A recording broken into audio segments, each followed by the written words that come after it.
descendre. Gilles, t'es pas obligé de faire du prêt tout le temps. Hein. Quand t'es au je sors de l'eau. ouvrir. Hein. Je sors de l'eau. Ce qui est choqué, c'est un lâche. Ah, c'est ça.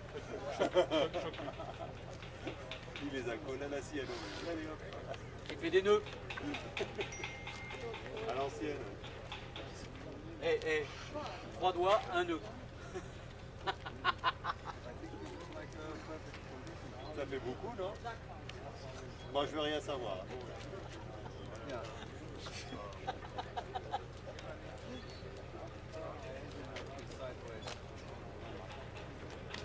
Hey, en fait, tu crois que la caméra elle filme? Ça s'ouvre là, il a commencé.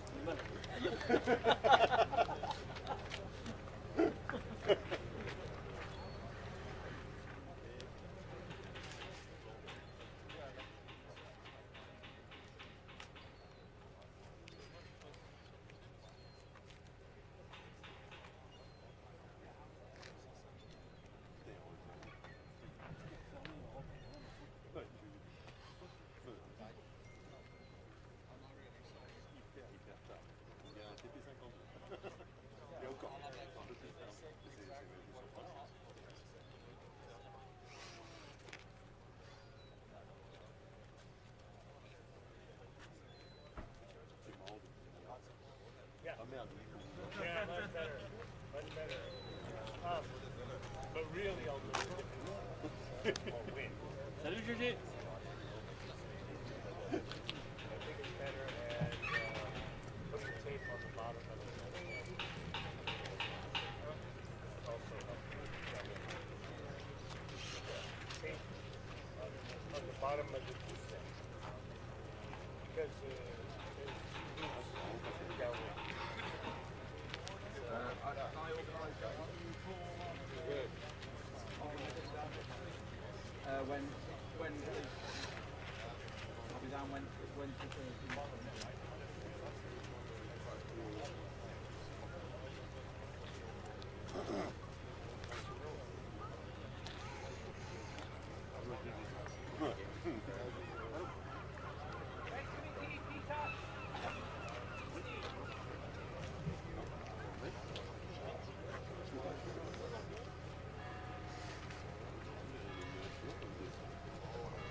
Idemo regando dole na gate pa šta bude.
just gonna take all my air. Shit, I'm just gonna fall. I'll be a John O'Malley. You're in my wind. Don't do that. You're in my wind.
Tous les bateaux à l'eau pour...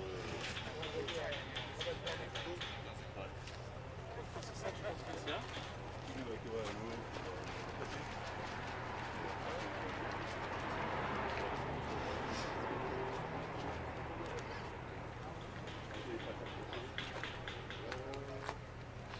Yeah, it'd be great if somebody gets hooked up and push their sailboat.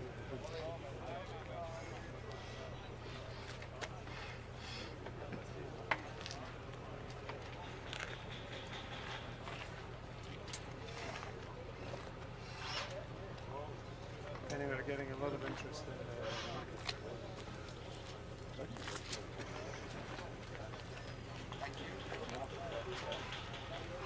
well, I mean, the trouble is I hope it's more than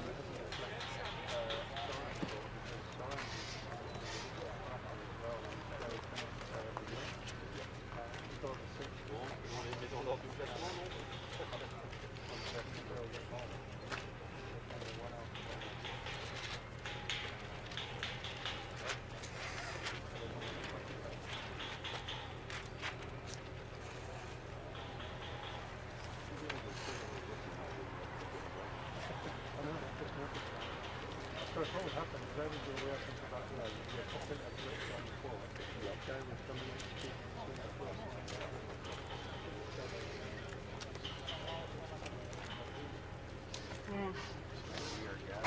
Bon, on va faire un petit hommage au 148 qui est parti. Pas la peine de régler avec. Et sa maman, elle est décédée, elle vient de décéder. Il est parti le deuxième jour et sa maman est décédée. Donc on fait un petit hommage tous les bateaux à l'eau et on va faire une descente ou un truc du genre. Une nave tous les bateaux.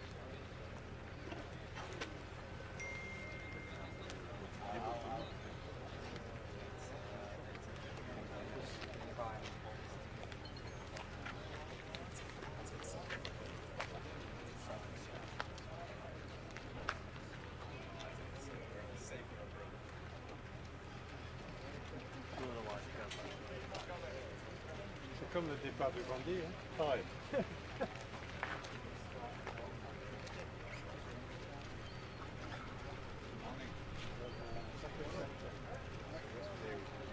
Encore le vent qui tombe dans tous les sens.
Les bateaux espagnols.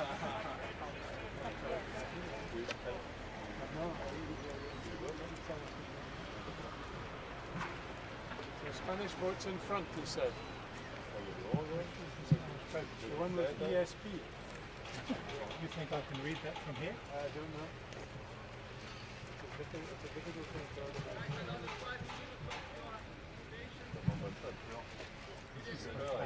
learn. Yeah, it's sending a message of love back to Spain. Someone is telling me it's kind of, I don't know.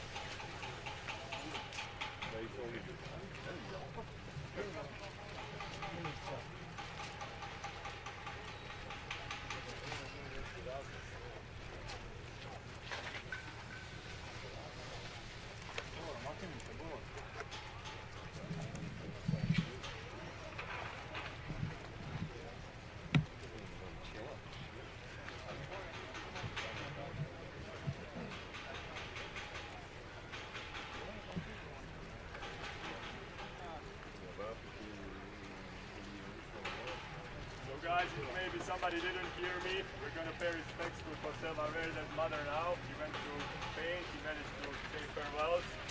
And what we are trying to do here is put the Spanish boats first, like 20 meters in front of everybody. And when we tell you, then we signal you, the whole fleet will follow the Spanish boats. So try to leave the distance between the first couple of Spanish boats and you. And down there we'll have Lorna Bantock, Guillermo Beltri, say a couple of words of Spanish or live stream for everybody. So while we are waiting wind, and everything, I think this is a nice thing to do. And I'm really, at least, this sad moment, happy that he managed to say farewells finally. So yeah, thank you very much. We'll be going here now any minute. So please have just a moment of patience. Thank you.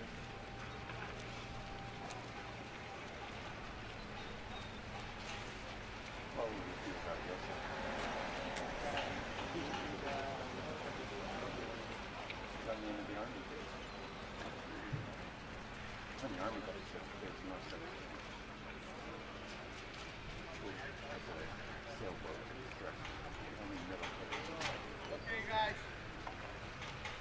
Hrvoje 78 and 0 is going to be the last one in the water. I would like to ask you all a big favor. The Spanish boat should be leading the pack. So 1-1 or 1-7. Everybody else as far as ahead as possible. Let's try to give a wing-to-wing prospection. So we're gonna try to do like a 1 minute filming. Lorna is gonna be making some prayers. We have Guillermo Beltri as well, sending some good vibes in Spanish. Thank you all. I appreciate that.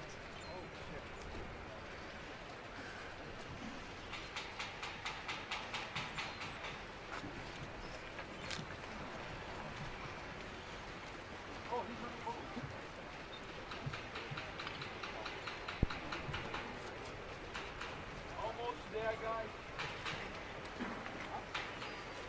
What?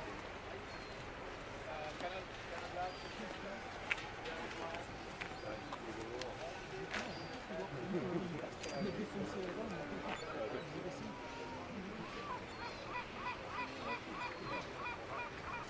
think we should do this, all the boats, everywhere.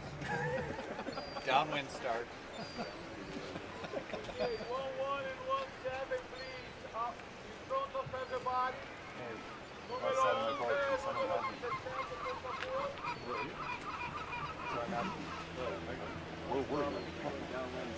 Penalty!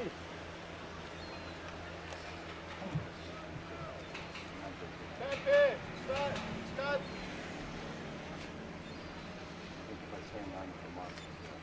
Pepe, lead the pack, downwind, por favor. And out of time.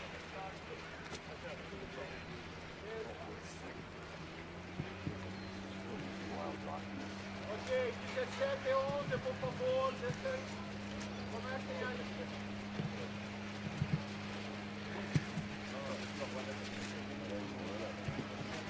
20 seconds to go.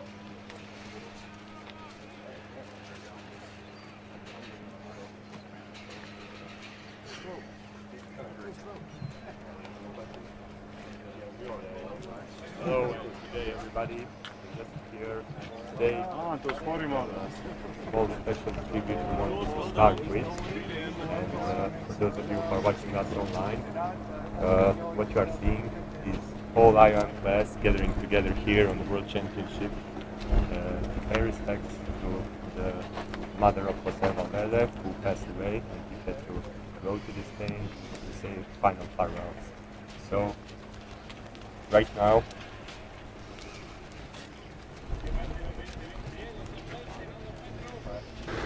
hello dear IOM sailors worldwide. Just here.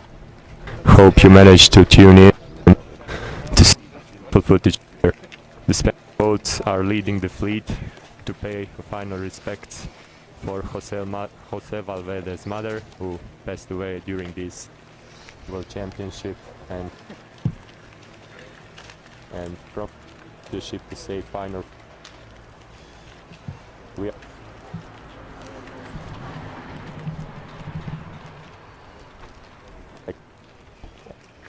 you now, Lorna Bantock, and she will say a couple of words for this occasion. Go ahead, Lorna. Dios Todopoderoso, te damos el alma de Dolores, la madre de José Valverde. Tú sabes todo de su vida. Recíbala como la preciosa hija que es.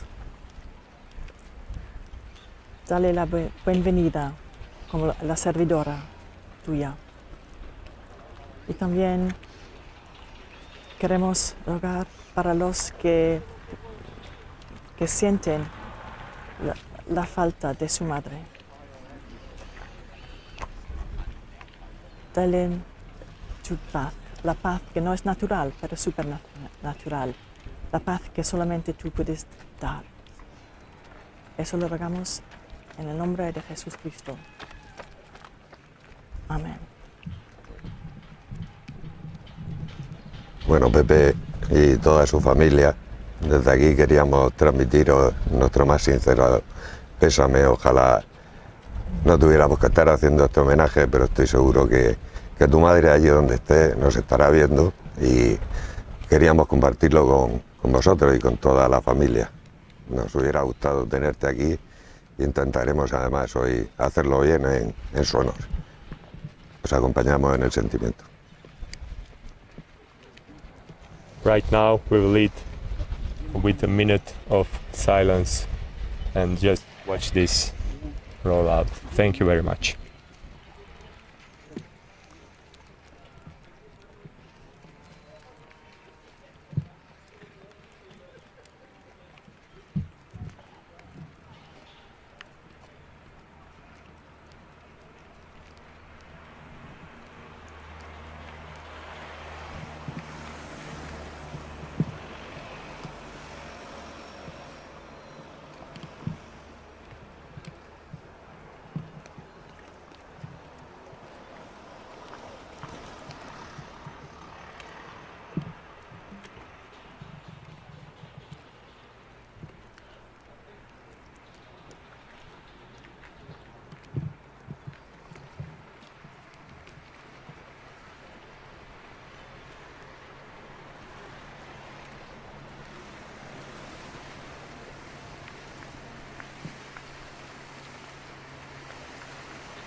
brother.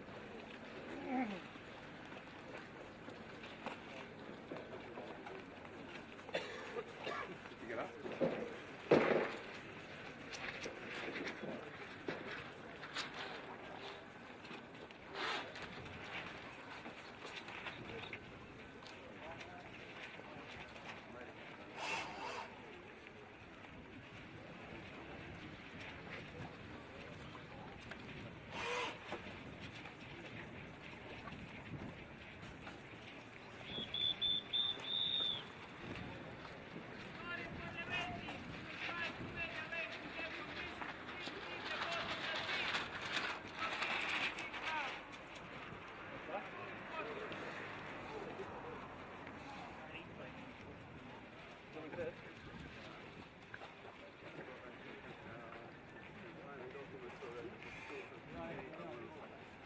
Verify myself, whichever bank I have, check, and that's it. And then,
Majo, kako linija, jesi zadovoljan, mogu ja krenuti?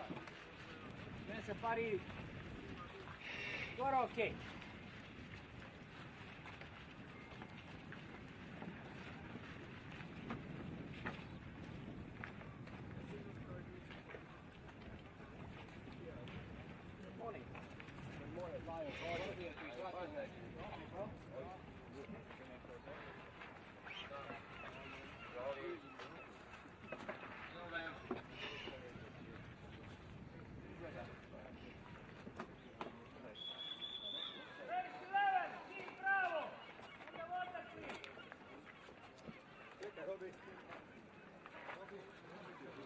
Even this one? No. You know, buddy. Just yourself 21, I'll get the lead. 21. 1 minute, back out.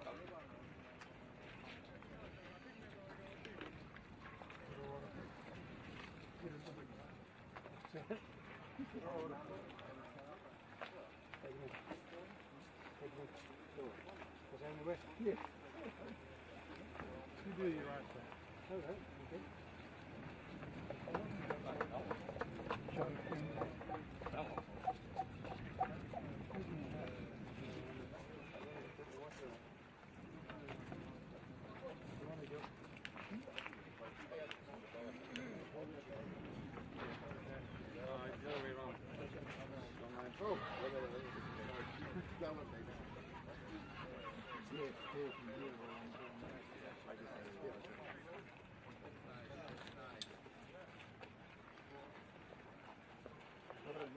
Perfect.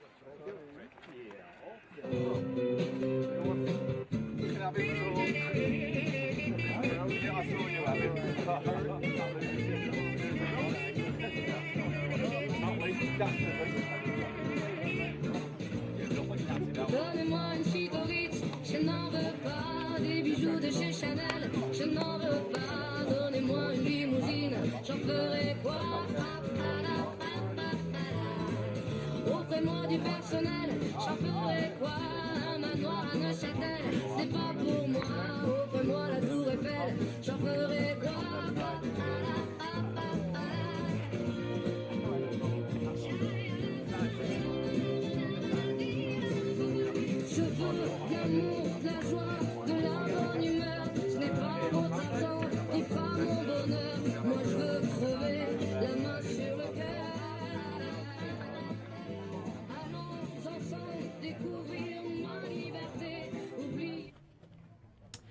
Hello guys, welcome back. Today is the fourth day of a championship in 1 meter radio sailboats. What you just witnessed was a memorial. Every sailboat was out and sea to give their respect for the late mother of José Valverde, who had to leave on the second day of championship because of his sick mother. This morning we find out that she passed away, so you just saw wife of Bantock, Lorna Bantock, who is I think some spiritual guide or priest who gave her respect and a prayer for the family, as well as IOMICA executive Josip M gave a few words, and Valverde's teammate Guillermo Beltri.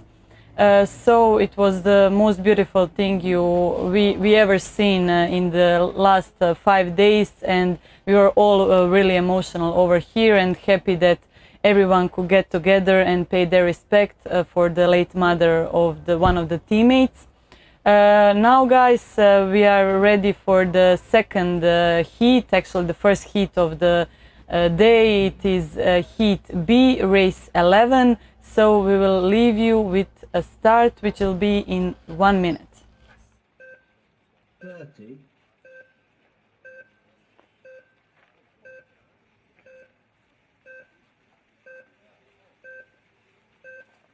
20.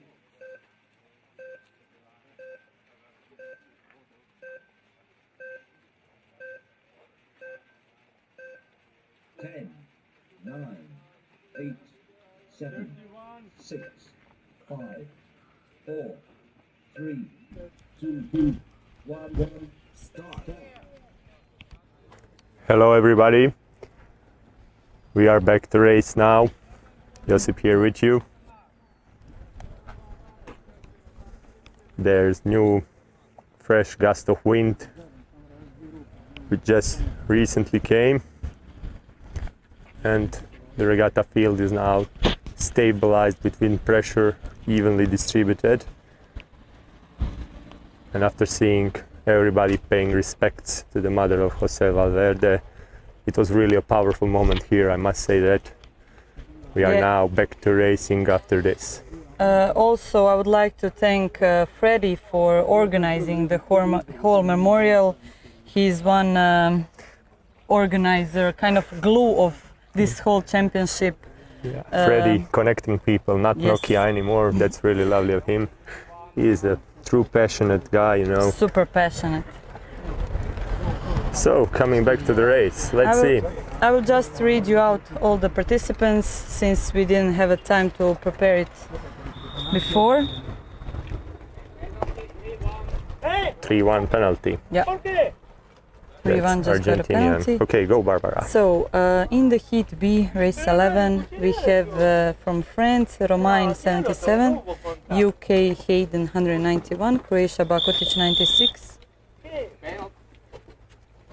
Croatia Grubisha 68, Chile Wolper 13, UK Harris 21, Australia Wallis 171, Argentina Loyer 31, Croatia Duvancic 711, Norway Clem 47, UK Edward 75, Sweden Envol 50, Sweden Samson 160, France Mark 105, France Patrice 38, Hungary Iles 177, Italy Kappa 130, Spain Vinaiksa 11, Argentina Polono 63, and Denmark Anderson 93. So it seems a couple of first boats will be approaching. Windward are Chile 13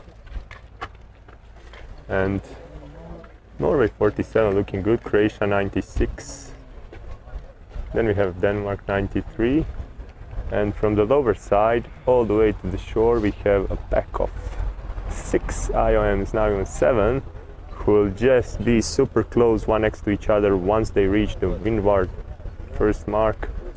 Let's see who will be the first couple of IOMs over there. This is going to be a pretty interesting situation. Look at the connections, guys. Hope you are seeing this very good. Okay, one of the boats He's trying to push in over there really close to the mark. He managed maybe to push in even without penalty, not sure. That was a tight space over there.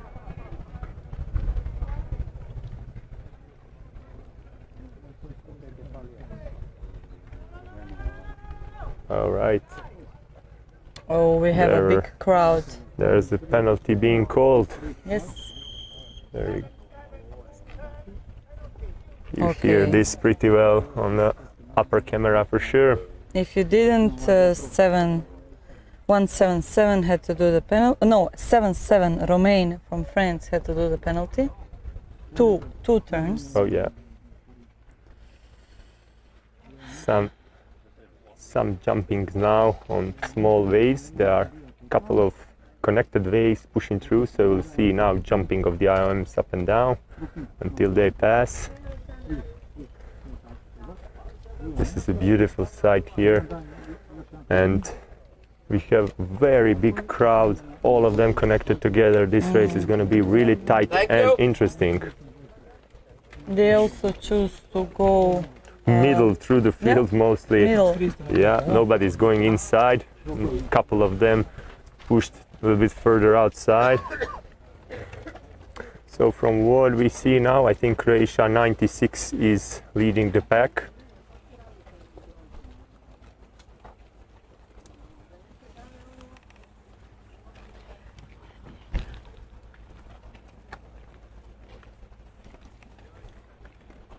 Then we have Denmark 93, Great Britain 21, a little bit behind, Spain 11, Sweden 50, Norway 47, Chile 13,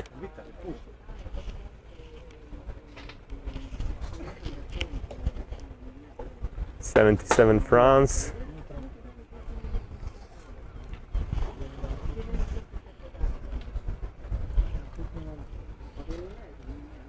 here behind, 68, Robert Grubisha, Croatia, in the middle of the regatta field right now. All the way furthest is 711, I believe that's Hrvoje D, the organizer of the event.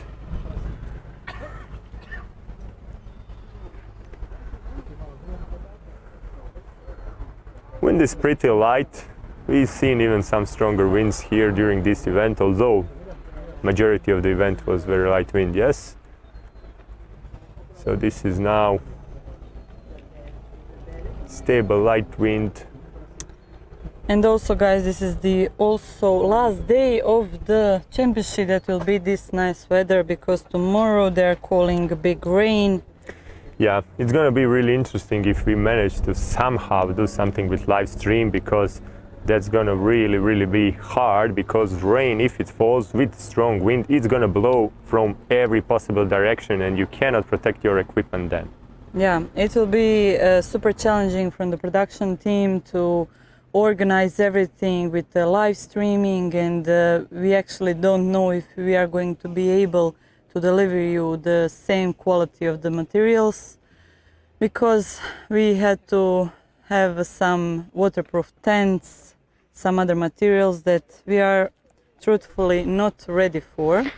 Honestly, I don't think even hardcore equipment will help us tomorrow, considering the prognosis, because the rain is going to go all over the place from every possible direction, and if you have optical cables and very sensitive electronics, what we are using right now to cover this for you worldwide, it's going to be really tough for us to do all of this. But if there is any possibility to do any kind of live streaming, maybe from a distance from some super strong tent from one point, that will maybe reduce, you know, overall coverage of the field and overall quality, but it will be still something. If there is any possibility for that, we will do that for you. Something is better than nothing. Absolutely. We are deliberating maybe to go in the apartment's terrace that is kind of protected, but it's super far away. Currently there's big brainstorming here on what to do and how tomorrow, because from what we are seeing on the weather radar, it's hard rain. Look like we'll be having like a big mess. Big mess. But IOMs are gonna go on some crazy speeds. that's for sure. Yeah. You all probably know they are built with excellent craftsmanship, and they can endure lots of wind and lots of power. They can push through harsh sea, even through waves without any big issues. What do you think, which ring are they going to use tomorrow?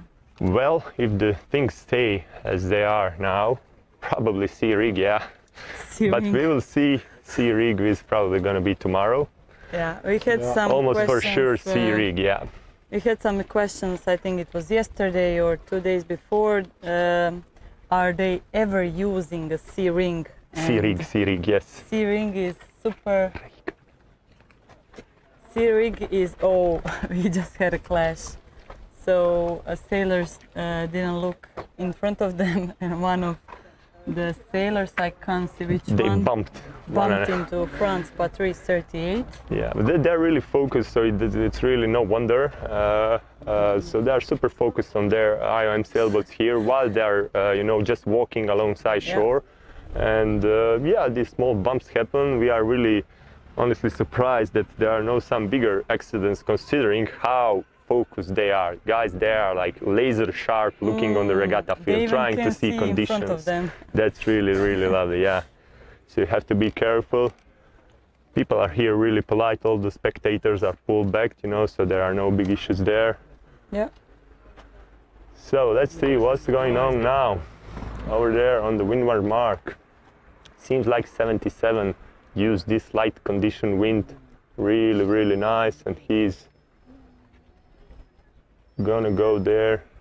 Yeah, France is still dominating as when we are talking about the countries. So usually over the past, I don't know how many years, we usually see like Croatia domination, UK domination. Sure. On this event, France kicked up, and they are not leaving anybody room to breathe. And that's nice. That's always interesting to see every couple of years these rotations with countries. And I mean, that's what makes the IOM so interesting. Lots of countries worldwide under the world sailing, gathering and enjoying some excellent RC sailing skills. So currently 77, first place. Right behind, following him very closely, 93 Denmark. Then we have number, I think that's 21. Yes, then Spain 11, then 96 Croatia, further above 711, holding pretty strong, in the middle 68, right behind 13, then we have number 75, is it?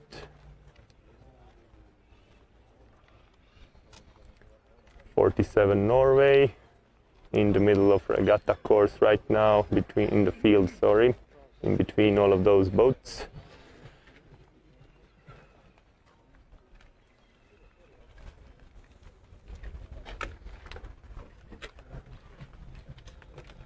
We see Italian speeding over there, catching some nice wind gusts. I think that's Mr. Paolo Zappaia.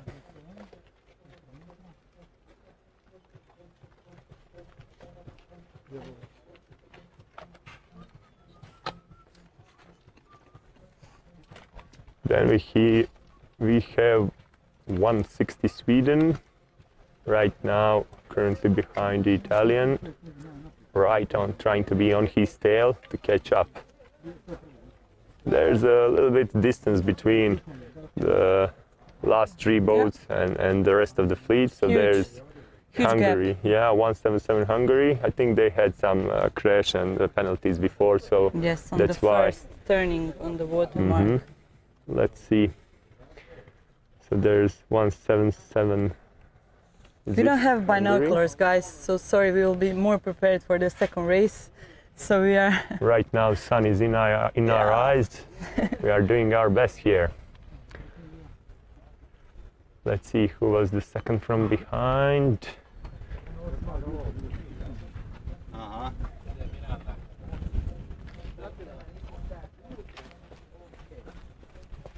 Okay, so that was 31,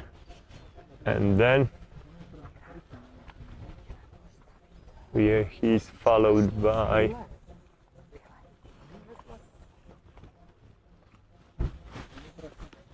191, I believe so.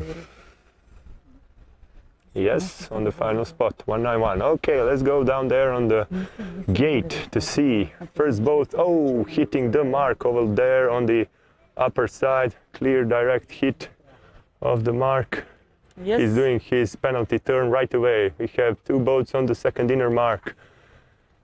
Let's see, how much will that cost him? Yeah, it sure will. So fleet is divided now evenly, going on the inner and the outer mark. We're gonna have interesting situations now.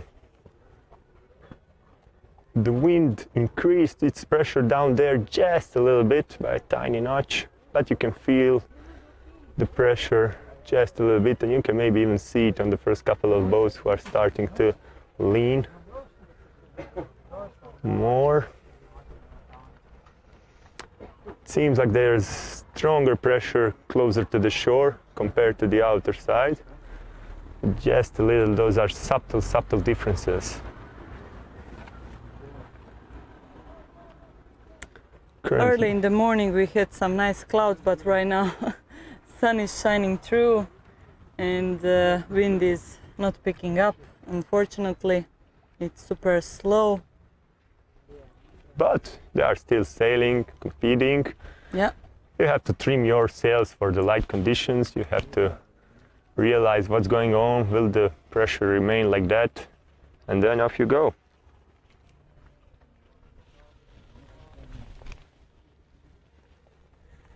Okay, so here we are.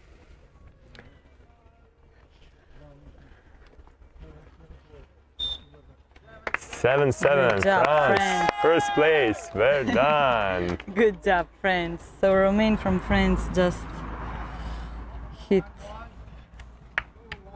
So that's Romain. Well Then done. after that we have 1-1, Vinaixa from Spain. Spain. Then I we think have- the next one was 2-1, Harris from UK. 171 is Duvancic. Well done. Then 9-6, Um, Croatia. Then we have 105, France. 105 is Mark France. 4-7, Italian already 8, 4-7, 6-8, 6-8, 50. 5-0, yeah. 9-3, 1-6, 3. I did everything right. 7-5. What happened to 130? He was in before. Okay. Yeah. He So was in 130 before. also unturned. Now 7-1-1. Now 38. 8.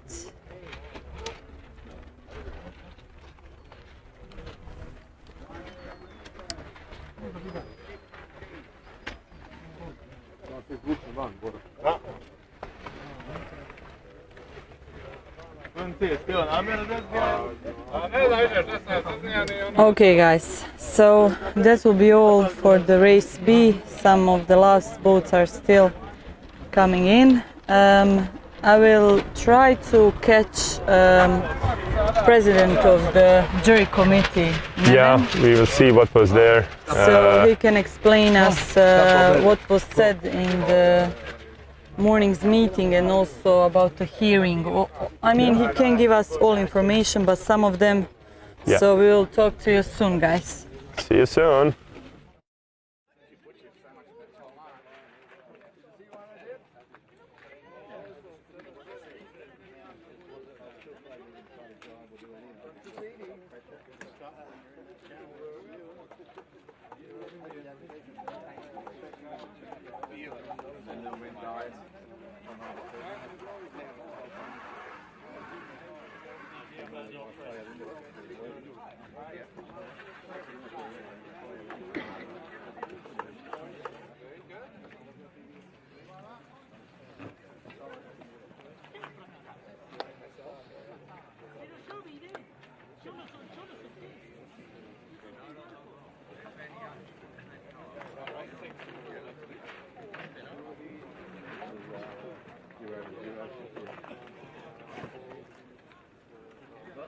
Both goes okay. Did you do the outside because of the previous run where the other guys were getting pressure as they went down to the gate? On the last one? On the last run, yeah. I saw some pressure coming out and just to cover it, take on more pressure. Then we didn't try to just blast on them. You only had to go around the mark. Or even there.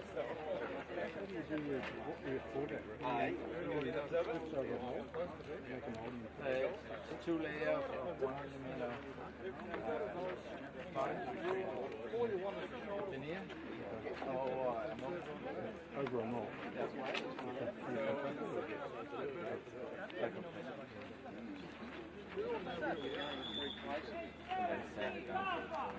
Underwater, please.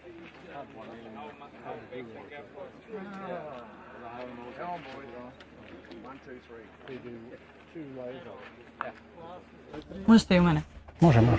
Okay, guys, we are back here with chairman of the jury committee. Did I say it right? Yeah, Neven. chairman of the international jury. International jury, sorry. And he will give us a short briefing before the next heat. What was said on the morning meeting with other sailors?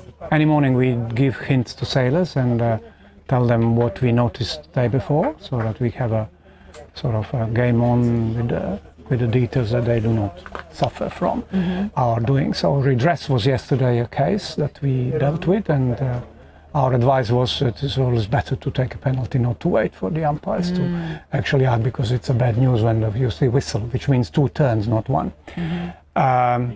So we briefly talked about that redress that was actually not given. Then we asked also the people that it would be better not to smoke while they are walking around the dock. When they are racing, they are of course free to do their own thing when they are not in the race. Yes, in the free time. Then of course we invited them to always question our calls. But if they do it during the game, they risk that our concentration actually drops and that we do not cover well. So it is better to keep it short. That was our message this morning. And that we will then later on address more in detail if they have any queries after racing. And that's it for the morning. I think I'm going tomorrow. I won't be here, so we'll have a replacement judge. Yeah, okay. I'm on the other duty tomorrow. So there will be a replacement judge in my... Great. It will be Mirko Ukas from Split. He's an international judge and also sailor in this class. Yeah. And what can you say us about this morning hearing about protest that was held? Because yesterday we didn't know if tomorrow we will start a race with heat C or B, and it's decided to start with a B. So is there anything that you can comment, or it's... Yeah, I can comment. It's we addressed the issue, and the sailor was complaining that the race committee made an error, but continuing with Charlie Group, not considering his requests, his protest to the race committee.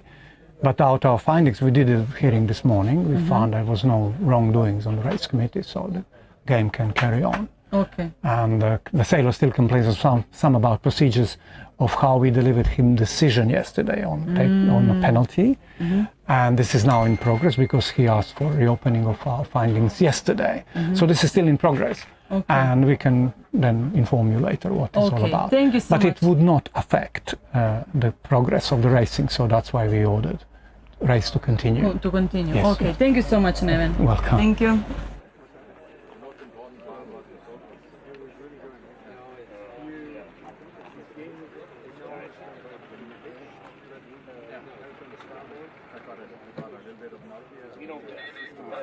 Southern California. Sea breeze.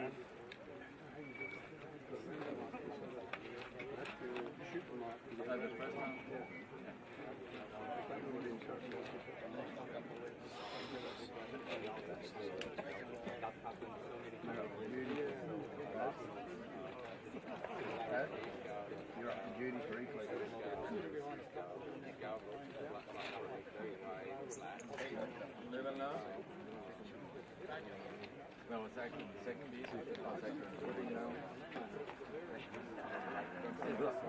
Get the penalty for on was the kick in or quite high up? What's the penalty?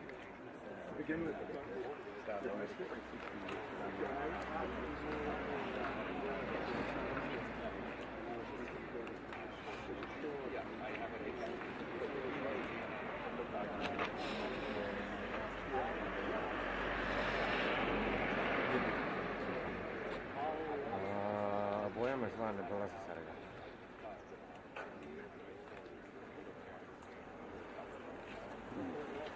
Šteta što nećemo vidjeti boju, ali...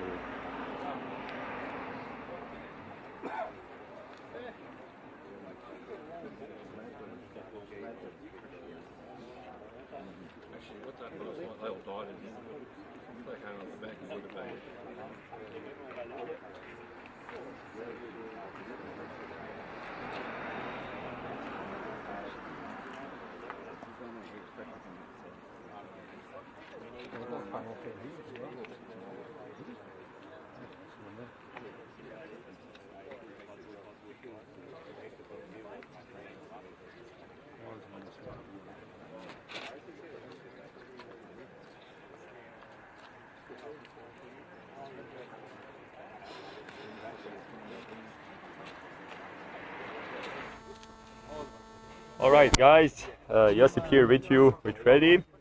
We are right now watching very light wind and there's no racing.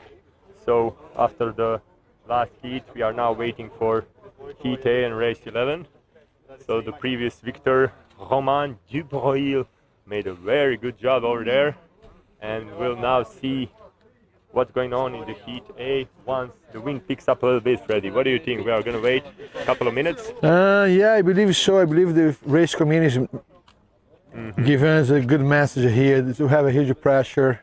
Yeah. It's a pretty hot day and wind is actually decreasing. Yes. I don't think we do have a condition to start. So I see the race community is working on the board right now, and we have some guys on the water checking conditions. Yeah, light doesn't mean we can't start. Must be fair course. That's what they're working on it. Yeah. Boats are moving, which is a good sign. Yeah. Even for us, looks like it's pretty glassy, but everybody's moving, so they can tag, jibe. So therefore, they can maneuver the boats. However, I believe the race committee actually has better expectations regarding wind directions and wind conditions. Correct. So far we are on a postponement, I believe, waiting for some better conditions. But what do you have there? Okay, so as Freddy explained really well, these are IOMs. They are Formula or NASCAR, or how do you want to put it, of RC sailing, but if you see them moving, that doesn't mean that conditions for the race to start are set, you know. That's why we have race committee. But here I'm going to take this opportunity now to read out the Heat A, race 11. Guys will be racing as soon as the race starts. And all right, there we go. So 100, Olivier Cohen from France. 73, Alexis Carré from France.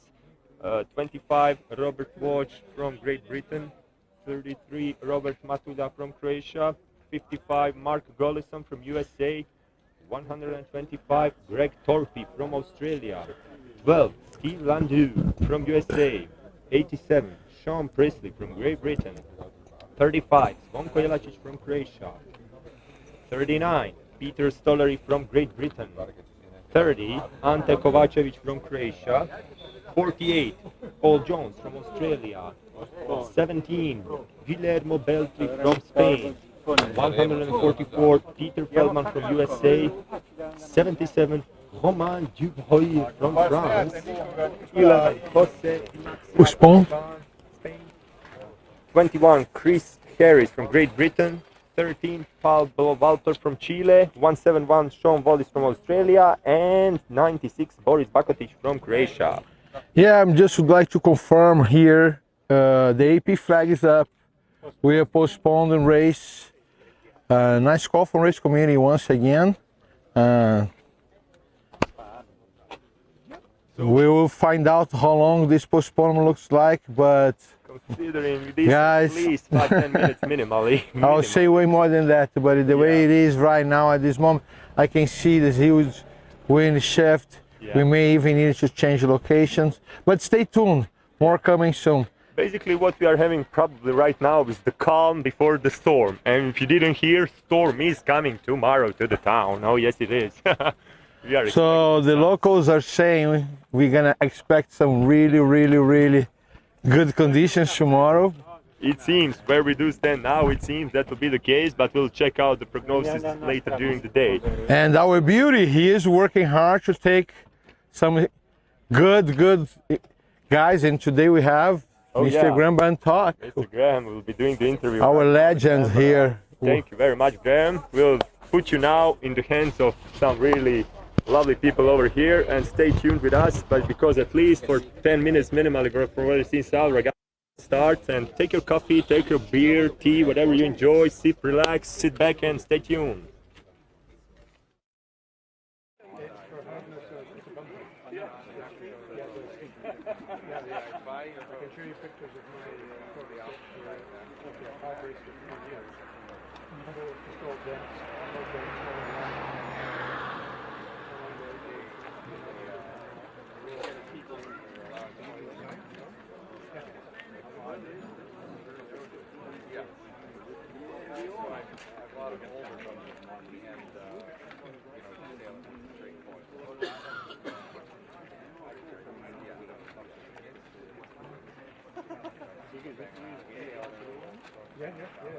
There's glass inside and out. I've got a better train right now. On the outside of the hull, on the inside of the hull. And the deck here is built out on the move. Then, I'm putting these are like 6 by 4. And the hobbit is one deck by 3 feet. Yeah, I thought about ribbing it. So all the way through here, this is the like here. And I'm doing the inside, I send it back. Lift a little ribbon. Break it down to a straight.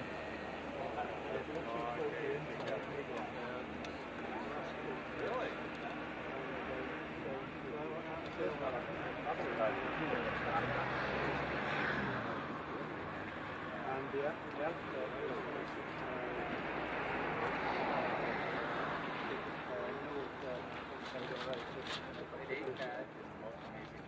You're gonna take it.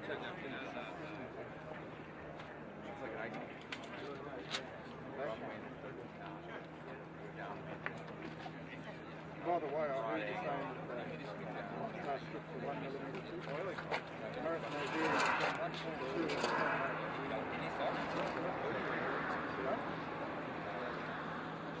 Company in UK called Cornwall Motor Boat. They supply it. I can see it from here. See the third joint in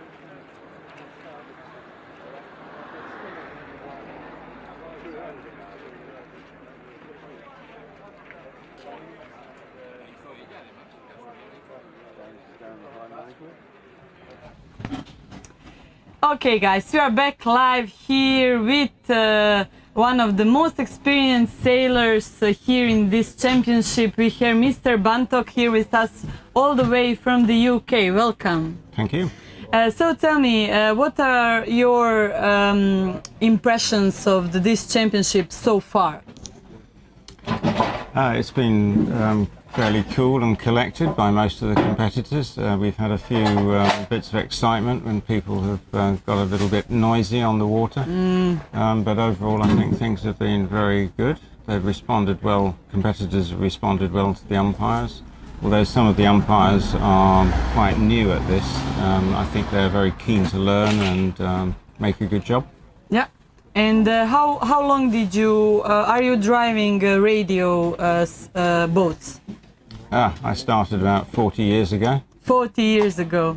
Yeah. Awesome. So I'm 30 years old, so you are doing this a long time. Okay, so tell me in which way these conditions over here are different than the ones that you are having at home?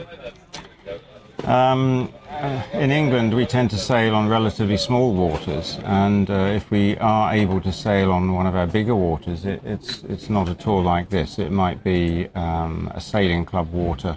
Oh, really? So this is considered bigger? Yeah, this is much bigger. I think you're fortunate with the wind direction here, which is almost perfect. It's not quite perfect, but it's very good. But we'd love to have a water like this accessible to us in Britain. Yeah, it's quite a long field that we have over here. And tell me if you can change anything about this competition, championship. What will that be? It would be nice to have a different range of wind speed, so we could, you know. You will have it tomorrow. Settings, I gather. Yeah, you will need a sea rig for tomorrow, so it will be pretty fun to watch. And but it will also rain, so it will be challenging to see and be in that conditions. Okay, thank you so much, Bantock, for this lovely interview. Guys, we'll talk to you soon after the conditions are better than they are now. So keep up with live.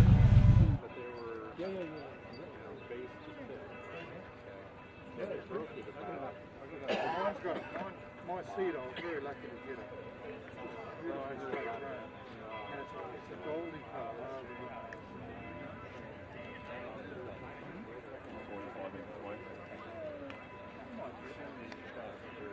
It's very light, so it was beautiful.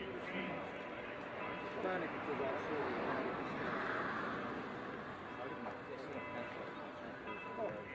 If you're going to build another one?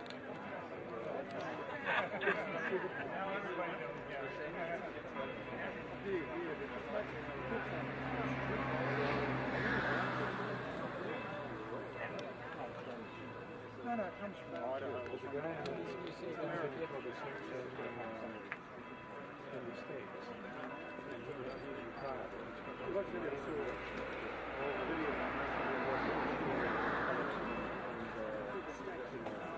just connection and probably half the price what we've done and very technical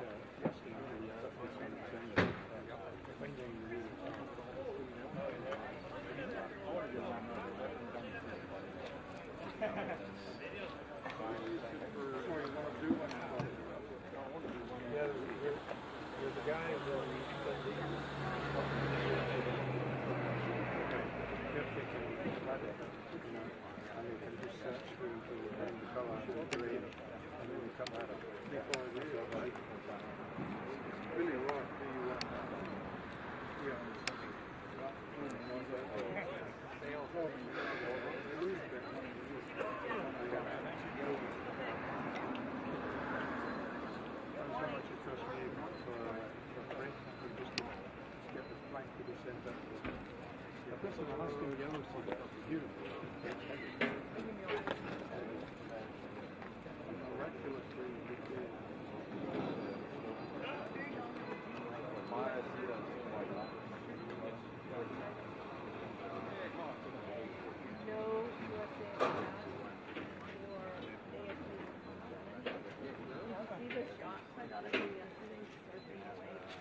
Yeah, it was like, oh, wait, look at the ferry surface. Yeah, I think it was.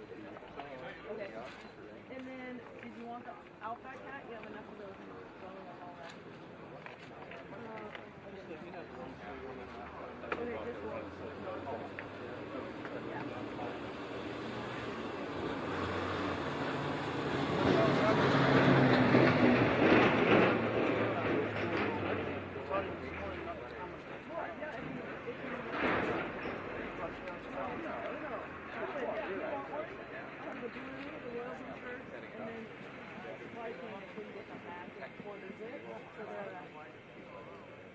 You've got them here. No, I'm ordering. I'm having them made. But I'm happy to make them.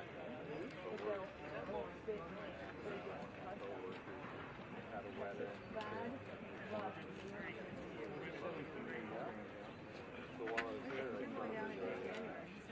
I'm looking at the shirt. Come on later. quarter dip was like a darker gray.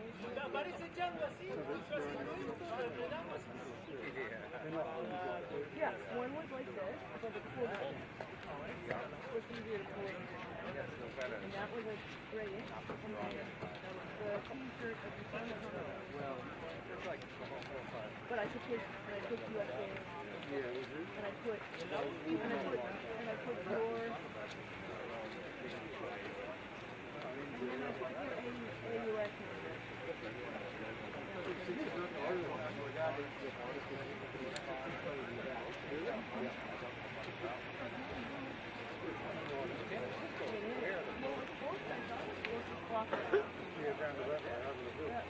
so that it would just be reversible.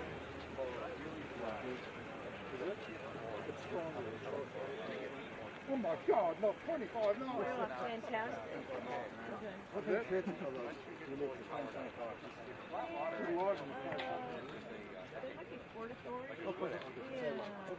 I owned a Rogoznica company for 20 years. Oh, you did? Yeah. That's why I didn't believe it. Oh, you did?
I reckon when they're organising it, we've got all the venues covered in the wind, except for the country.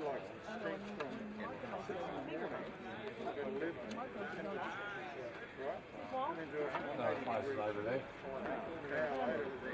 Yeah. Oh, cool. One day so we should be on the rising.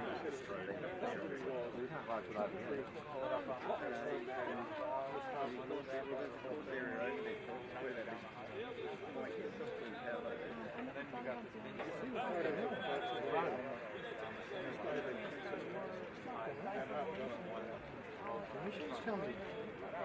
Right? I did.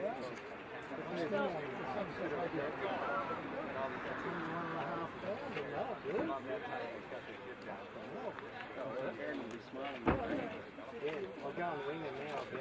So, oh yeah, so that's what I saw. I can get it. Oh yeah, so that's great. So I could have done these. For the regatta that was here in 2018, I did Dyke for the USC. Yeah, the tax and commission. There is Emily. Oh, Emily. Two sizes small. Where have you been? So the Dyke that one was like two sizes too small. You get it yearly? I could do these. Yeah, senior guys. I do those. Oh, you're doing them now? I have a press in the my house. So this is heat or just dye sublimation? What are you reading? It's sublimation. It is? Yeah. Oh, wow. Oh, yeah. Maybe we should order some I do a from lot. you. I do a lot of artwork, and I have sculpture with Gil. Oh, yeah.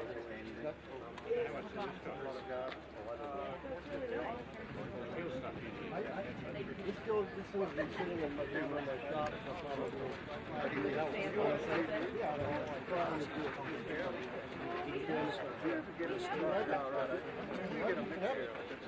Absolutely. We had a member who worked at Dyke.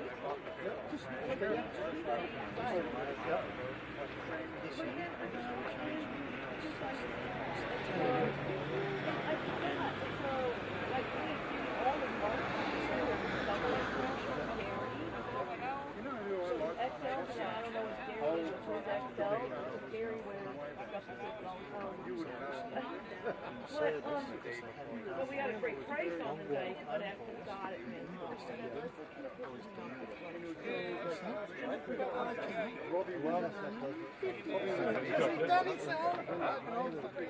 Couldn't have worked out any better. So if they did it and El chico está comprando, está rompiendo los platos, mira. Aquí está la cámara, aquí se ven nuestro amigo australiano. Aquí nuestro amigo de Gran Bretaña, Hamster.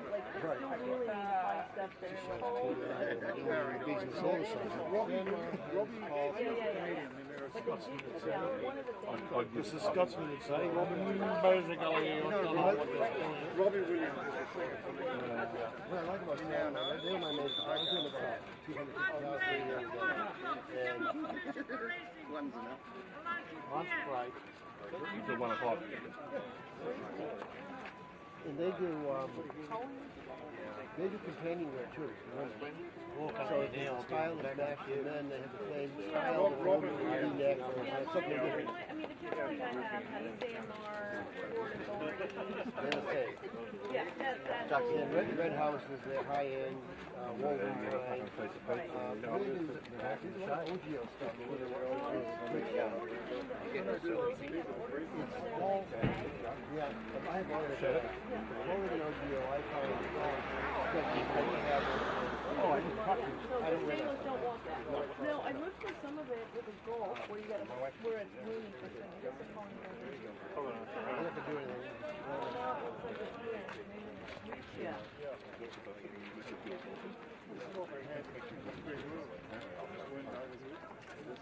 I can drink No, I'm just kidding. Yeah.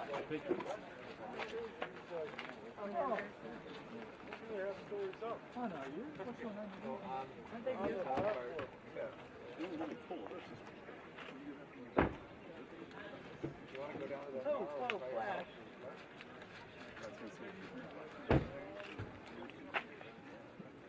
Yeah, everything can be a hat. It's a Bermuda hat with embroidered in the back. I just want to put. Yeah, you're welcome. Do they lay these cold in a mold, or do they build them over? I guess you go through a jig and a strip plate. Oh, I'm guessing. They're really beautiful. I found these on Amazon, all with Bermuda on them. They're typical embroidery on the back. Let me see. They were $6 each. Oh yeah, that's good. That's great. So, See, that's great. That's so ridiculous. yeah. I couldn't get it embroidered in Vero Beach. They did 4 weeks back on it. So you probably had England brought it to a school shop with the school uniforms. They did all the stuff I probably did 20 pieces. I want to get it 40 pounds. Oh my gosh, that's a great idea. Yeah, so if I do this right, then I'll get Thinking they're having a skipper chat over there. Skipper chat. They called everybody over. Oh, maybe you think it's That's called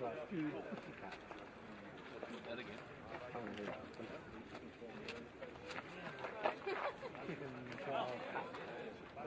So where's the pizza? my daughter Emily. Married to Mark. They took a lot of pictures. I'm with you. Huh? I'm coming.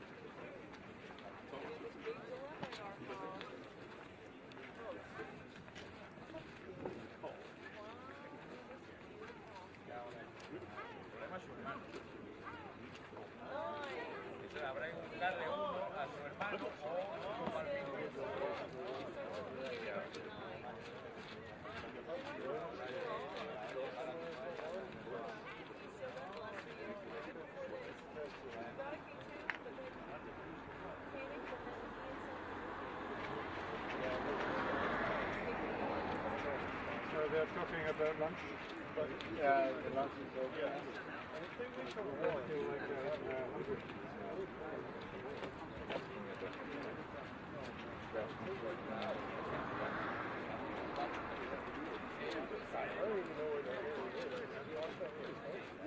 Past the road.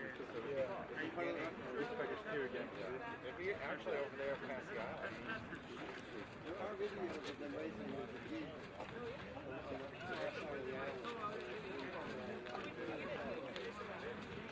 Does it look like? Disgusting.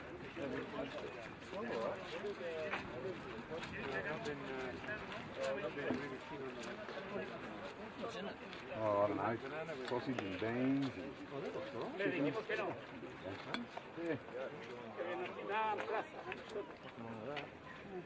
Sí, está la Dinamarca, mira el barco, por favor, mira el barco, este es el 88, mira el barco, de madera. ¿Cachaste? Y acá está el otro, permiso, mira este es un mueble, mira, este es el otro. Sí, y ahora en la última regata venía primero y en la última olla, en el último giro tocó la olla y casi me dejó la C, weón. Mira. Está re lindo. ¿Está bueno? Oye. ¿Ah?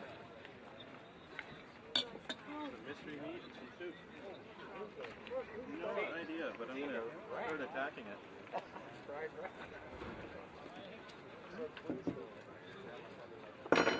What a clusterfuck.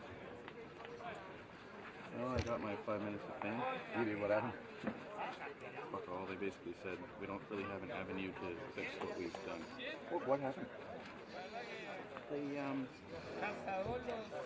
6-0 was on the water at the same time as 0-6 and 6-6. Oh, right. And I thought there was an error. Yeah. So I asked for clarification. I received nothing until right before the finish. He said, "You have an outstanding penalty. You will be disqualified." Wrong.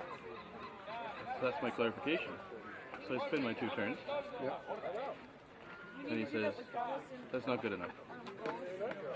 You're still disqualified."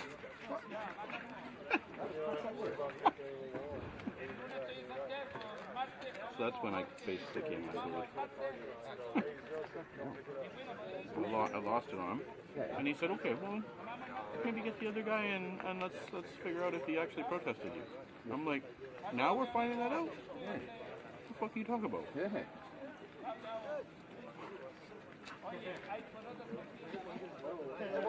So, without admitting that they made a mistake, they've admitted they made a mistake, but they don't have an avenue inside the rules to correct it.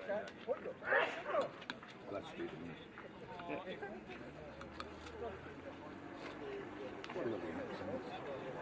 What's that? That's what I need to be 100%. I know. And they said some of us are new. So the guy involved is new. So there wasn't a Salt Spring this year? It's nonsense. I don't know what we're eating. Neither do I. There's no chicken bun. Nope. Now it's you, let's catch her in, so. I suppose anything is possible.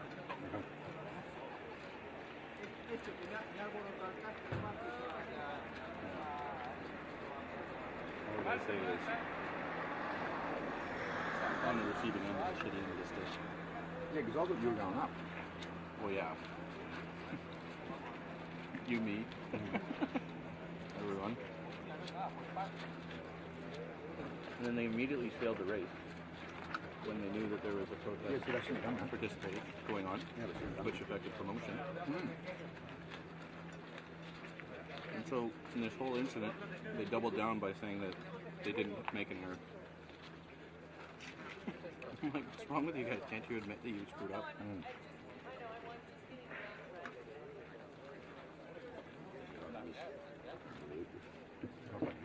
I'm going to get pizza.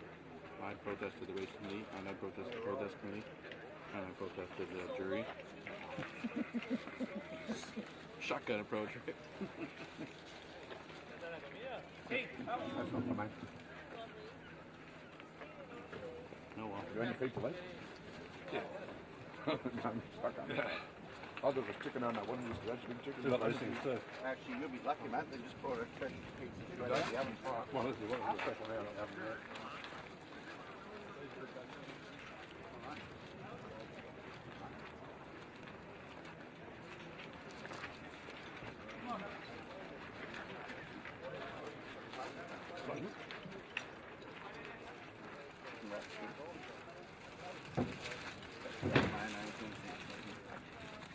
Right.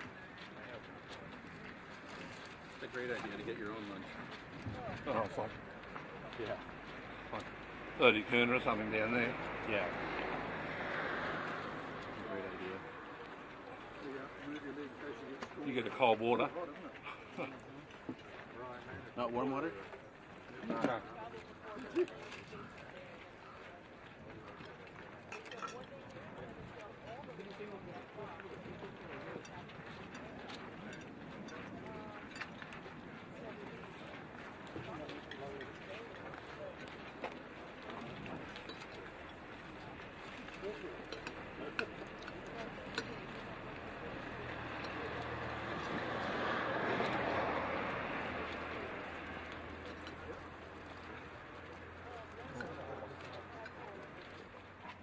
Everywhere.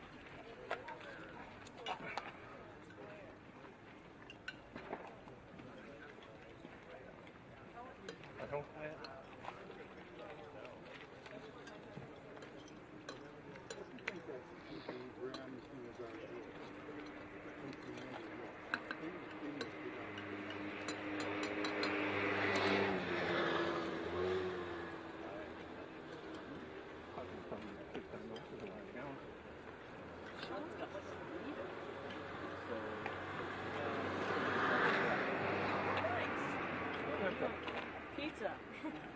The pizza here. Oh, what is that? What is it? Goulash and Special. has lots of mixed Lots of mystery meat and beans. Mary forced me to go ahead of him. I got the last piece of meat. You mean travel bones? What was that? Oh yeah, just a piece of spine. Maybe it wasn't supposed to be bacon. It's just sweet spot. That's what they use to make the soup. Yeah. Wow. There's nothing. Sweet spot.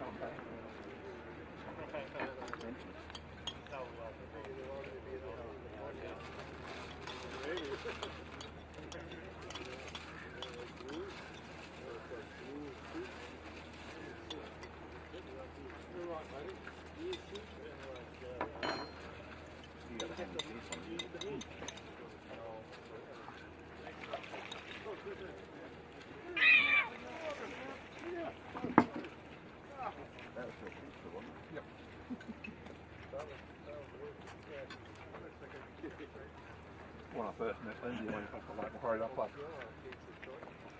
sitting inside, everyone, and two hills.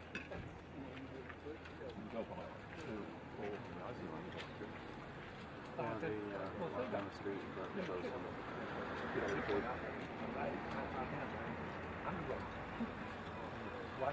are you doing? I should do it on this street. I just did it.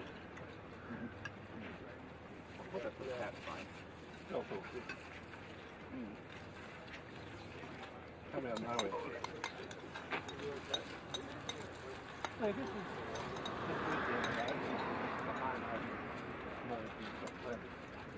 so why didn't I do that? It's not like that.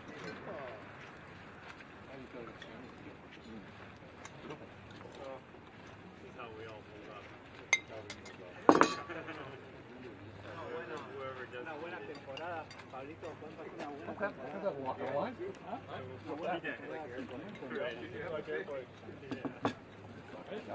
forgot on the trip.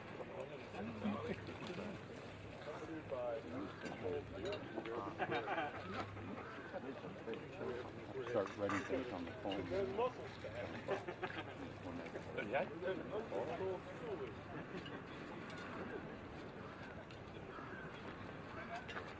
I've acquired another rig box to get home.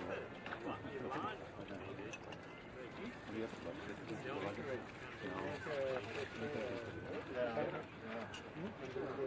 All my rigs to the rig box I'm leaving here. And then take the soft one and hold it down and put it on top of the biggest.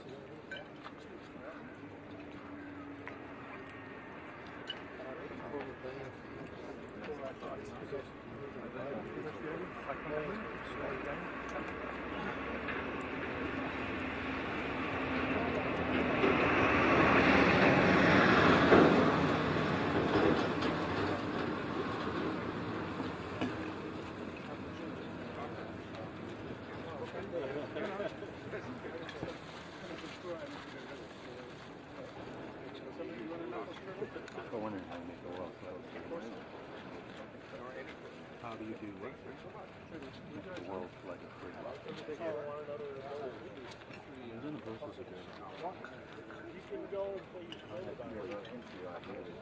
You're right. Using the helium when I open it. Already said that factory down there, can you make lunches for 70 people every day? Doesn't help. This helium line. Don't open it, don't open it. 100 psi. I can hear that. Thinking about going to the marina. Excuse me?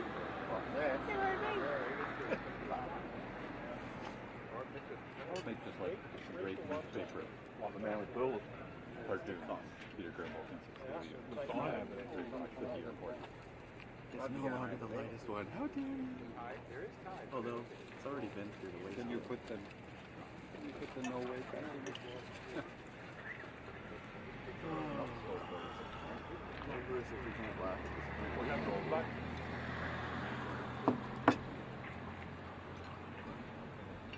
Well, it was an interesting couple of hours of sitting at the table. Laughing all along. No. Almost all of us.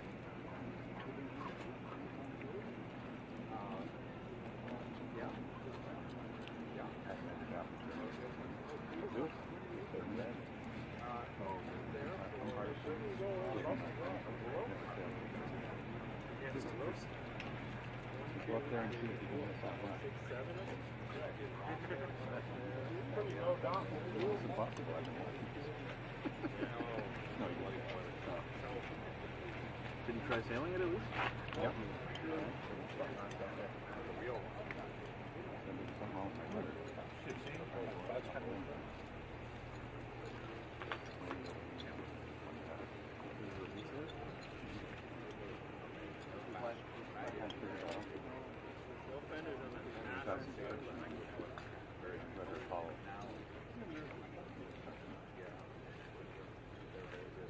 When it sun down,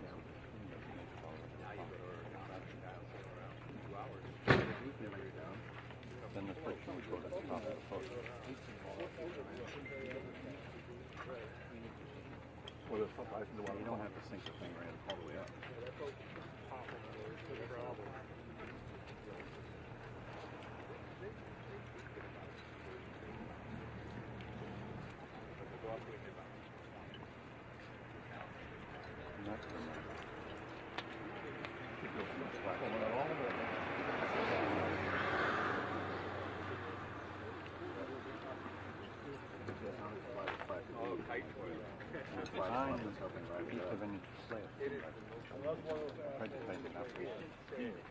I've got this really long.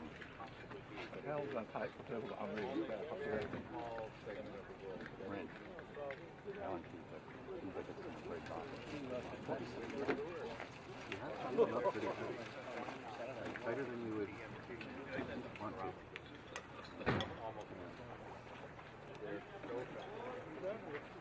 Because it seems they will back off.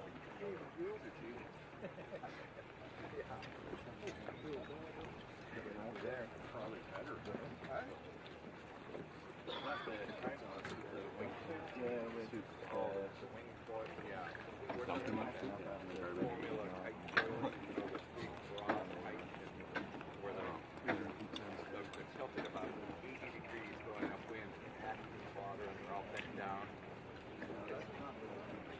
schools are hilarious. Not a The guy will be, If you're not. the guy will be lured in a head, pops his plate up in the air and goes head to man. And the guy right behind him, on starboard, keeps going straight. The head goes over, the guy somehow crosses. If they don't collaborate at that moment, they will, they will tangle. And they almost never both kiss each other. It's like a free-for-all. It's very... That was supposedly a really good roast.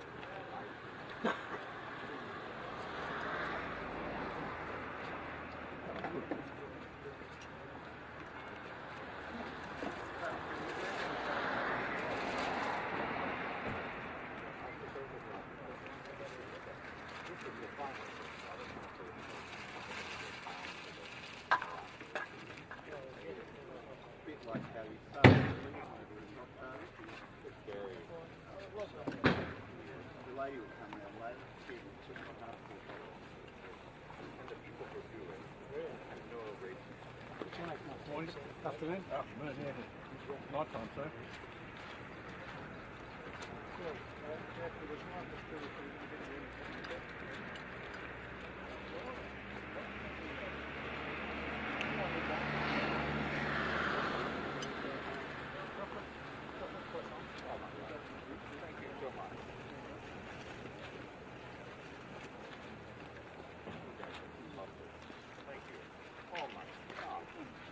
Dip it in the soup. What would you have there, Jeff? And you can make it fresh. That cherry. Yeah. Probably one more.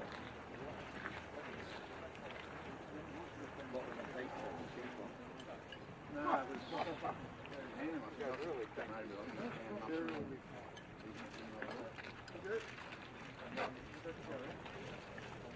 what do you get? You get bacon? Yeah, fair. Yeah, one taking someone's not at all. I've got a chocolate. The wrap figures there, Dad. The wrap figures. Oh, yeah, that wrap is awesome.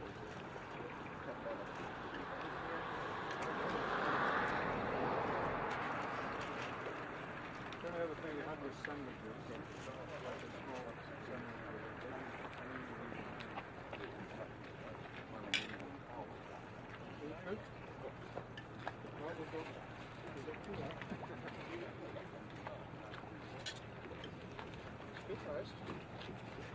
I reckon one day you do like big roll and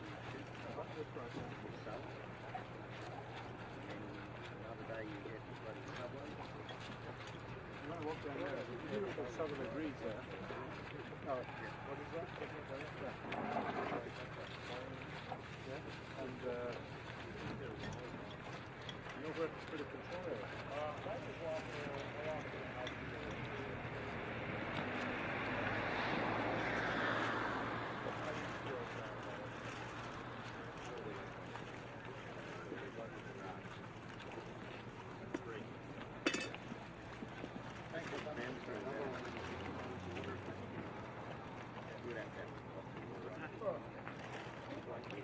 These cherries probably came off our tree.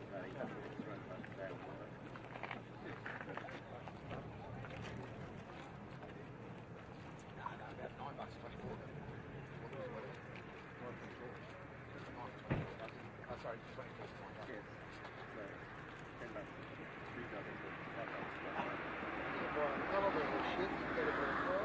Oh, yeah, exactly.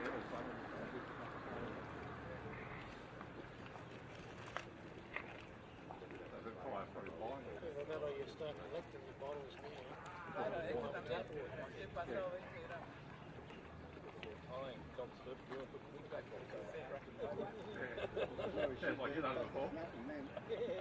Put the money towards something else.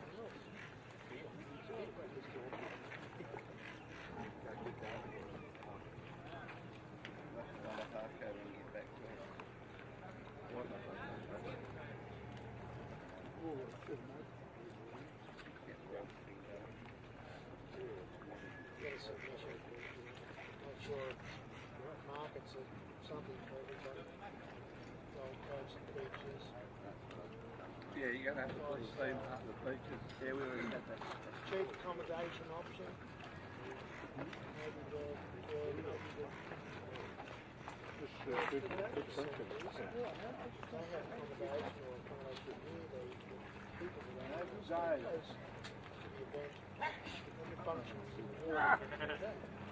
I'm going to talk to the guy who I think got that. But I haven't seen him for a while. What you use it like? T-shirt like that.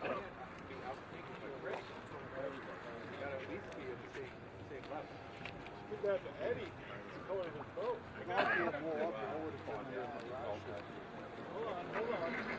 Do I need you? Excuse me? After millions and millions and millions of years that I know you, being in jail with you at least 600 times together, plus the ones that go there just to bail you out, do I really need to ask you for a shirt? I don't believe it.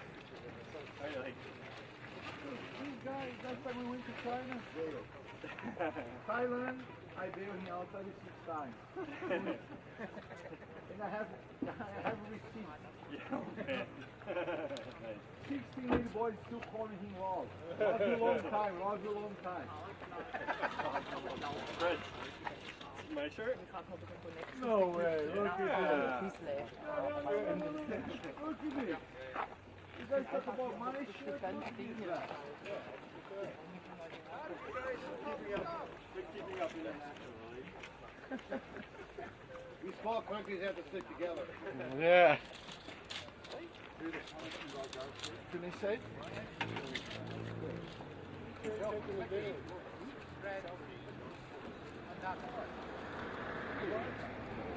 Faltó plata para el viento.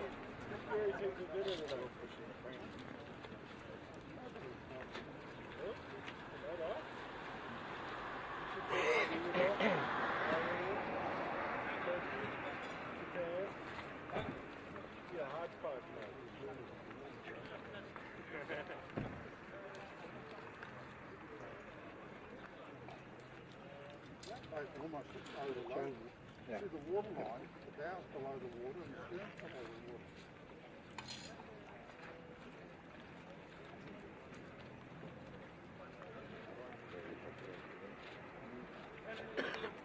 I would say the designer has not calculated the displacement.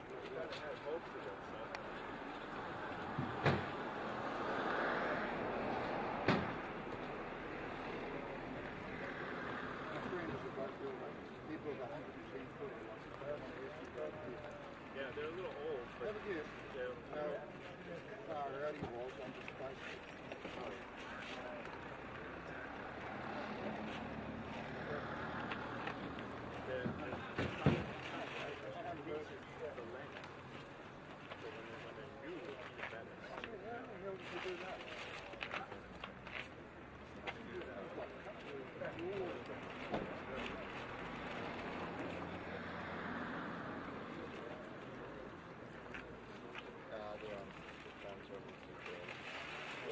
Right up. That's what we call a good Kiwi. Good work. Can't even see who was there. What year are they? Can you move? Yeah. We now the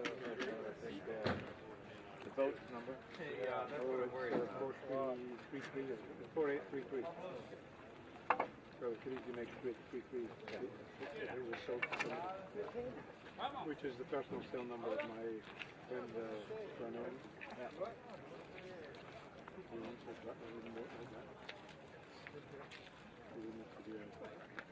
Tomorrow we're all going to be sitting around soaking wet, cold, thinking, boy, it was nice the other day. No boats have run up on the water. 93? Right.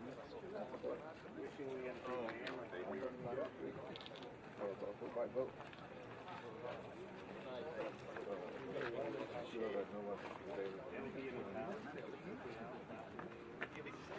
you have to take hot showers in between the drinks. What's that for? The morning? What do you need? Where did you find it? Has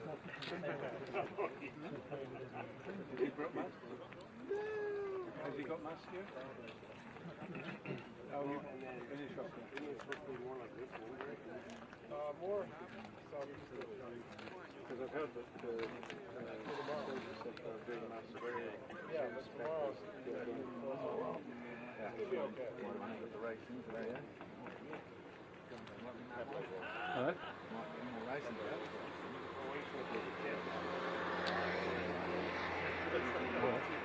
Yeah.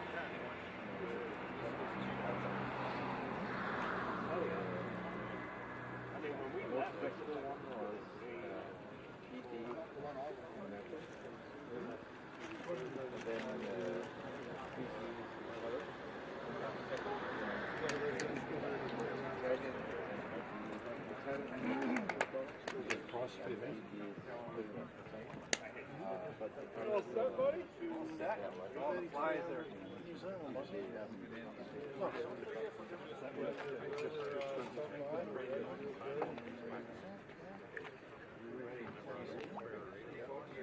what I'm thinking about is if I take a mask and I put it between, I've got my sailboat like that, if I put it on the diagonal, then we'll go in the side where Give it a bit.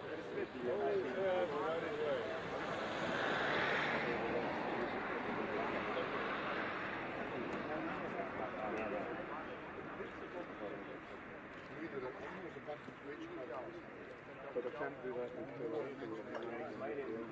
No. That would be after today. Tomorrow we could do it. Unless you think this will be worth it.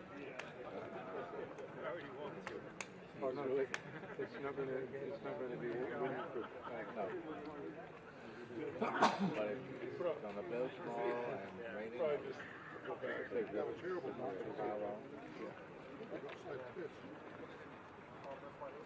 That would describe anything on the beach and all that. Yeah. You're 72? Not worried about it. The only guy I know who sails with this radio control. But me. You like it? You need this antenna? Oh, I have one. Yes, I have another one like a T, but I don't use it. It's not necessary, especially here because we have such low situations. But I've never seen that this is available. Yeah, you start getting them like Wi-Fi. They got to be hoping it just comes in. The rest is perfect. I love it. It's light. Yeah, it's light. It's warm. Good traveling. Yeah, it's good traveling. Yeah. The program is a little bit tricky, but the rest is perfect. I wouldn't like to do it with the airplane radio control because you have to collect all the things together. The other systems, they are pre-models, but here you have to do everything. But it works. It's really good. Better than other well-known companies. Right? Futaba and all the other stuff always have troubles with wetness and very resistant.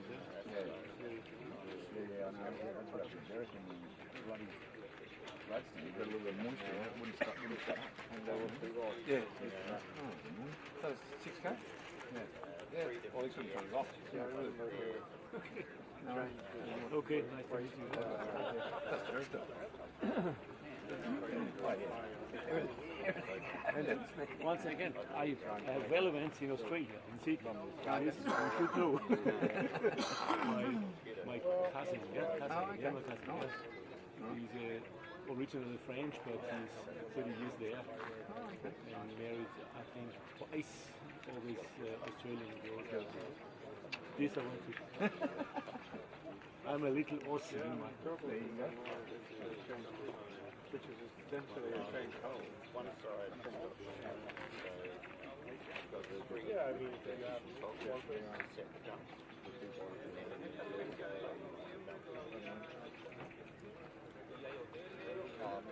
I looked at the rubber jet jacket on the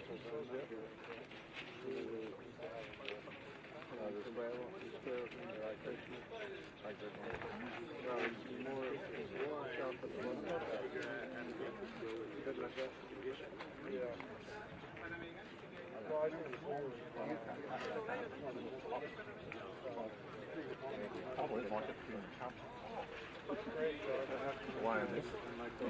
see that?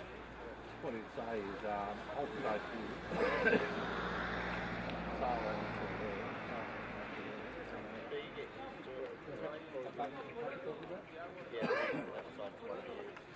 really what you want to do is get that word into there, right?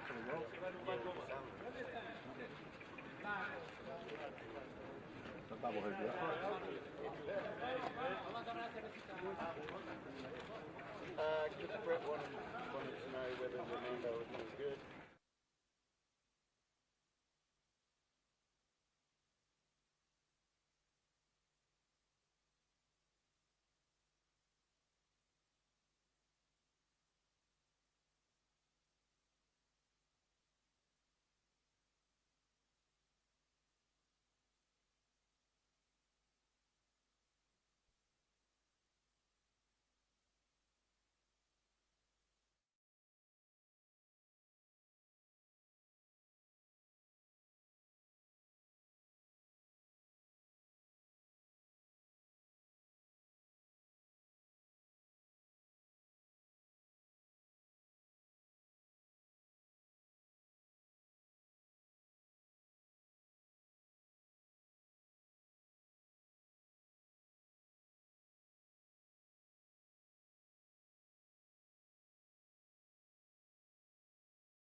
Okay guys, we had some mic problems, but hopefully you can hear me now sound and clear.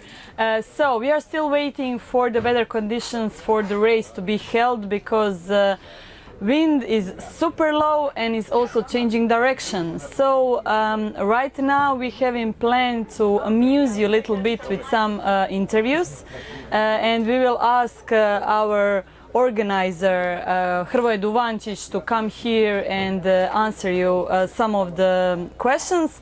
But in the meantime, I'm reading some of your comments, so you can write in comments from which country are you coming from, so I can see who is watching this live.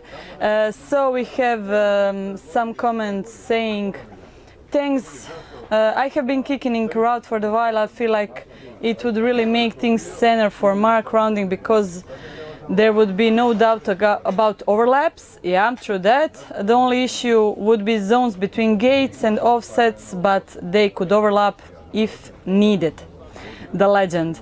Also we have some Spanish, Patricio, but sorry I don't read any Spanish, so I can read you that comment. Race is postponed from this moment on, and it will not be held for at least, on my opinion, so not official, half hour, for sure. So if you need anything to do, if you need to cook lunch, eat lunch, get off, I don't know, do some workout, do that now. Let's see, New Zealand, awesome. New Zealand is in the middle of the night, so we have some true fans watching their favorite sailors and their races. So we have Porto from Portugal. I've been to Porto 2 years ago. It's absolutely beautiful, absolutely great country to visit. So it was a lunchtime, and we had for everyone who are foodie and are excited about food as I am, we had two choices for meat eaters. We had some, it's called chorba. Okay, so you got sausages and like cooked bacon pieces inside of kind of soup with beans. So that's kind of traditional Balkan dish for for colder weather to get warm up.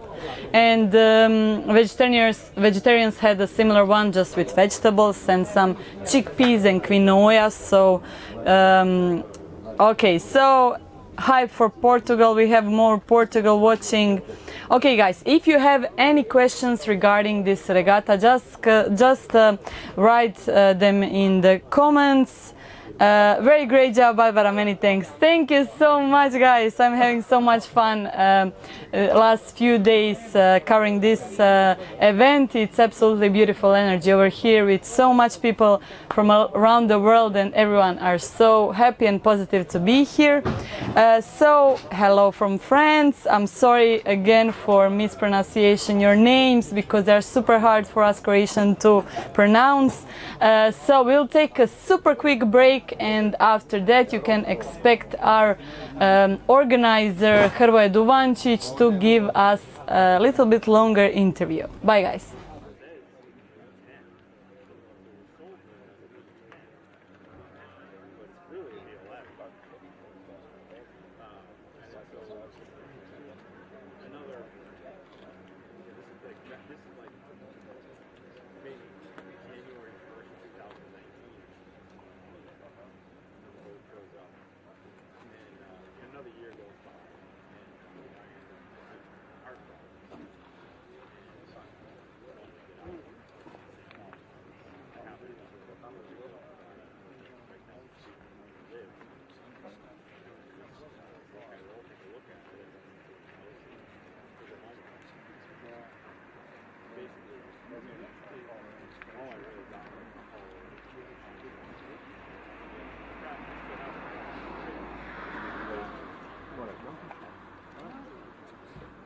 Breaking news, President Pakistan Prime Minister Imran Khan shot in a violent attack on his life during the protest.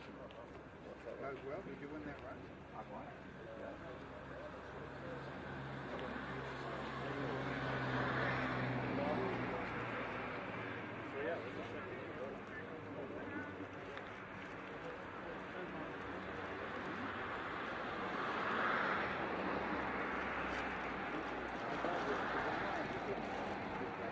We're going to be just riding to Cleveland.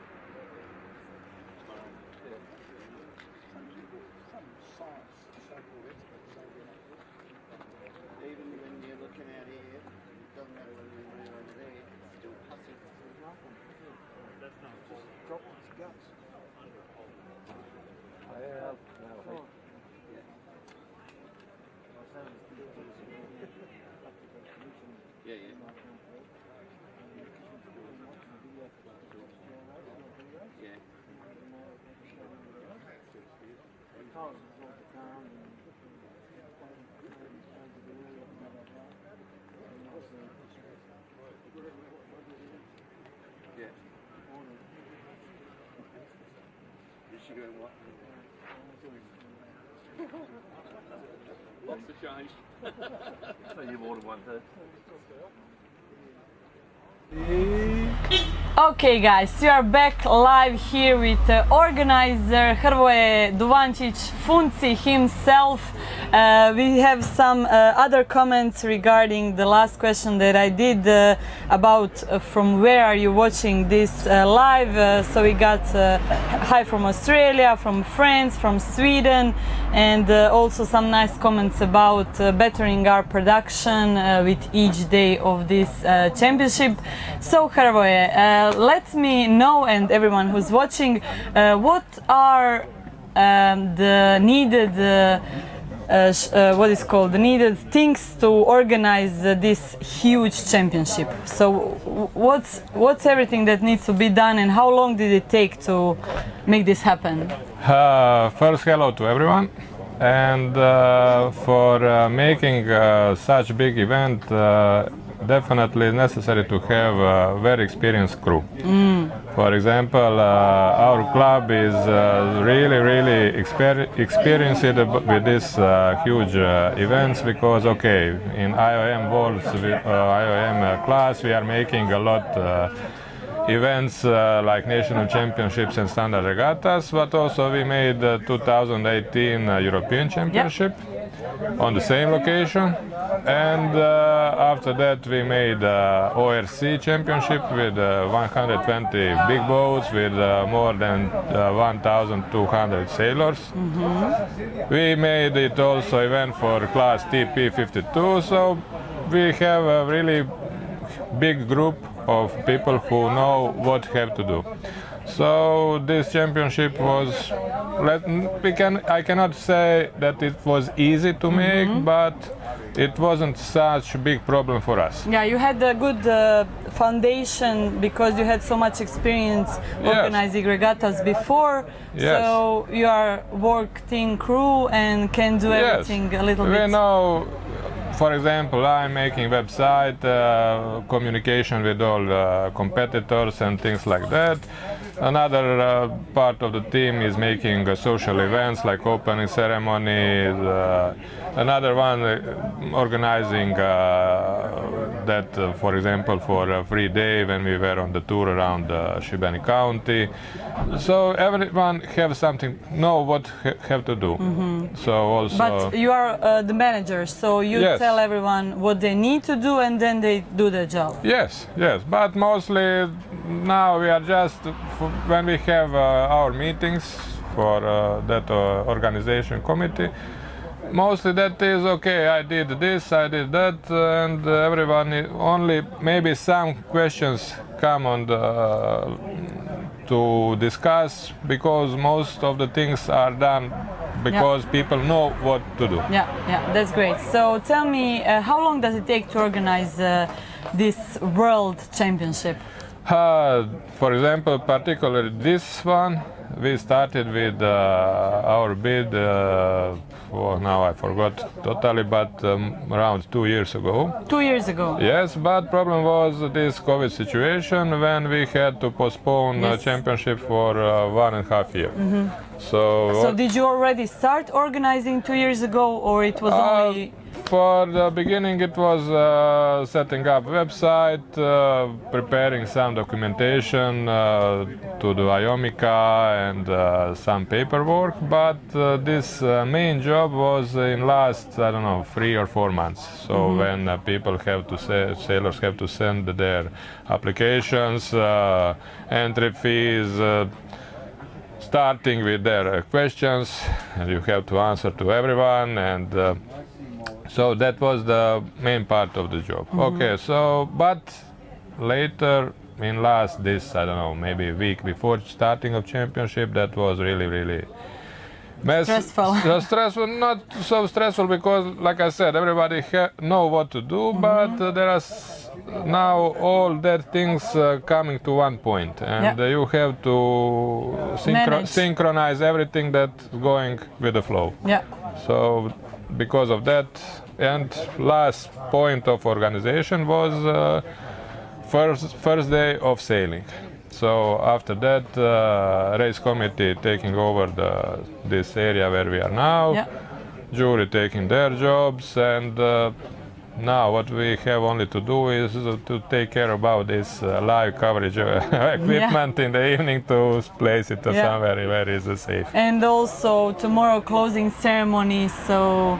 Yes, tomorrow, okay, that ceremony with the dinner will be in Marina Frappa, that is also one of our sponsors.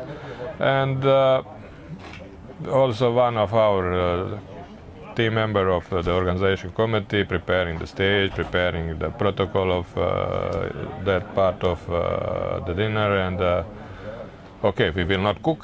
that part will be by Marina. Yeah. So that is the last thing, and after that we have to, return some things that we borrowed to have here, and so 1 or 2 days extra job. It's when you put everything under the line, it's about 4 months to organize. Yes. But that's just because you're so experienced and you have so much experience before. Yes. Okay, so now we'll read some of your questions from the comments. So we have a question from Roy Stevens. Great coverage and comment. Wait, sorry, that's a wrong question. Sorry. Please, from Chris Dingle, please explain the duties of onshore jury and observers. Onshore jury and observers. So juries have their standard duties, and that is to taking care that all the rules are followed, so that everybody is sailing by the rules. Yeah. And observers are there to. Idea of observers is that the sailors helping to jury members to look more carefully on some situations on the racing field. But by my opinion, that is one weak point, because all sailors don't have the same experience. Also don't know the rules on the same level. And that is something, some situations can be, especially if they are tricky, some decisions can be hard for everyone. So, in your opinion, instead of people, so observers in this case are sailors who are not sailing that regatta. So in your opinion, that wouldn't be the sailors, but professional judges? Yes, my opinion is, okay, here we are now in Croatia. Some people travel from New Zealand, from Australia, from South America, from all over Europe. They came here for sailing.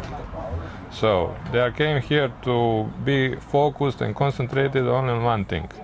And now you have to do the job. Somebody else's job. So my suggestion as organizer was also to make one compromise between that two things. Then for the 3 days that sailors will be that observers, like are now, and for last 3 days for that job to be done by Croatian umpires. So they will not be in the same status as a jury now, but they will be there to help them. Yeah. But IOMICA didn't want that solution, so we now have so this. That's the decision from IOMICA? Yes. So they made that decision? Yes, that's part of 1 hour discussion that we're having for some time about racing systems. Now we are sailing by HRS, heat racing, HMS, heat management system, but we are also here was suggesting that we use this championship as test event for simple heat racing system that is making some What is the difference between? Difference is that that system is very similar to the system that most of the Olympic classes using on their competitions. So for the first part of the event should be qualification part. Yes. And the second part is final part. But so it's actually the same method that we use in our Croatian system when we do national. Yes, we are using that in Croatia. Okay. There are some other countries that are also using that, not only us. It's not only our idea. Yes, of course. Yeah. But difference is okay. Here in this HMS we have only one seeding race, and after that we have A, B, C, D, E fleet. And then that 6 sailors go up, 6 sailors go down, and things like that. And many sailors have in their mind that they will always have a chance that they come from E fleet to A fleet to sail with the best.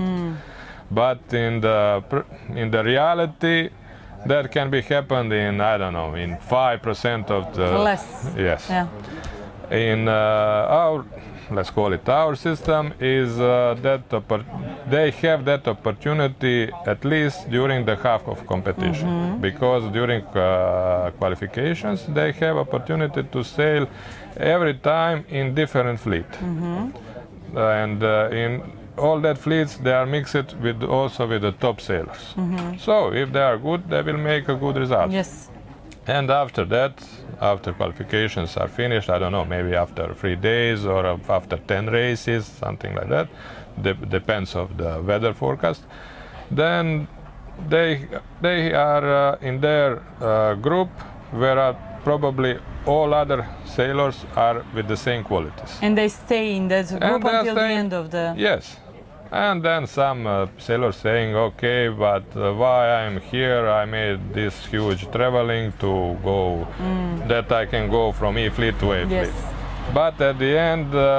it's usually not the case. Not the case. Not the case. We can see that also during these regattas and races that they usually go A, B, A, B, or B, C, B, C. Yeah, B, C, and they usually go from one but the other, but they doesn't go from E to B or something like that. No. So it's...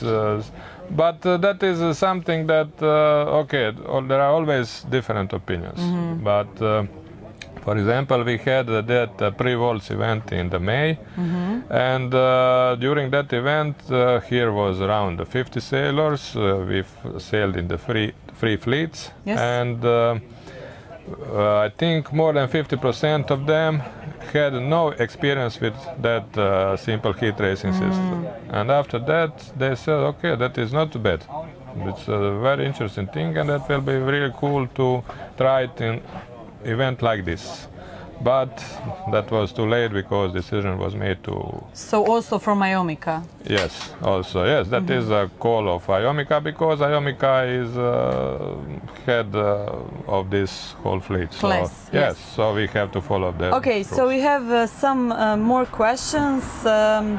Let's see. Okay, so we have hello from Denmark, hello from Queensland, Australia, hello from Florida. Congratulations, organizers. Thank you. Good job.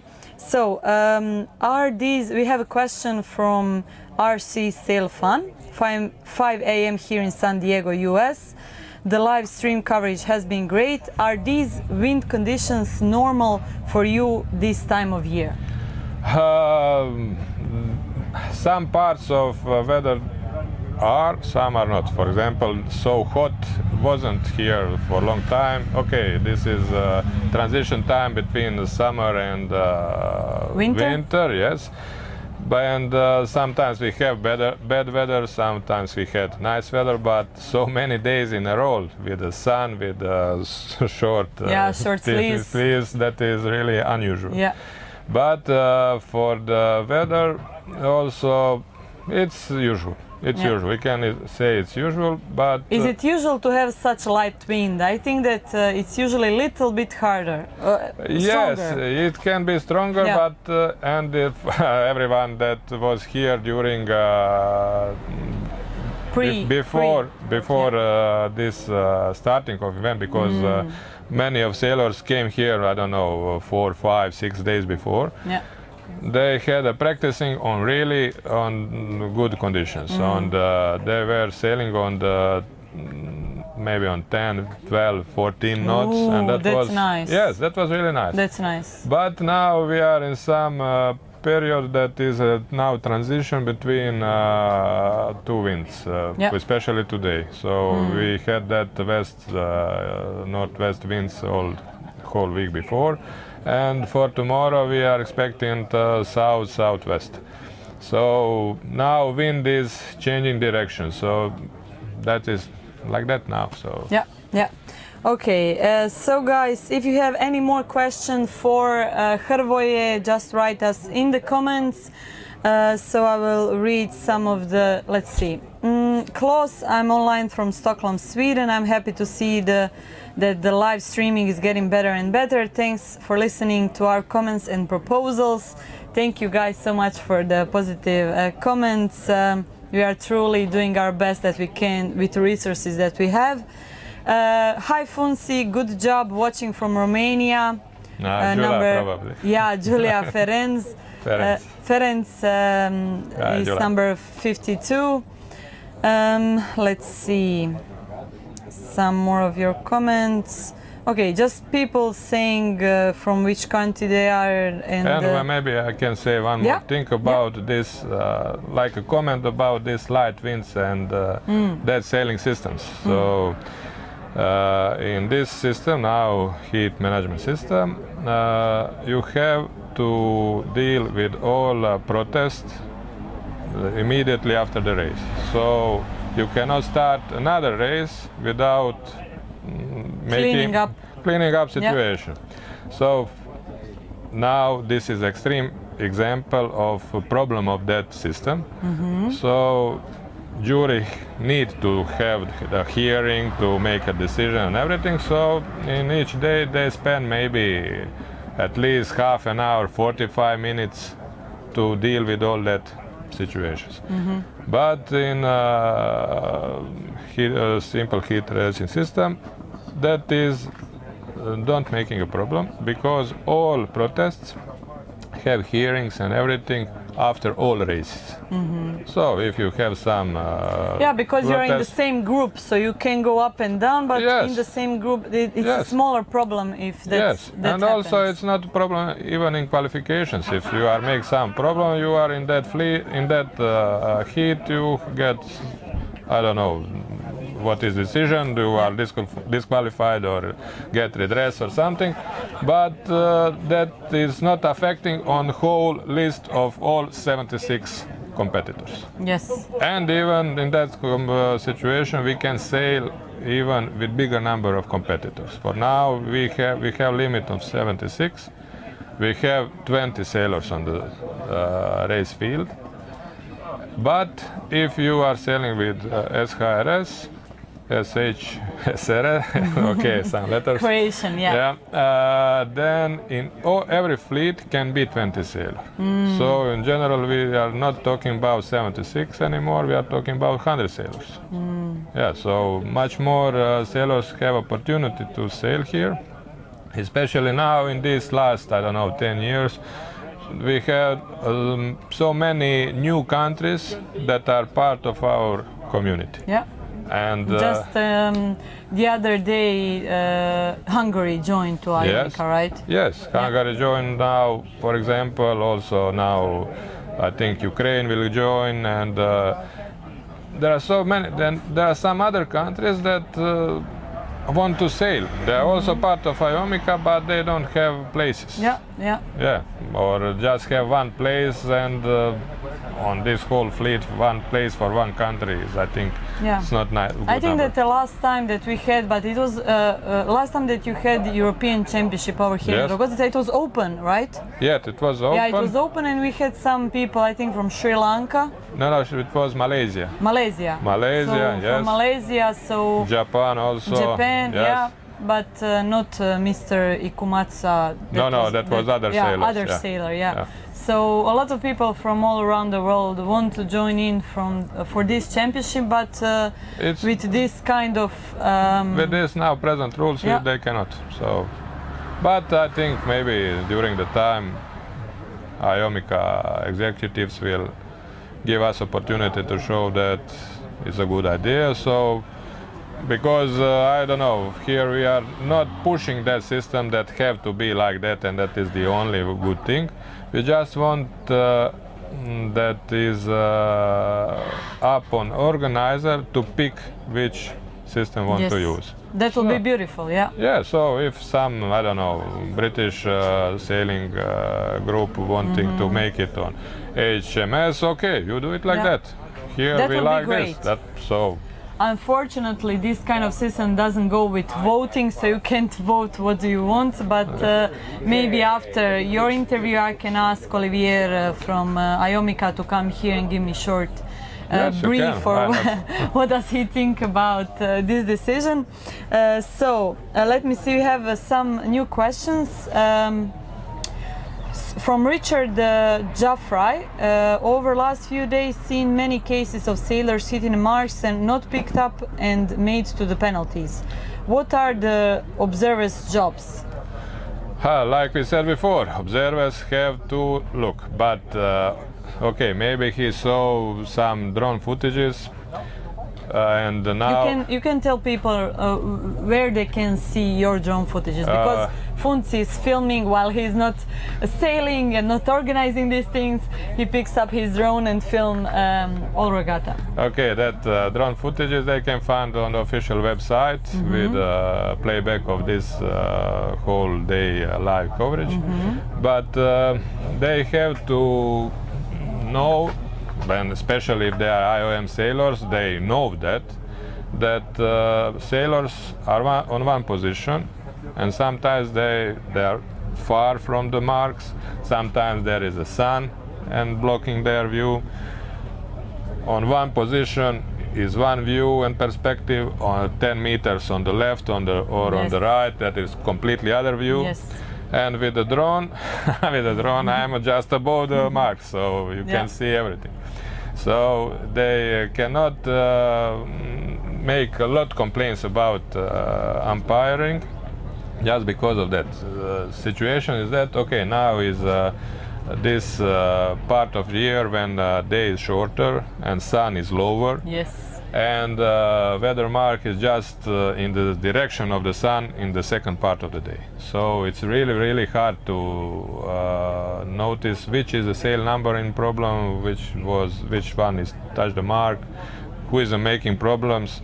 And also that is a problem for sailors. We cannot say they are doing day by purpose. They are just cannot see.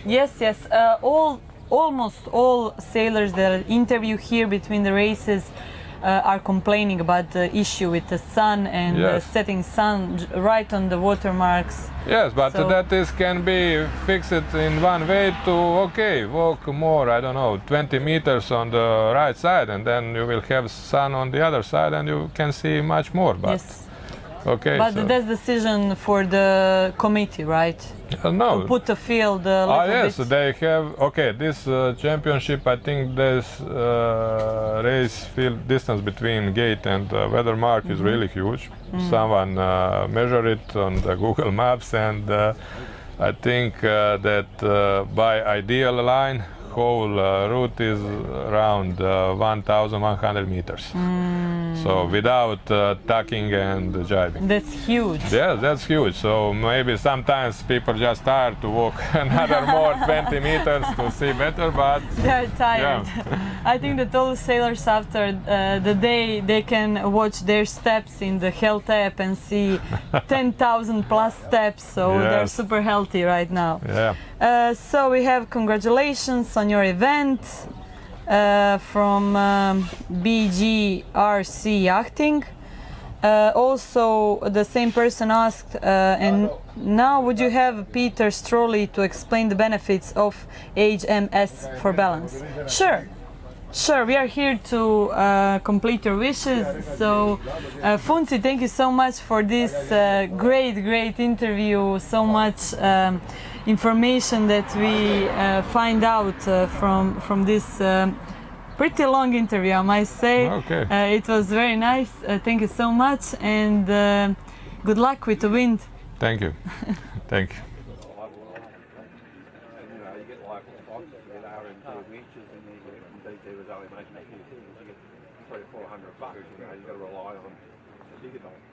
So we being in Alpy like a dealership, we had grow fruit juices. That was local. That cost us $90,000 local. Australia, because we had to fly. We had to have umpires from the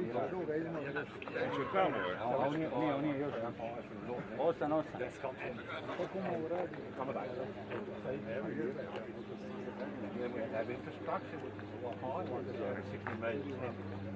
And proper admin. Of course. So that was pretty expensive. Security. There are all sorts of costs to organize. Whoever organises, how they get the money. Like, if PG wanted to give you $50 grand, pay for all of this for him. Why he didn't contact the organizer before? Why he didn't contact Hrvoje? We all knew that Hrvoje was organizer like a long time ago, and he never contacted. Yeah, he never wanted to. Why you don't? He had just to contact Hrvoje and say, I want to do it. We have like over there the sponsor behind the live streaming side of things. Sponsors are over there, stated clearly. There will be no issues whatsoever. You can give like $20,000 for just one stream. Fine. Go for it.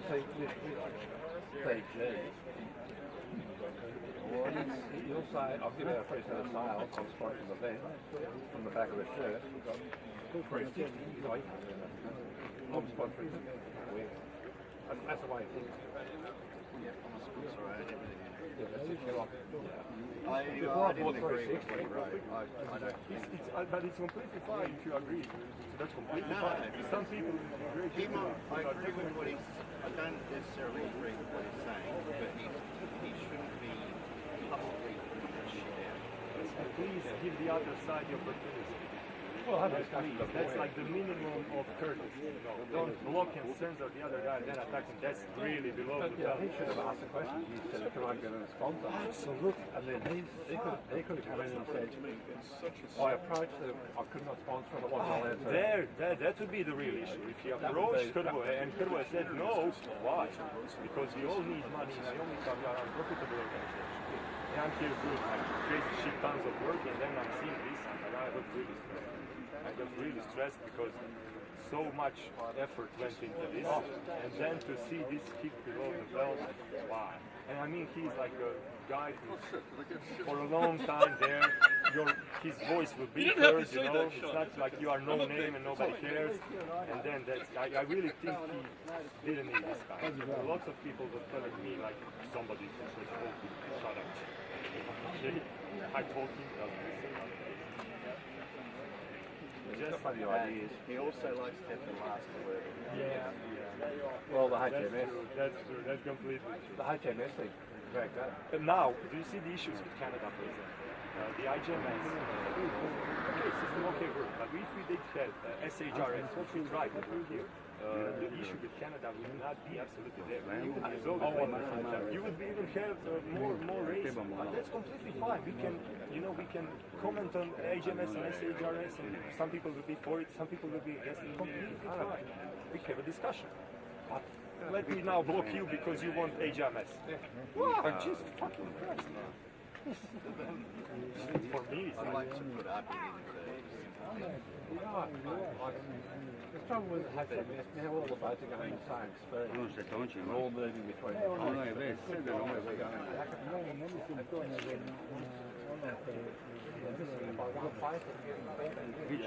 the other guys just get away.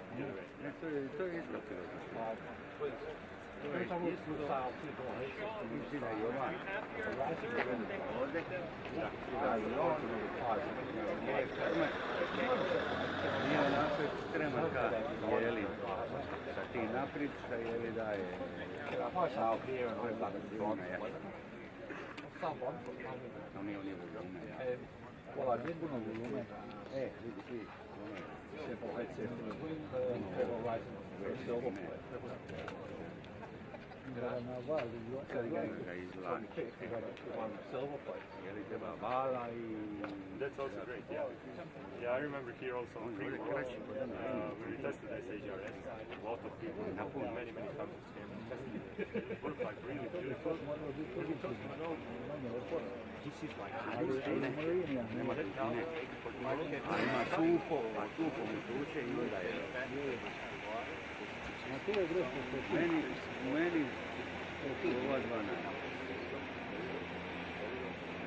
it's sad because I get speaking with everybody in Ezra and some of the people having complaints, of course, but very big is a good plan. Yes. So it's a long day. He likes it because he gets the top sail and get away. So he likes simple heat. He even brought some pretty good discussion and also Brett attacked there like SHRS as well. For me it's like whatever we try to do, he will attack. There we go. We try to do, he will attack. We propose 3D printed, he attack. We propose bring back the story about Maxwell where he didn't make the cut into the finals on the Maxwell, and a guy that didn't sail any races, and yet Brad sailed all of them. He said, well, how can I be beaten overall by a guy that didn't sail all the races in the championship? That's his argument. It's like, well, you've got to put what he gets. Well, it's like golf. Yeah. You know, when you play golf, you miss the cut, and the guy who makes the cut doesn't play, he's got to finish the cut. Yeah, that's right. What people got to understand is that it's just a different scoring system, and you've got to sail it differently. Well, every race is if you know, right, test it right, and then you don't like it, fine. Right. You know that many years I sailed Etchells triangle, and then before the 2005 World, the pre-World, yeah. And I was saying we should do Wimbledon. Everyone's going, oh, how stupid.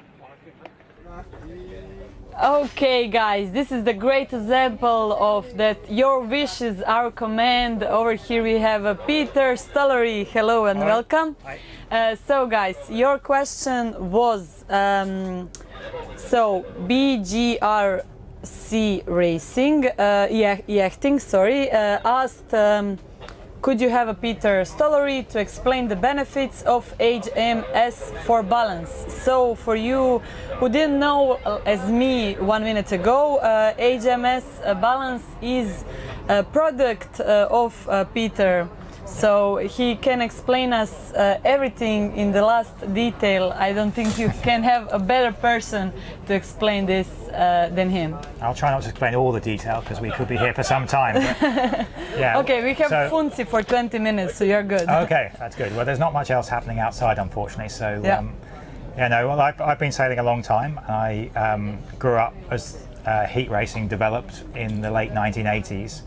And there were lots of systems that were tried, and there were problems with both. So the system that was used for international events at the time was just promotion and relegation after every race. So it meant that if you had a bad race, you would be relegated. Then you would have to stay in the lower heat to get promoted, and then you would be up in the next heat. So you would effectively have a double penalty every time you had a bad race. And then there was another system at the time that my father developed, which was you only get promoted after one race, and then the next race would be a demotion race. So you basically move the bar up and down.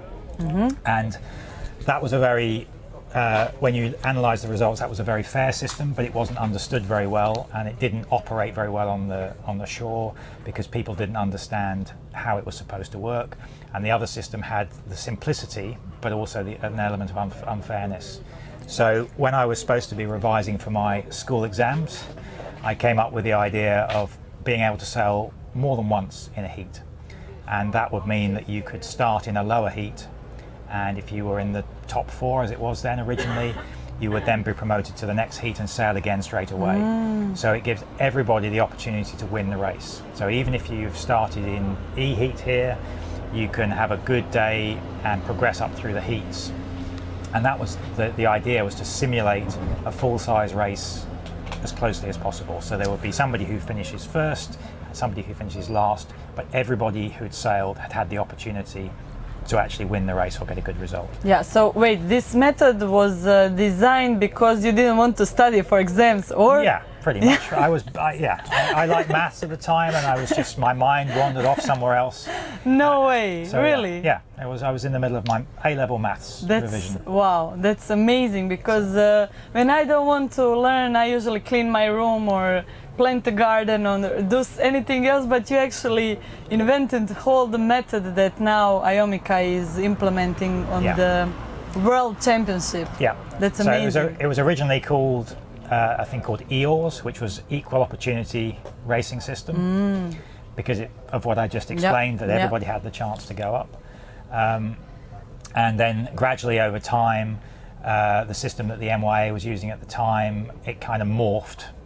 The two joined together, and so some parts of the established system were then incorporated.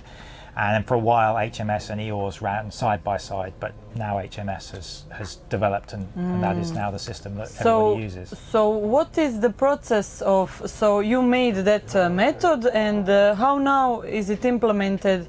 What was the path to come to this stage of the World Championship? So I can't remember that. Well, initially it was trialed. So we're fortunate in the MYA in England that we've got lots of boats, so we're able to run races with quite big heats or big entries. So there was instantly an opportunity to trial it with 2, 3, 4 heats. So that was accepted, and I think the MYA allowed it to be used as early as 1994, I think, may have been the year that it became the default system to be used in England. Yeah, you just said that it was invented in 1992, and that's the year I was born. Yeah, so it's been going a long time, and it's had several changes along the way to improve it. So 6-boat promotion was included. I think probably, I can't remember exactly when that was, but probably about 20 years ago that part was added. It was always 4-boat promotion. So still, for smaller events, you will tend to use 4-boat promotion, because if you've got 2 heats, you need more people that aren't moving up and down all the time to help with observing and running the race and that kind of thing. But the big plus to it is that you are sailing against the people who are of a similar standard to you, so that you get the opportunity to sail against the people who are equal to you. And if you can improve on that, then you move up through the heats, and if you have a bad day, you drop back down through the heats. And one of the best examples of that, I think, was in 2004 at the 1 Metre Europeans in Arcos, and I can't remember the guy's name, but one of the Spanish guys who hadn't had a great week, but on the last day he won E heat, he then went and won D heat, he then won C heat and won B heat, and then did the full clean sweep and won the last A heat as well. And that, to him, for somebody who'd been most of the event in sort of E, D and occasionally in C, that made his event, that last race, because he had that opportunity to go all the way up and beat the very top guys in that last race. And that's the plus side to HMS. It's that equal fairness across the system. And that fairness and opportunity exists right to the end of the event. And so, firstly, it was implemented for the UK. And after that, how did you manage to come to IOMICA, and what happened? I think, I'm not trying to remember the dates now, but I'm pretty sure that by 2000, the International Radio Sailing Association had adopted it. So it was then allowed to be used for international events. So at the time that IOMICA was formed in 2003 in Vancouver, they were taking the documents, a lot of the documents or procedural things from URSA at that time. So HMS was the natural default to use that system. And I think that's the first time that the system was used. And I may be wrong, it may have happened in Croatia in 2001. In fact, I'm pretty sure it probably did actually. Was it in Dubrovnik, 2001? That was in Omišalj. Yeah, near Rijeka. On Krk. Yeah, in Krk. Tell me, in your opinion, when we have some competitions, whatever it is worlds, it is continental, whatever it is, what do you think, who should decide which system to use, the host or the IOMICA? On your opinion? Well, in my opinion, it should be canvassing all of the skippers around the world and making sure that what IOMICA delivers for the competitors is what they want. So if the majority of the skippers want to run under SHRS, then they can. If it's HMS, they can, or if it's another system that's invented, they can. But it needs to be representative of what the skippers want. And I think, I'm biased, but I think most people feel that HMS is a bit fairer because it gives them that opportunity. And there's a concern that they will be coming to an event and getting stuck in a heat for the last part of the event that they feel they don't want to be in, and that's the concern. But I'm obviously biased because you are. I spent a long time developing that system and getting it to where it is. But I can see, the whole point of having IOMICA is it's a class association. And if the NCAs around the world want to change the way that the events are run, then that's how that's how democracy should work. And that hopefully. There have been some comments about HMS, and we're always looking at ways to improve it. There are some ideas that we have to make it better, and for events like this. So it may be developed further. But and evolving. So if this is your system, so who approves that additional things that are coming in? Do you have to give a green light, or it's in their hands from IOMICA? They can do whatever they want. I believe I gifted the copyright to the MYA. Okay. But I'm still pretty much involved in any changes that are made that are of any significance. So you're asked. So I'm asked generally for my opinion, and there are 2 or 3 other guys in the UK who were instrumental in developing the system and running it through their heads to make sure that what was being changed was the correct way of doing things. Henry Farley being one of the key guys who helped develop the system, but also then went and wrote the program for the scoring. And so there's a bit of a misconception now that that HMS is the scoring package that you have on the computer. But it's only the system. It's only the system for actually recording the scores. So. Okay, guys, so I will just read out some of your comments. We have, let's see. Okay, just we have some discussion about when does, so I'll just read your comments, not to explain it. Can you explain what the skipper control area is? It seems that the skippers have to stop early before the water marks, and then after that we have another comment. Penalty system should have 2-turn penalty. If off-sending boats does not do penalty turn within 30 seconds of infringement, where the umpire has to pursue outstanding penalty, else protest hearing. So is it true, or? Yeah, so the way that the umpiring system works here is that if a contact happens or a contact is called, then the skippers involved have an opportunity to acknowledge that. So they should say acknowledged, or I'm going to do my turn. If it's acknowledged and they realise that they're at fault, they do 1 penalty turn, attack and a jibe, or a jibe and attack. But if nothing happens and there's no response from the skippers after a call has been made, then the umpire will blow their whistle and give a penalty to the offending boat. Once that has happened, the offending boat has to do 2 penalty turns. So the idea is that the onus is on the skippers to acknowledge and communicate and make sure that they're doing their turns, rather than waiting to be told by the umpire. Okay, guys, I hope you get answer to all of your questions. Thank you so much for this lovely interview. I think that people are so much more smarter after this beautiful explaining how the system works. Guys, we heard that Heat A is on the water. We didn't. Yeah, you better go. Thank you so much for this interview. Bye, guys. Thank you. Observers!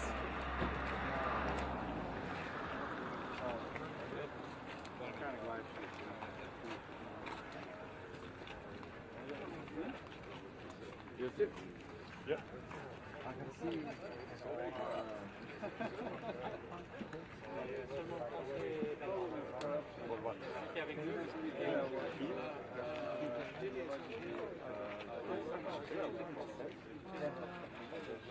Not the price, but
minutes to the start.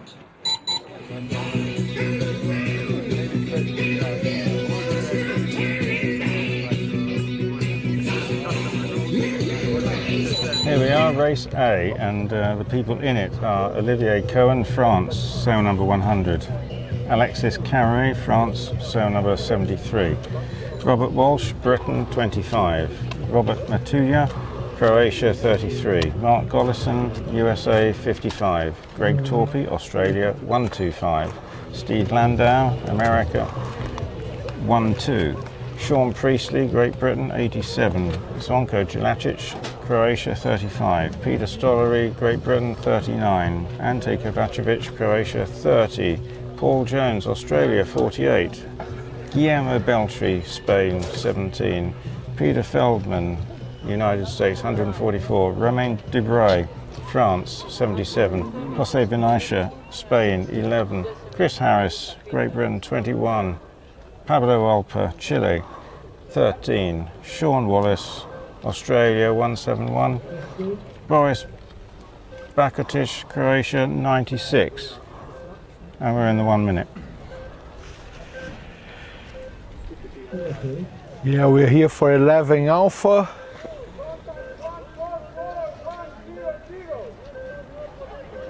Judges are calling for contact between 144 and 100. 144 decided to spin.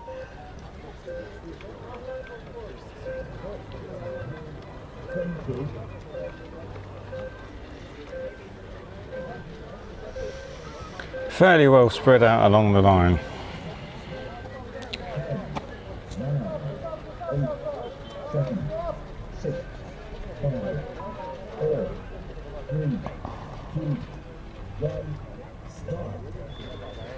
No surprise there.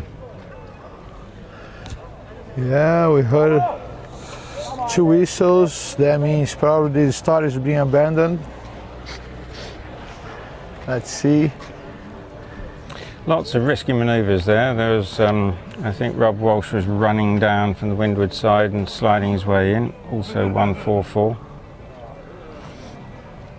Squeezing himself in with nowhere to go.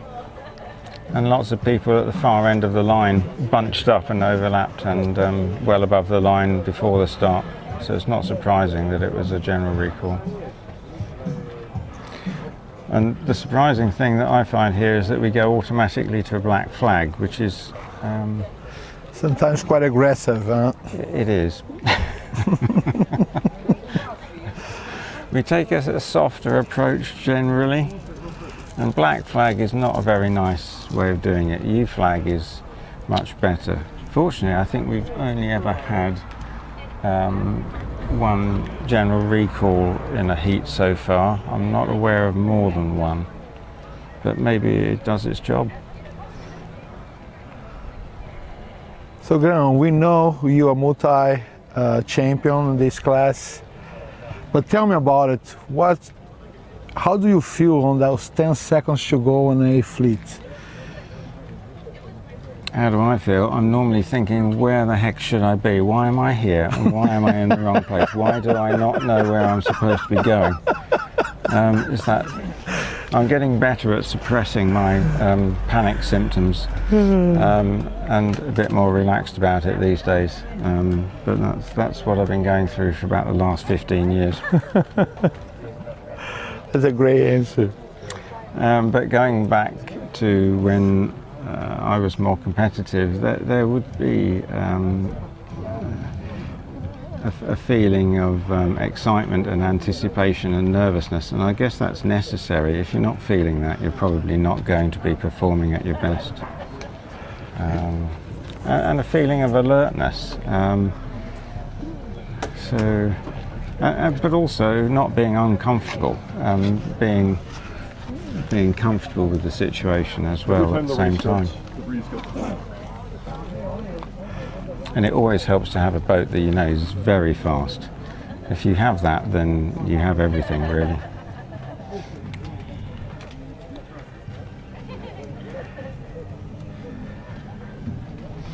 What do you see here at this event this time round compared with previous events? What's different for you?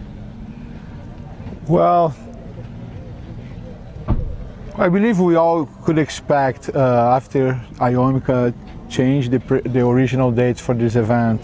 The big challenge was how many races you could run a day. North Hemisphere, on the end of October, first week in November, we see big difference between daylights. So we're experiencing only 6 hours of sailing and the winds helps. So for me, the big difference is, number of races a day comparing with what we hosted in Brazil last event. About boats and competitors, I think any world championship brings the best of the best, most likely, and light wind conditions, super shift brings the top guys, skills. But yeah, so far I believe France, yes, those are the leaders. The French sailing program is working really well in these conditions. Final minute on race 11 Alpha. Well, already the boats are fairly well spread out. I suppose each one has a spot on the start line that he's aiming for, apart from those that are dithering around trying to find a space to slot into.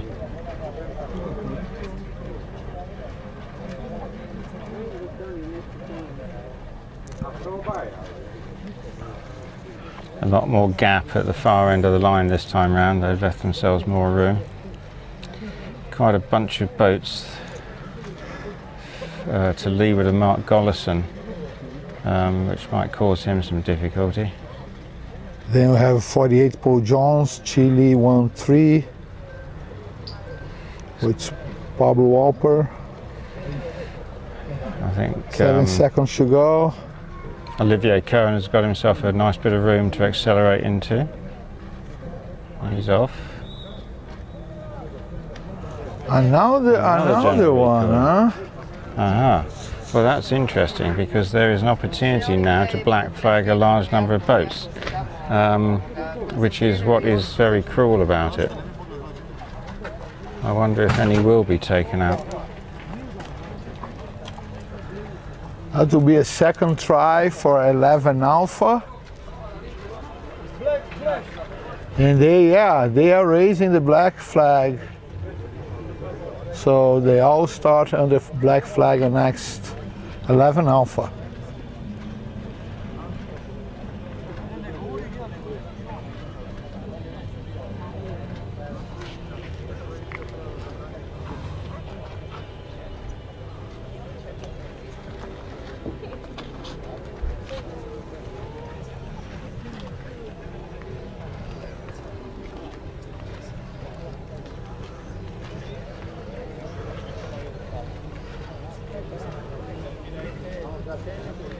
I can remember talking to the the Frenchman Pierre Jean, who won a number of world championships, well, a European championship and I think a Marblehead World Championship and a 10-rater World Championship in the early 80s. And he then fairly soon after that dropped out of radio sailing, but he came along to a World Championship in Paris in 1998 as a spectator.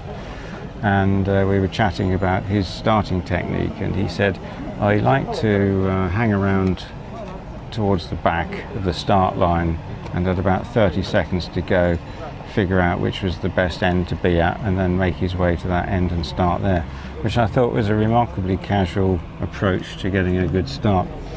But he was a very talented sailor and had very fast boats. But it sort of showed a willingness to be flexible, to be alert, and to take note that wind shifts can change in a very short order and change where you need to be on the start line considerably. And he did very well out of it.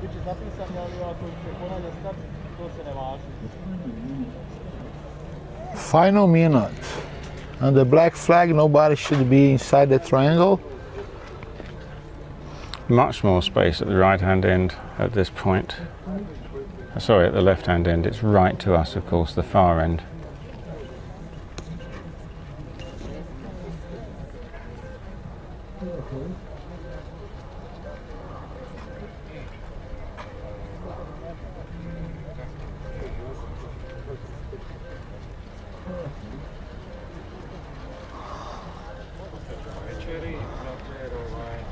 It's interesting to note Olivier keeping space to leeward of him to accelerate into. Seems to be very good at that. Looks like he's ducking 144. Still got plenty of space before the gun goes.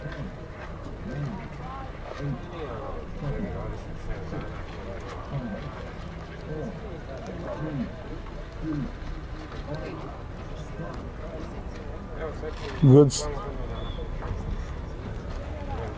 No. Okay, general recall. He can call, okay. Well, what's the point of having a black flag rule if you keep having general recalls and you don't keep picking boats off? What's wrong with their spotters? Surely there must be at least one boat they can identify each time.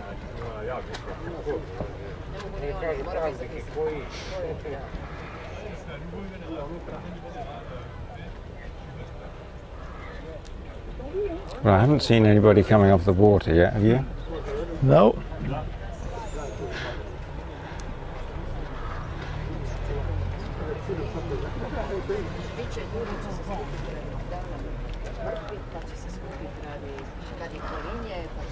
The view back at home, at least of enlightened race officers, is that you only have a black flag if the start line is perfectly correct. But it's the competitors themselves who can't order their starts. But if the start line is badly biased, and that is the reason for having general recalls, then you should never introduce the black flag, because what you should be doing is changing the start line to make a better start line. Yeah, that's what we're expecting. I believe that's what the race committee is going to be doing right now on the pin end at least.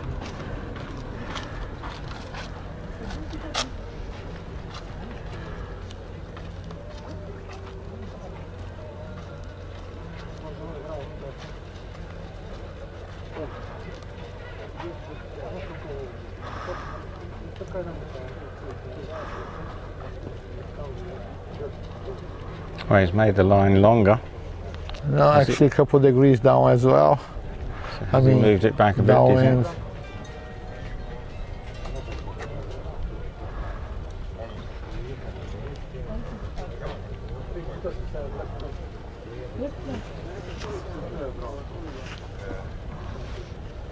Well, the boats are fairly well spread along the line, so some people would take that as a mark that the line is a good one.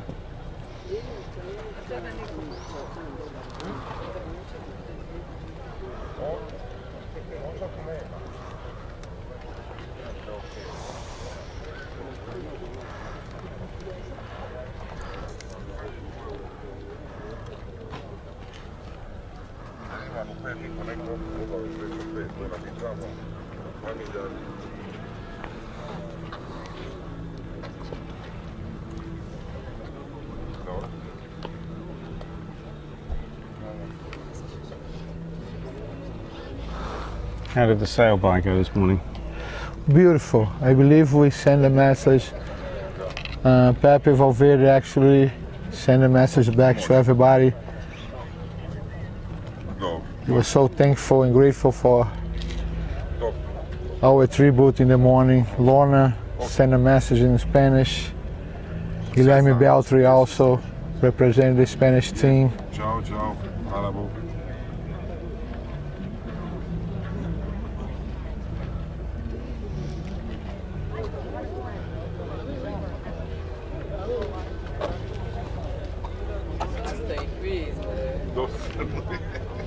It was amazing to see so many boats on the water in such a small spot and so few collisions between them. Yeah. It's amazing. And yet as soon as we're under racing conditions, it's incredible how we can't seem to manage that. Just receiving some positive message from a really good friend here, Mr. Pierre Gonnet. Pierre, I'm sending big keys for you. Wish you were here. France team is doing a great job. We miss you.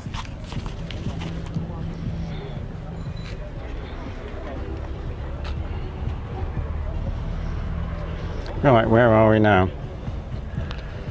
Somewhere in the countdown sequence. Yeah.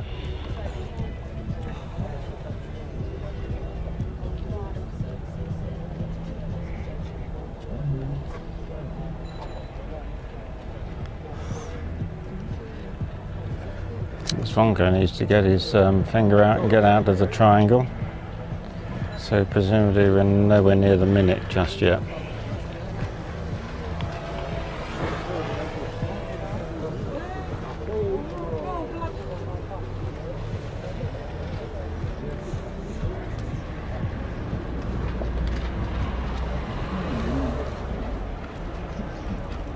Okay, final minute. So Olivier is not quite so keen to be down the far end of the line this time. He's working his way back to the right hand end of the start line. Zvonko seems to be leading the charge to the left hand side.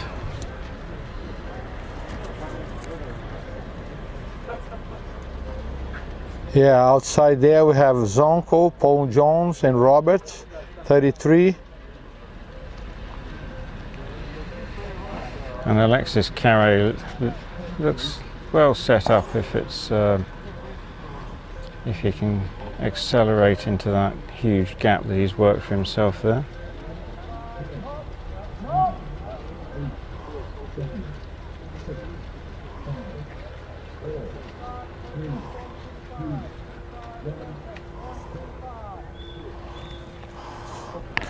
I hear GBR protest, GBR 25 protest 125 on the line.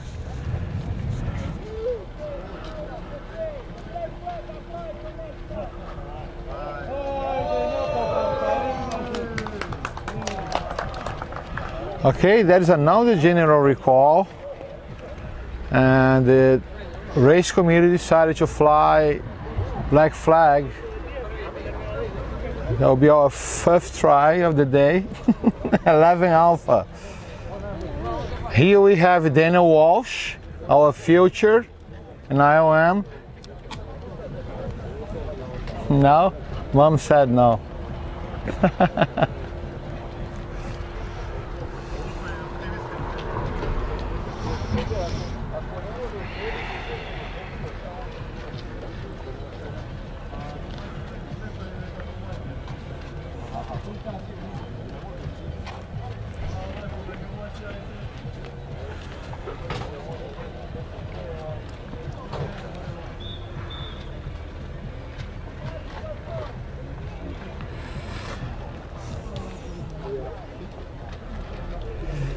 Pierre is saying hello to all of you guys at home, here.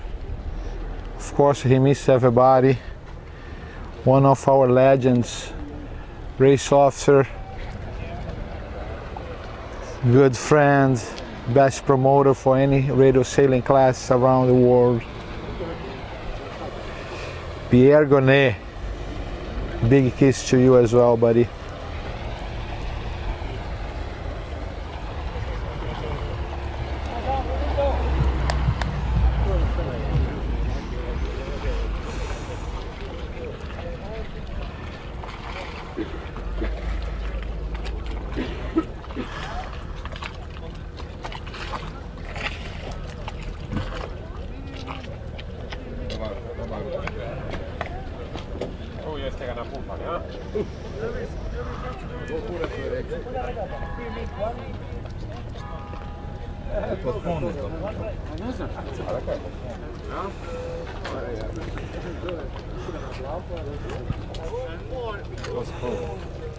Huh? Postponed. Oh, did you postpone? Not me. No, yeah, it's postponed. Okay, guys, you guys at home just learned about the 11 Alpha. It's being postponed. We will return to you guys soon. Unless Grant, you want to say anything else? You want to stay here on the sun? I'll come back when they're ready to go again, maybe sometime tomorrow. Okay, guys, I'll talk to you guys soon.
Try again.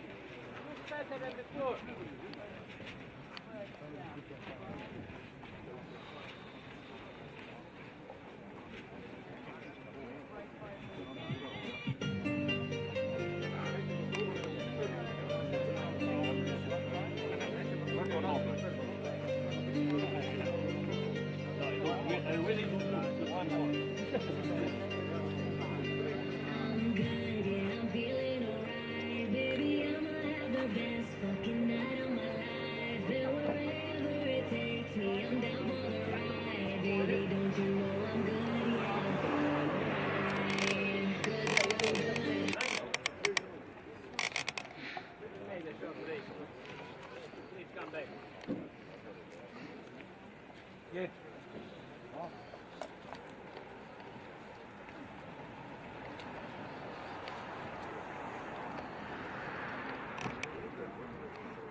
in his red just like he came from Metre.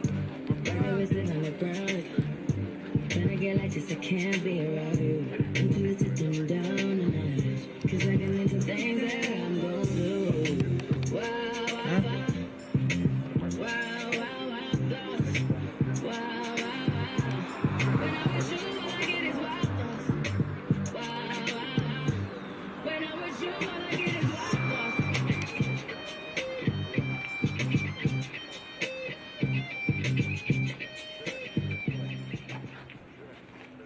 2 minutes to the start.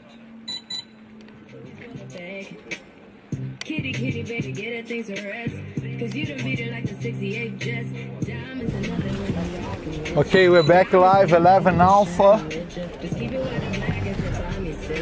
They are under the 2 minutes countdown right now. And here with me, Mr. Bantock. Apparently, of all the previous starts, only the last one was a black flag so far.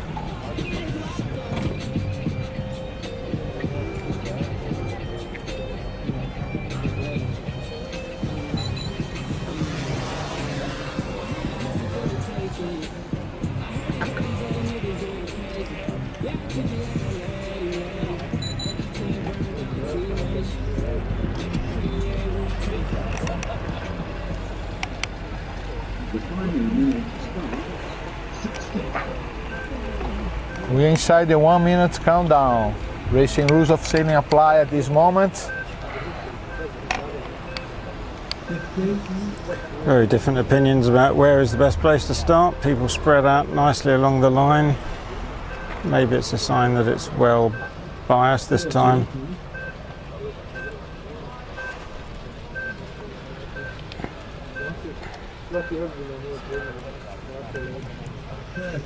Olivier fairly well in the middle of the line, but he's only got 4 boats to leeward of him. Zvonko second from the left. Rob Walsh right over to the right hand side in conjunction with Peter Stollery just to leeward of the right hand start mark at the moment.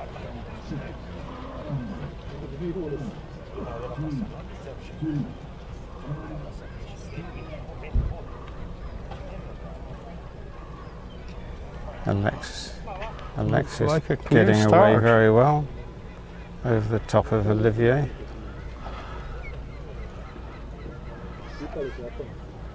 Oh no, it's not Alexis. Was it 7-3? Is that Alexis? Yes. Yeah, I think it is, isn't it?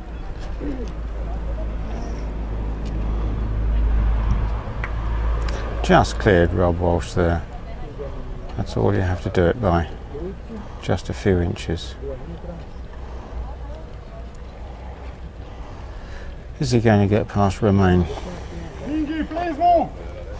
Yeah, I think he will. No problem at all. And the boats that have gone further over to the left before tacking have done very well out of it. Zvonko is leading the charge over on the left-hand side. Nicely lifted.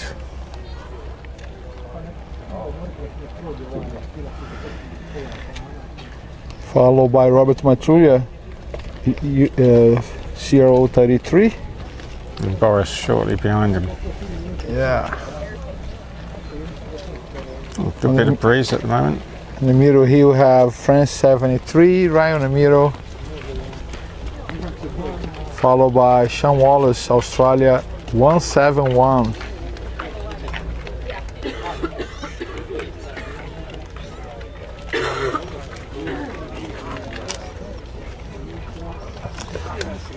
Just a few of the tail enders on starboard now, going across to the left-hand side of the course. Not much enthusiasm for anybody else to break tack onto starboard. Very steady wind under the conditions we have here.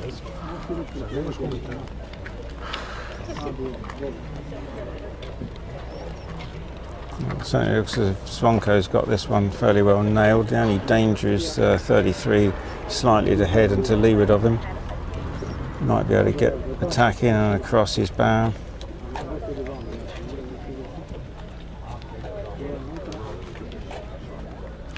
Which he has. Zvonko bearing off very slightly to go behind him. Who's snuck in there at the windward mark. 48, Paul Jones taking a risky manoeuvre there, but coming out of it fairly well nevertheless.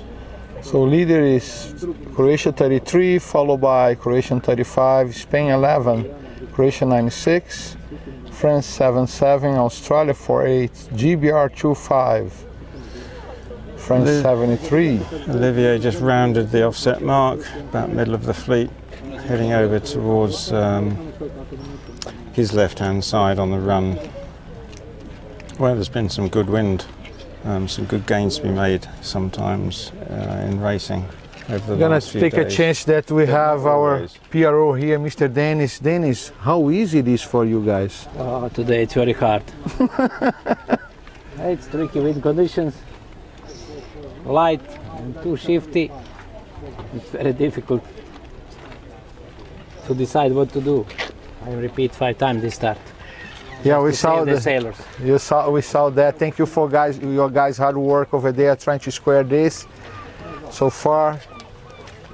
Now looks okay, but how long we will see. There you go. Thank you so very much. You're welcome. Here we have PRO Dennis.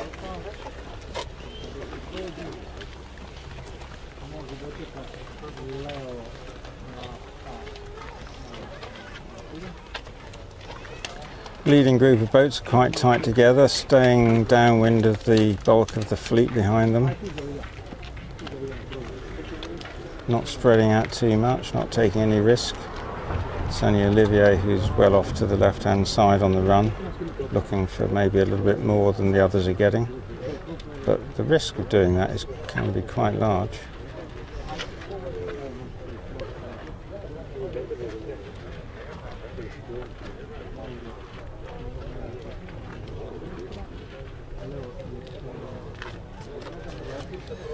From here it looks like he's doing quite well out of it.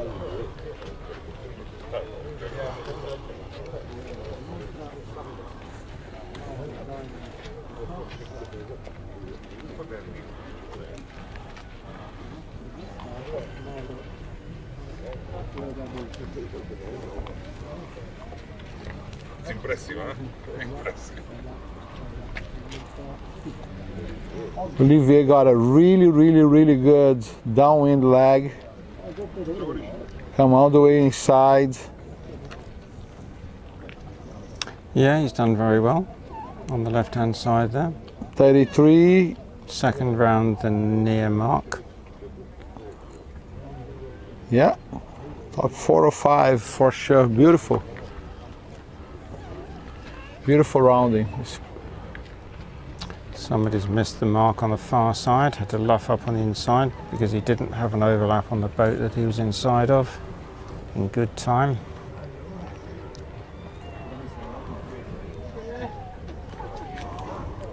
And another one done the same. It looks like it was Ante, bailed out on the inside.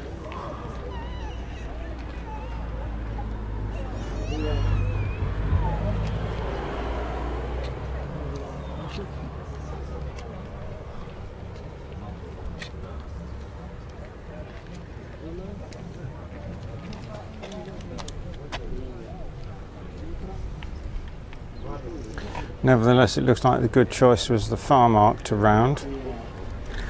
The left-hand one was a little bit risky.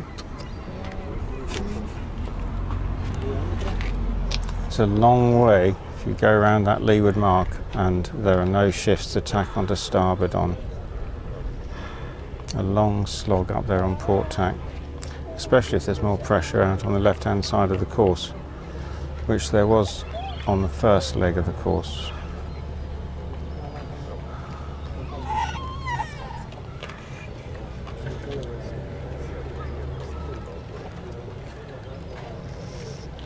Zvonko still trailing Roberto.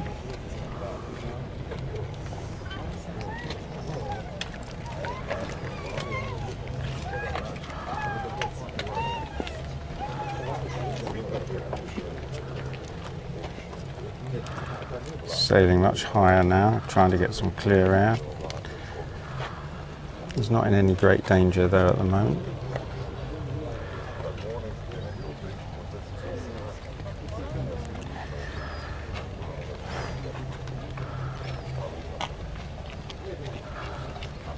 Mark Gollison's trailing them quite happily.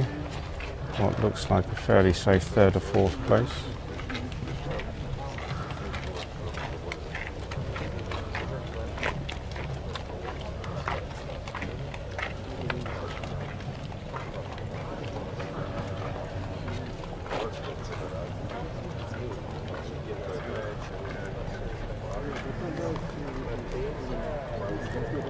Yeah, and you have a new leader.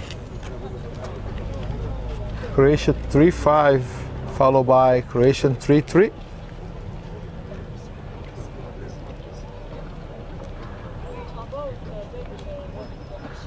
Sailing that little bit higher seemed to have paid off for him.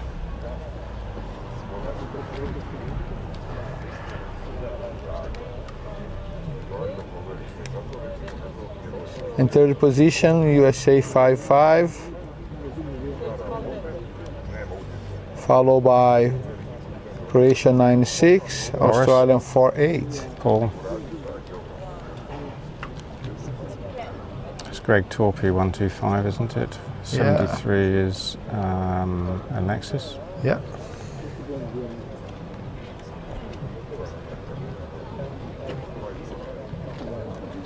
Olivier just ahead of Peter Stollery, just ahead of Rob Walsh. Who's ahead of 144, Mr. Peter Feldman.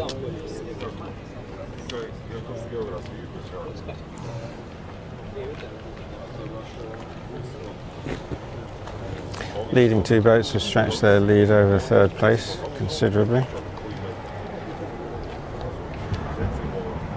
Zvonko displaying the sort of form that we're used to seeing from him at these events, and it's been a bit lacking at this event so far. I think he's only won a fleet race so far.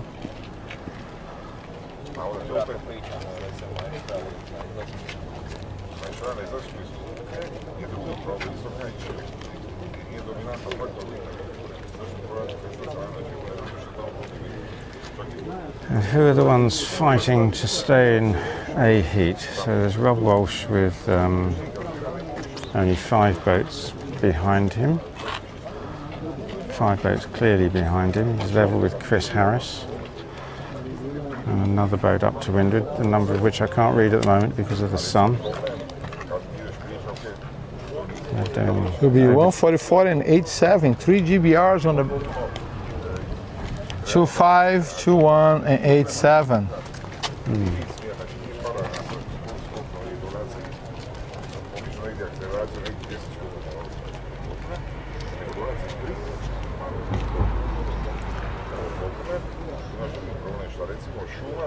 Rob should be feeling a bit more comfortable now because there's been a bit more breeze on the line where he's running down. Boats out further out have been left in less wind this time on the run. Favoured the 3 British boats. Alexis, not Alexis, yes, Romain de Beret, 77. Looking like a candidate to be in the back 6. So here we come for the last leg up.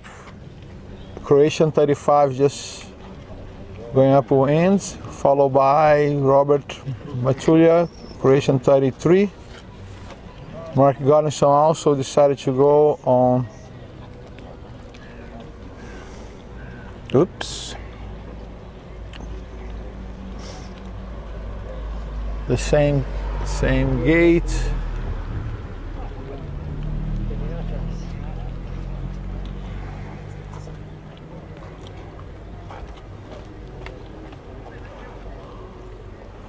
Have a beautiful crossing there between 33 and 55. 33 clear ahead, just covering 55.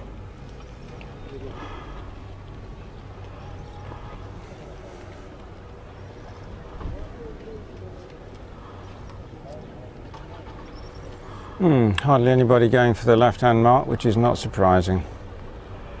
Yeah. The left side lift is something for the race committee to deal with.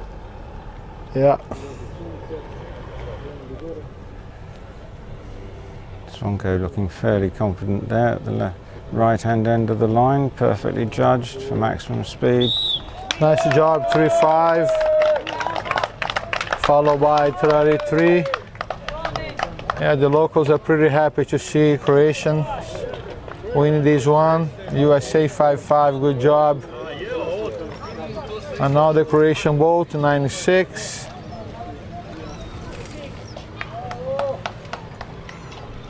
Followed by Australian 4.8, Mr. Paul Jones.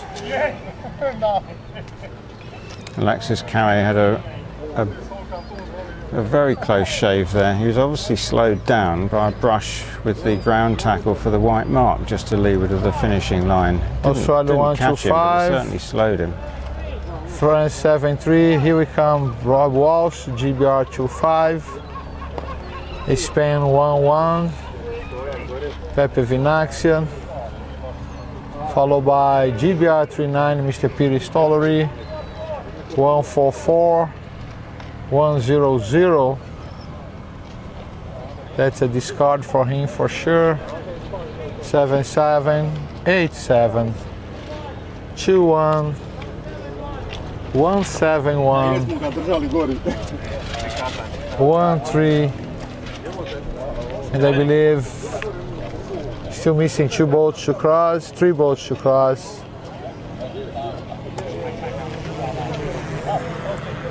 Croatia 3-0.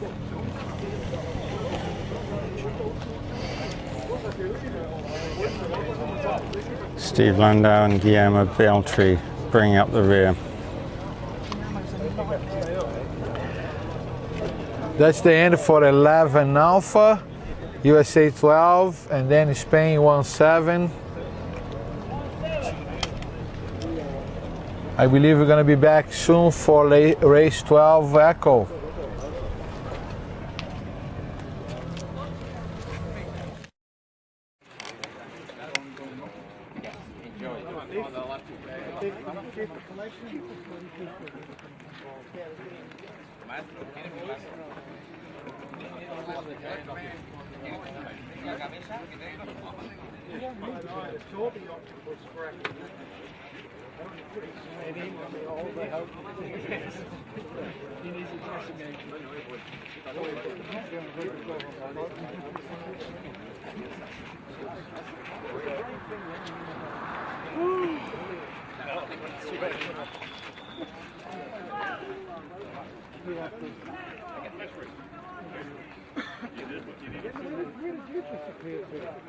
I was anyway substitute. That was your main guy. That was your main guy. Yeah. He was busy with writing down all of the decisions. Okay, 12. Stay back on the water, please. I called Tuesday in the week.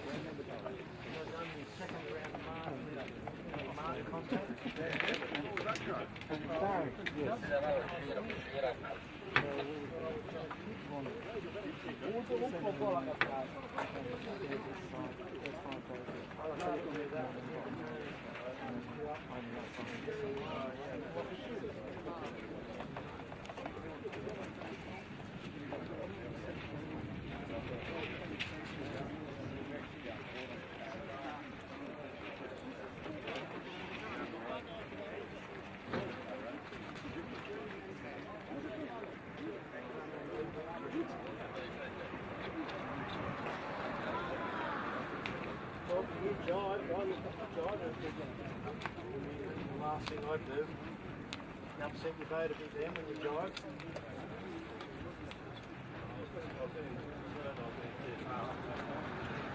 Yeah. I'd rather be away and sail over square.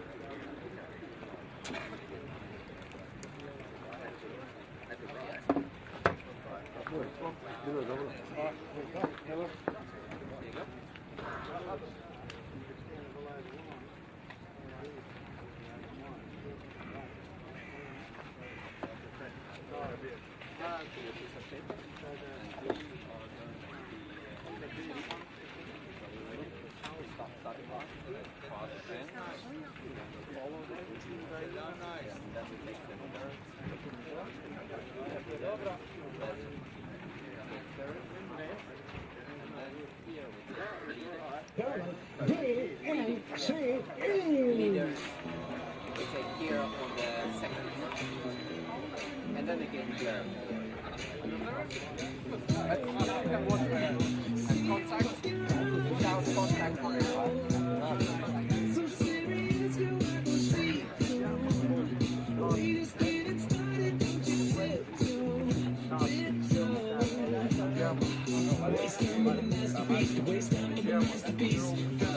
You should be rolling me, you should be rolling me. You would be like fantasy, you would be like fantasy. But you move so carefully, let's start living dangerously.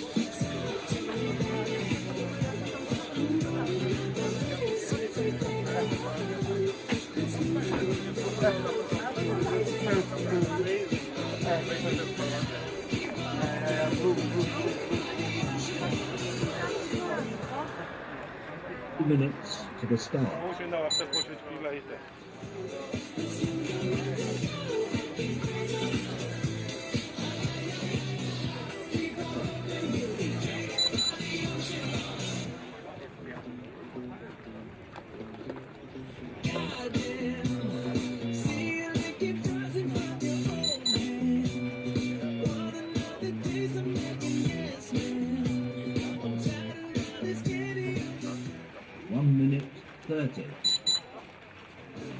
Waste time with the masterpiece, to waste time with the masterpiece. You should be rolling me, you should be rolling me. You're a real life fantasy, you're a real life fantasy. But you're moving so carefully, let's start living dangerously.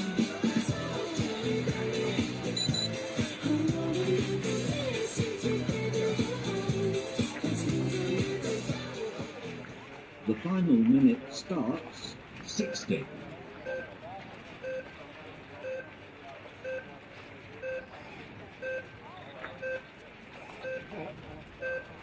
$50.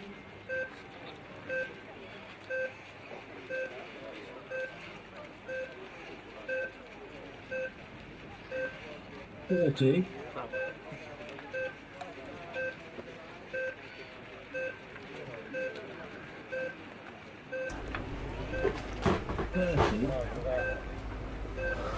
All right, coming back to you with E12 right now. Let's see first. The starting line is getting ready, and we'll check out the competitors soon.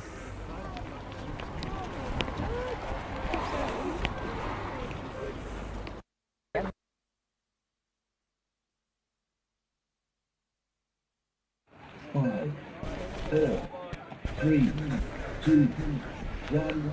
And start. There we go. We hear the whistle, but there was one boat over there, yeah, 05, coming back on the starting line, and also it seems 06 just started right now, so that was the whistle.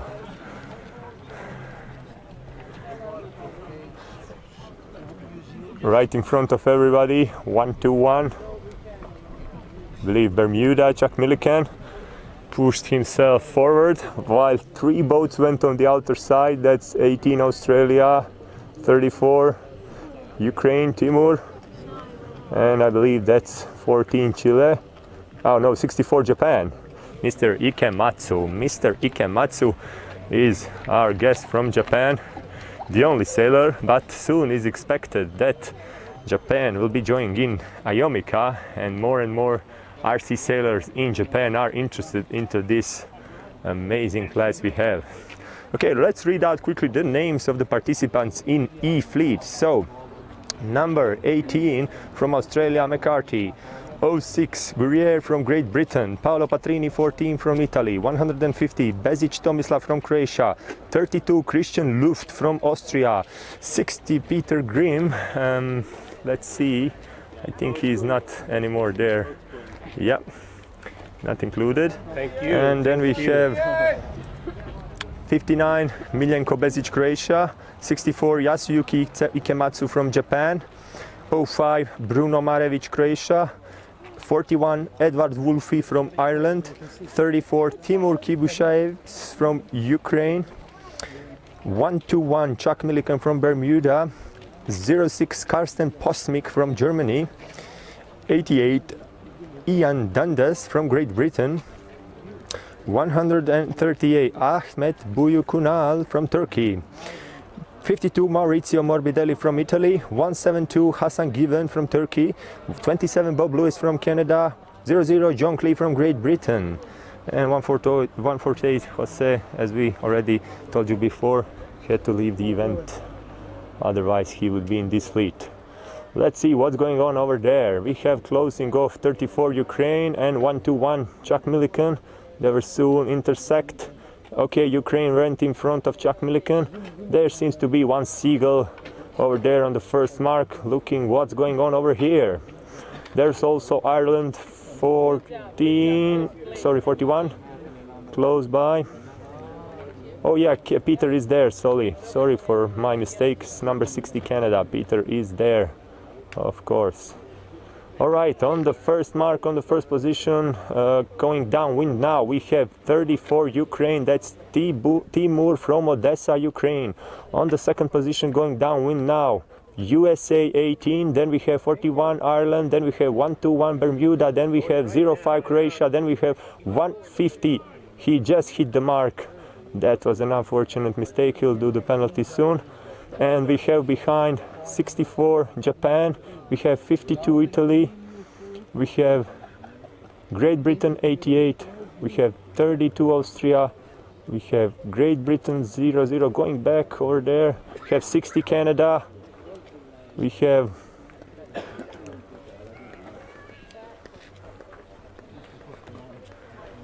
who are the numbers? Sorry, 172, 138, 14.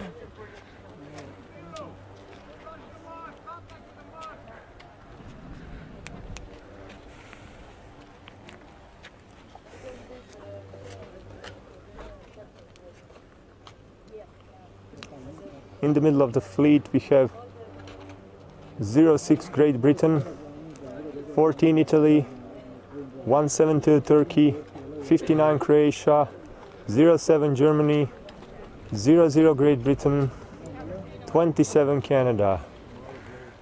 Okay, let's see. First boat is around 7-8 meters in front of the second one, and the, let's say, middle fleet is pretty okay over there, like 6 or 7 boats all aligned practically, one next to each other. But over there for the first couple of positions we are going to see the fight between 05, Croatia, 18, Australia, 34, Ukraine, 150, Croatia, and 41, Ireland. There's also close by 64, Japan, and 121. So that's gonna be pretty interesting to see the clash of those boats. A little bit behind 52, Italy. Then we have 32, Austria, 172, Turkey, 88, Great Britain. Then they are followed by 07, Germany, 06, Great Britain, 00, Great Britain, 59, Croatia, 138, Turkey, 14, Italy, 60, Canada.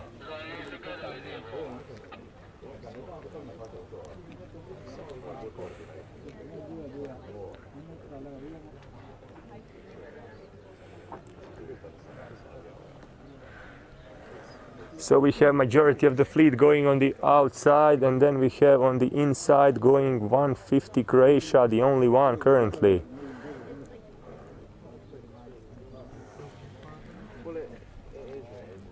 Everybody is just going on the outer side, and here on the inside after 150, Croatia is 172, Turkey, also going on the inner side. Let's see how things will unfold for this, what it seems unorthodox move by Croatian. Tomislav Bezic sailing 150. He pushed himself pretty hard, trying to catch up with everybody, and from what we see, that was a pretty good move over there. He just entered the first, leading the fleet. Now he tries to avoid Yeah, there we go, being stuck in a wrong shift, so he just tacked.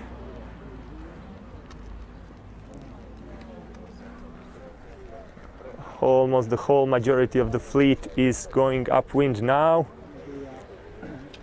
All right, let's see, this is pretty interesting situation over there, and we had a big jump in front by 150, and now he's leading the pack. So currently on the second position, probably 34 Ukraine, then 18 Australia. Right behind there's going to be a close battle between 05 Croatia and 41 Ireland. That's young junior Bruno Marevic, the youngest one here, and Edward Wolfe from Ireland, and it's gonna be interesting. There we go, we see tack of the Croatian behind him, and Bermuda 121, Chuck Milliken is also there. We have Italy 52.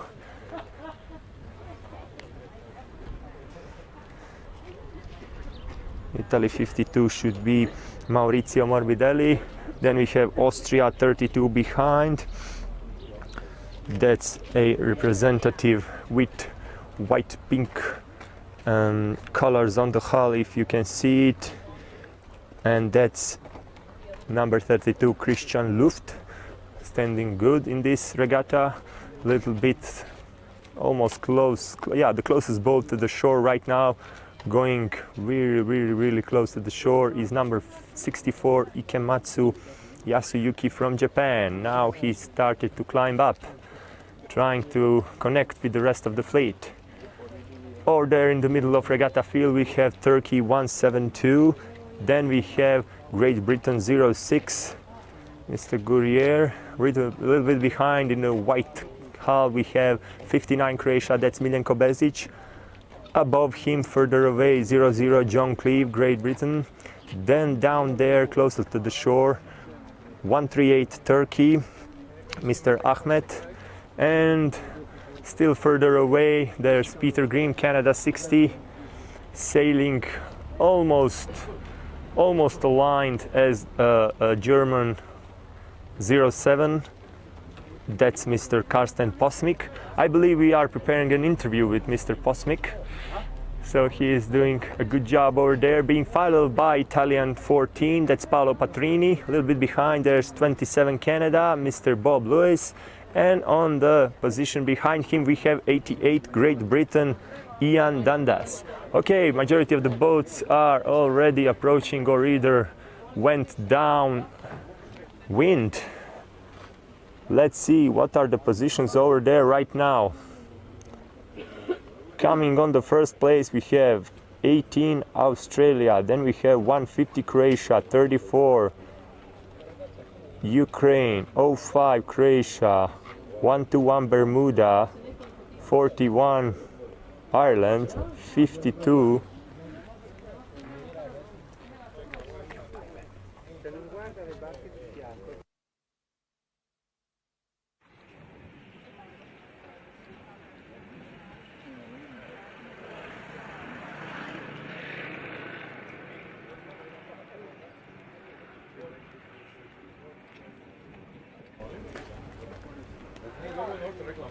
Let's see, the wind is a little bit lighter still, but yeah, they can sail pretty well. It's not shifty too much, but it is on the lower side of the field. It is a little bit lighter.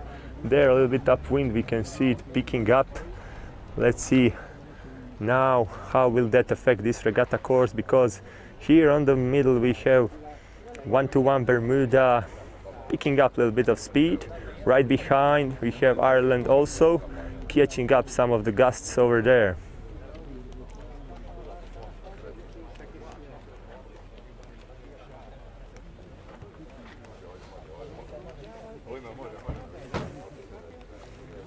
Majority of the fleet now, okay, all the fleet now is going downwind. Everybody's just trying to catch even these slightest wind pressure changes they can, you know, downwind, to be able to advance a couple of meters before the other guys. every little change has a big effect on the event, in the whole event, and of course whatever you do, wherever you try to push minimal, like just couple of half boat length or just couple of meters there and there, you benefit a lot in the end. Either by tactically outmaneuvering your opponents, or either by entering into a higher pressure of wind first and then being able to move yourself according to your strategy. So you can bet that every small change you recognize on the regatta field before the others will be benefiting you.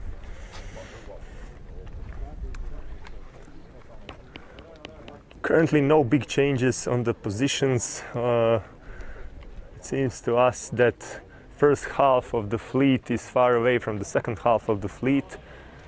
And let's see now, going on the downwind, gate are being rotated, 150 on the outer side, 18 on the inner side, 05 on the outer side, 41, 52 and 172 will be going on the inner side, 121 and 34 just about to rotate around the outer mark, and we have full butterfly downwind sailing beautifully by 64 Mr. Ikematsu Yasuyuki. Japan is doing good job. Then we have over there 06 and 32 going on the outer mark. So the rest of the fleet is now joining in down there. There we go. Mr. Ikematsu, Japan 64, went on the inner mark.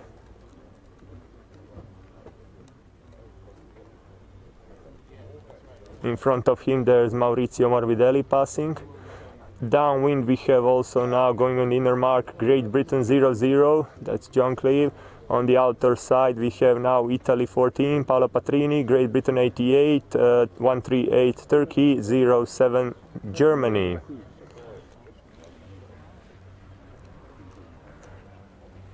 Just a couple of more boats need to go downwind, but maybe we can focus on the upwind.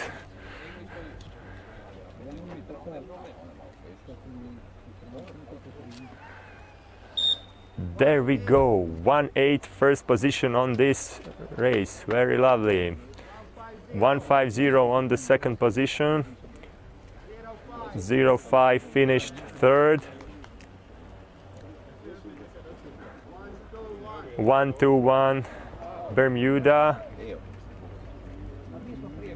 on the fourth position, and it's going to be a close call here. Let's see what's going on, 31 or 4, 3-4 before 41. So Ukraine entered just before Ireland. Now we have Maurizio Morbidelli fighting behind, yes, and 5-2, then 3-2.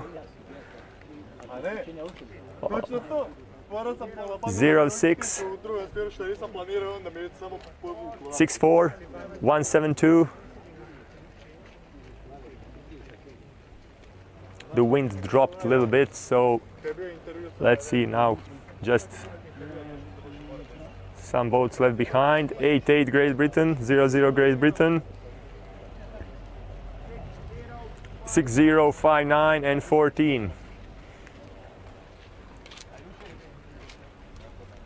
Two more boats to go. Let's see the battle between 07 Germany and 138 Turkey. It's gonna be a close one. Let's see who will finish.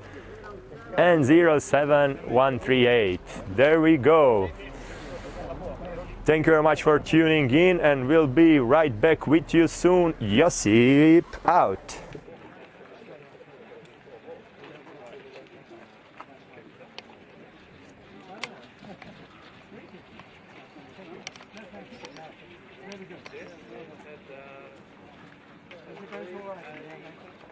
Yeah, there's my bag. Are you about to say it? Yeah. Thank you. See the bag I got, yeah? See the bag I got at the end of the beach? Oh, yeah. That's Somebody think, are you Oh, you brought it in? Yeah, I brought it in on the field, yeah. That's around the gallery. I can't tell you again. Cool, good night. But I've been going, I was in there.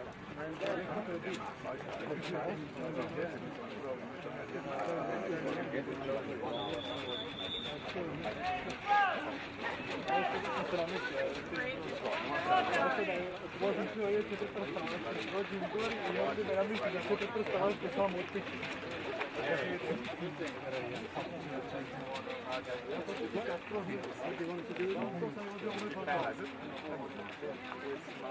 Doesn't stand up to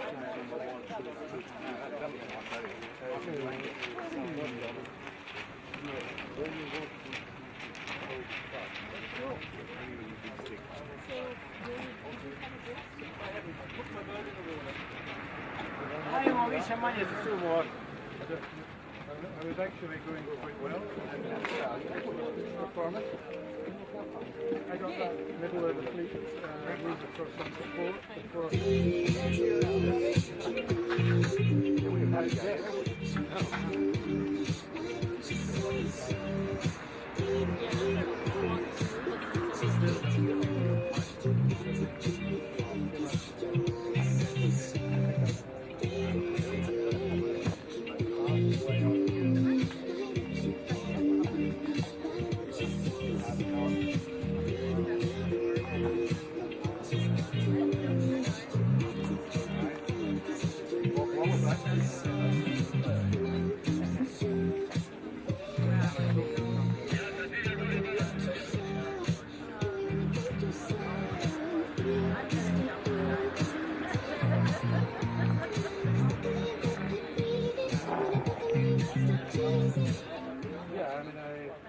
Minutes to the start.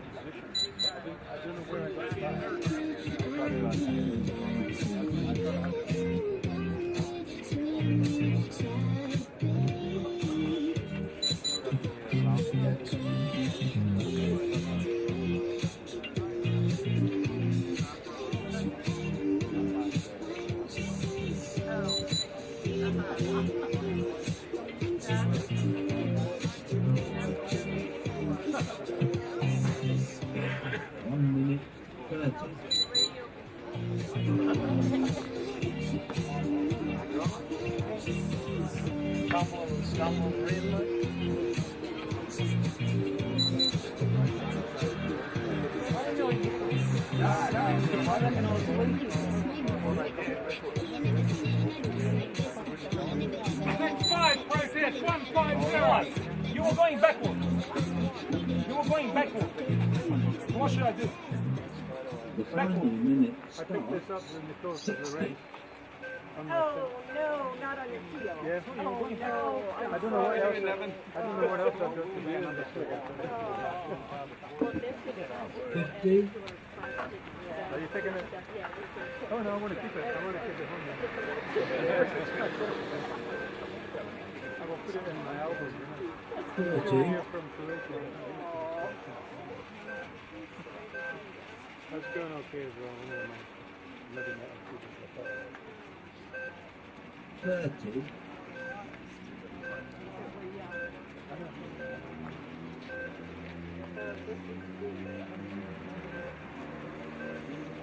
20.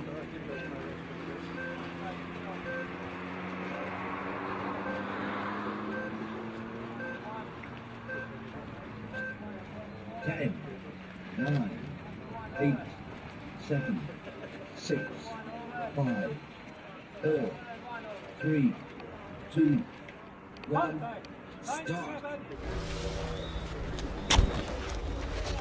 General, are we live? Yeah. Yeah, we are. So we have a general repeat of the start right now. Yes. That usually means that too many boats were outside the line. All right. And now they're going to repeat the starting procedure. But before they do that, allow me please to introduce my commentator here who is together with me. So please How would you like to say hi to your Japan sailors and all the other IOM sailors worldwide, dear Mr. Ikematsu? Hi, my name is Yasuyuki Ikematsu from Japan. This time only one member of Japan team, and I'm so proud to be racing with so many best racers from the other countries, you know. Yeah. And are you enjoying your time here? Yes. Weather is good and people is good and everything is good besides my results. Okay? Well, but I don't care. It's super hard to have good results with so many hardcore, strong sailors who have a lifelong experience in IOM sailing. That is definitely not an easy task. Yeah. But it's a great goal to try and achieve one day. Yeah, this is a great first step to go up and up, you know. Yeah. I'm so happy to have such a great aim to be, you know, to going up and maybe someday. Excellent, yes. Yeah. And we have been receiving a lot of positive feedback, not just from the people from Japan, but worldwide, trying to send support for them, because maybe soon Japan will be joining IOMICA, just like Hungary did so far. And yeah, I will be lucky to have you one day officially inside IOMICA as well. And that will be a great news, because as you know, probably this is a worldwide covered class within World Sailing umbrella. And it is something that it's really worthwhile having in your country. So right now, I'll just quickly read the heat E is over there now racing. Yes, and now race D. Now, yeah, there was racing, sorry, and now D, yeah. And we'll just quickly go through the names.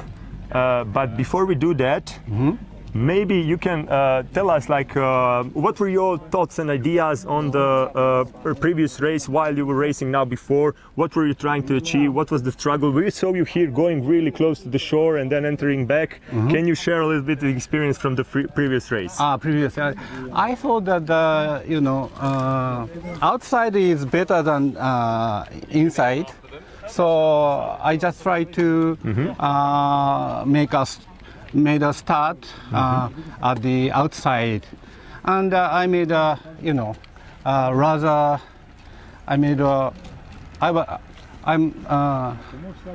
tried to make a good decision, try to make a good start, and I did make it, you know. But and maybe I run the windward mark, maybe 4th or 5th, or, and I had expectation that I will go up, but you know, the first reward mark, I touched the mark, and you lose a lot then. Yeah. Okay, so we have a starting procedure. Thank you very much for that recap. Thank you very much. Let's see now what will be going on here in this. This is now race D, and let me quickly just go through the names. So 571 Murray Cummings, New Zealand. 78 Skip Miller, Bahama. 131 Lionel Marsley, France. 90 Odd Ornulf Stray, Norway. 97 Ludovic Antenur, France. 70 Sean Fiedler, USA. 19 Michel Roure, USA. 251 Silvio Schering, Austria. 202 Christian Rogiv, Switzerland. 119 Gilles Dodou, France. 66 Andres Bartolucci Bozo, Chile. 54 Gary Winton, USA. 81 Baron Bremer, USA. 193 Jeff Barley and New Zealand. 18 Gary McCarthy, Australia. 150 Tomislav Bezic, Croatia. 05 Bruno Marevic, Croatia. 121 Chuck Millikan, Bermuda. 34 Timur Kibushaev, Ukraine, and 41 Edward Wolfe. So what has been happening on? Please let us know while I was reading the names. What 251? I'm wondering if 251 can try to push cross, in between, cross all the boats behind. But, man, and he was all the way close to the shore, the only boat, separated from all the rest of the fleet, and now looks like... But always at this moment, there comes the wind shift to the left. Oh, look at that, you know. Many boats are coming. Yes, on trying to catch this wind shift. So Now this is a very difficult point of this racing area. Yeah. Considering this area here, you have to choose and pick the side well.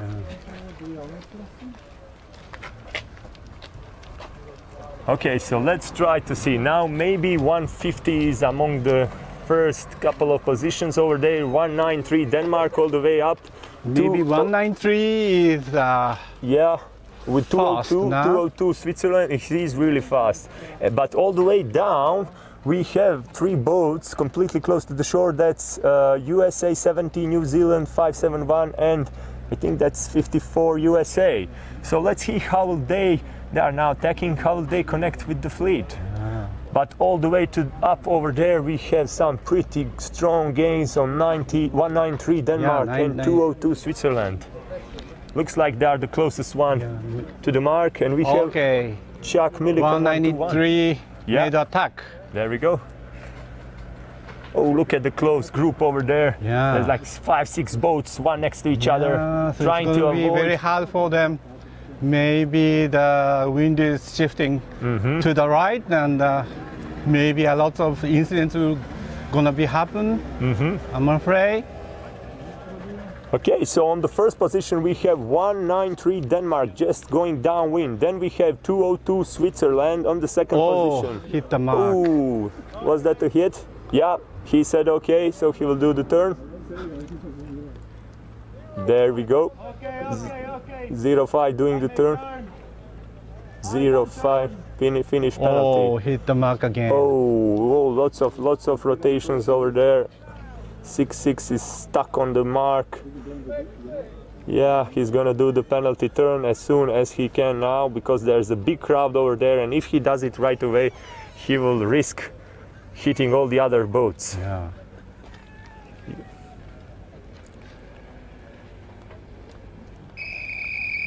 What? 6-6 did the penalty turn right away. He was trying to clear the way before. He didn't want to destroy all the other boats. Also, the other boat hit the mark now. Oh yeah, there we go. It's a tough situation over there. This is the most difficult point. There we go. Another penalty being called. Lots of penalties over there now. But yeah, here from where we stand as the commentators, it's much easier to see, especially when we have binoculars. But even for us, sometimes it's hard to see. There we go. Using that kind of tool is prohibited for the competitors to use. Correct, correct. Neither jury nor the competitor cannot use magnifying glass, cannot use binoculars to see better, because what the IOM sailors see, they must see. That's the rule right now. Yes. We'll see. Okay, so the 2 first boats are very far away from the rest of the fleet. They got separated, and all the rest of the fleet is like behind them, but relatively not close one next to each other. They are scattered around, so they have room to play, they have room to test their strategies. I think there's another penalty turn finished just now by 66, so he had to rotate a lot here. Maybe 2 boats ahead supposed to be go up to the next heat. Yeah, let's see, will they go up on the upper mark? That's your prediction, huh? Yes. Okay, let's see how will that unfold. From what it seems now, it seems they are going on the upper mark. And maybe they are going to the right side. Yeah. Because when you think about the wind shift, the right side is advantageous, maybe. There we go. Yeah. I agree with that.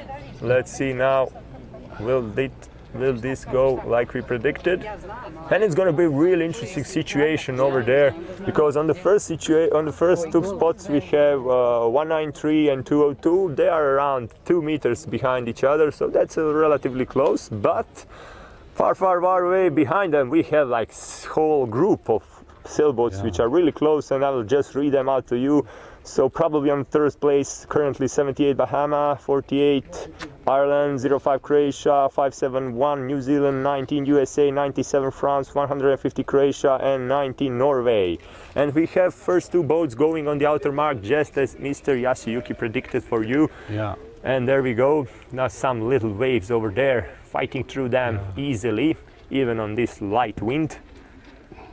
And it seems like the rest of the group is going to go on the inner mark, closer to the shore. Because the wind is rather stronger inside, you know. Yeah, so, we can see the pressure of the wind on the but on the direction surface. is the right side is advantageous, so it's complicating your ideas on what to do.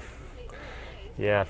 The point is when out, the top boat made attack just now. Maybe he's gonna be the first. The boat attacked. Okay, so that is 193 from Denmark, and then now we have another attack 202 Switzerland following him. So looks like they listened to you and went on the right side. It's easy to, you know, to talk about the racing boat, you know. But when I'm racing, it's very hard because I got so nervous, and I was so surprised that my finger was, you know, trembling, you know. Twitching, yeah. But you know, you have to think while you are sailing. You have to think about a lot of variables. Yeah. Where are the other boats? Where is the wind shift? Yes. What will you do on this turn? What will you do there? Will the wind shift change? Where are you walking even? Are you going to hit the guys in front of you? You are super focused on the trim. Are your sails completely full of power?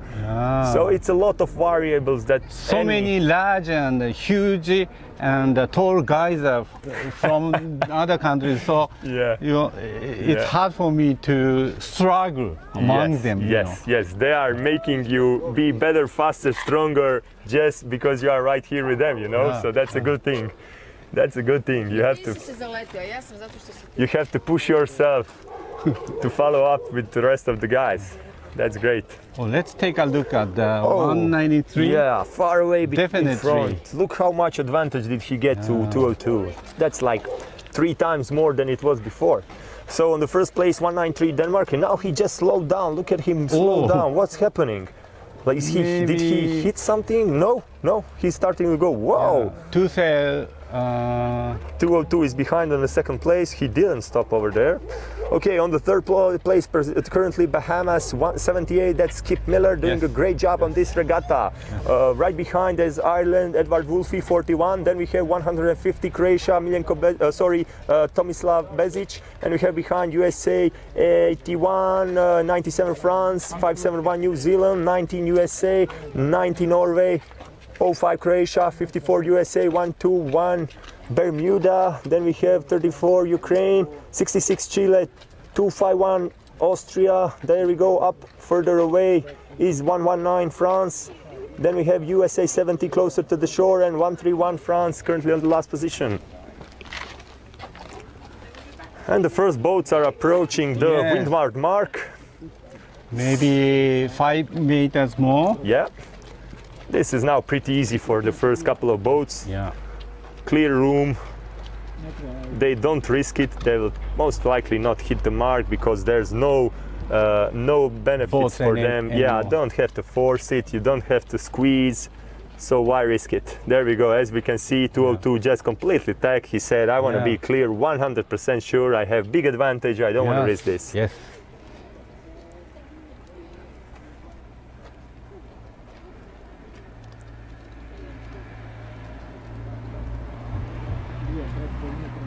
So the sun is going down, and it's getting hard to take a look at Absolutely boats correct. On the water. You have a sun glare pushing through from the sun surface, from the sea surface, and then it's getting into your eyes, and it's a challenging situations from some points over here to see where is your boat, and especially regarding the depth. Yes.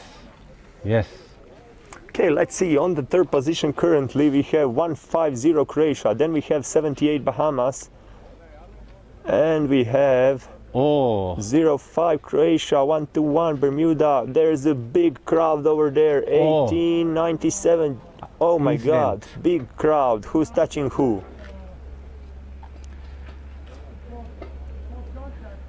There was a contact called. So right now, even with watching with binoculars, I was not sure who touched who.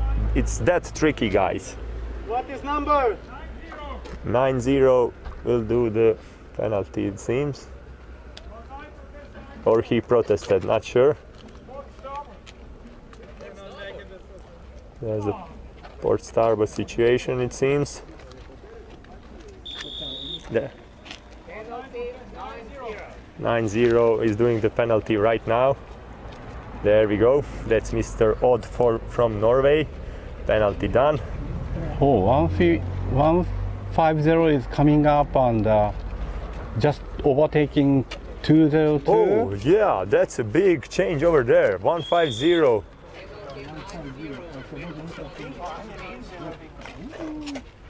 Yeah, that's a big change. He's really coming fast behind him, as you said. Well, it's going to be a big fight for the second position. Yeah. First position is secure completely.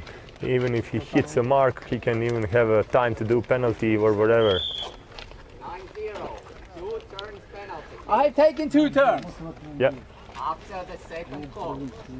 So now you have a call. Sean, what are you doing? What? I've taken 2. Go. After I made you a reminder that the second call with actually a penalty. Please. So you need to, when I whistle, it's 2 turns. Yeah, I take 2 turns. You did not set up sequentially. Let's not argue. The penalty is now is to make 2 turns. Please. Like sequentially. It's One important. after another. I still haven't done a single. It's important to pay penalty when you are called from the judge as soon as possible. The problem is like what was called now that you have to do sequentially one next to each other. Yes, sequentially. Yeah. So that when the judge calls you, if he doesn't call you, if you do your own penalty, then it's only 1 turn. Yes. So right now, because of this unfortunate mistake, Mr. Odd had done like 6 turns probably. Yeah. But yeah, it's an unfortunate event. Let's see now over there, downwind, currently on the second position. Okay, still pretty strong, 202 Switzerland, and it seems like 150 was catching up on him. But it seems like 202 is still leading for the second position against 150 by a pretty big margin. Of course, first position, even larger margin. And then now we can see on the 4th position currently, that's Bahamas 78, Mr. Skip Miller sailing a wonderfully this regatta over here, this race. And let's see how many boats will now from this pack go in and out.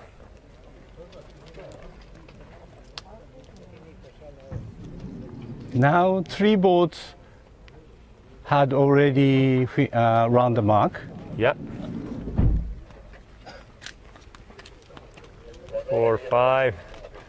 So the most important thing is to finish within 6. Yes, that's to the go HMS. up to the For next those of stage. you who are thinking about racing rules, as Mr. Ikematsu put it well, the first 6 boats are the most important, and the last 6, of course, to drop out. When That's I'm HMS, not SHRS scoring system. when I'm rounding the last leeward mark, I'm always counting the number of other boats. There we go, smart. And 193 just finished, Denmark, well done. But every time there are much more 5 or 6 or 7, so yeah, it's very hard to go definitely up. not easy. So sorry, 193, that's on his sails you can see Denmark, but it's actually Jeffrey Byerley from New Zealand. So then we have 202 and 150 finishing Croatia, now behind on the 4th position 78 Bahamas, Skip Miller, well done.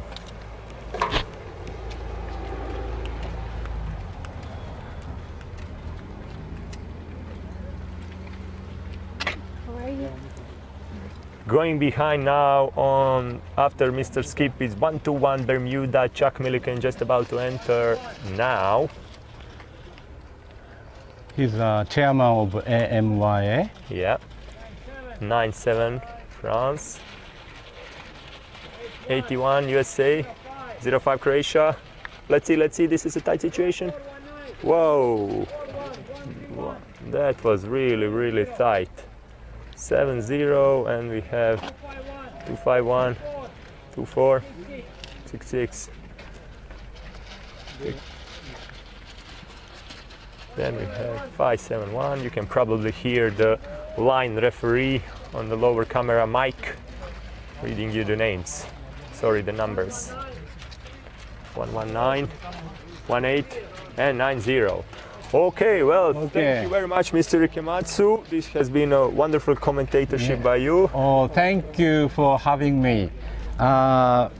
日本の皆さん見てくれてどうもありがとうございました。Thank you. Thank you very much. And yes, it out.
Može Zlatko, sretan.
Minutes to the start.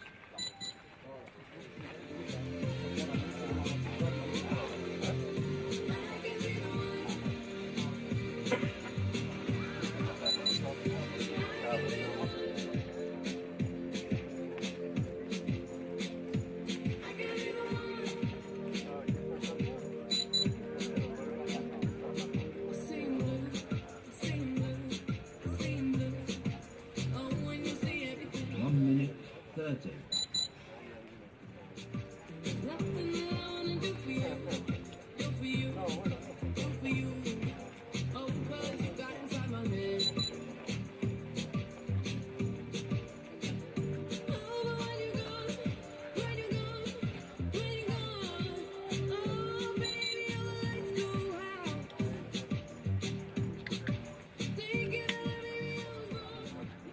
The final minute starts 60.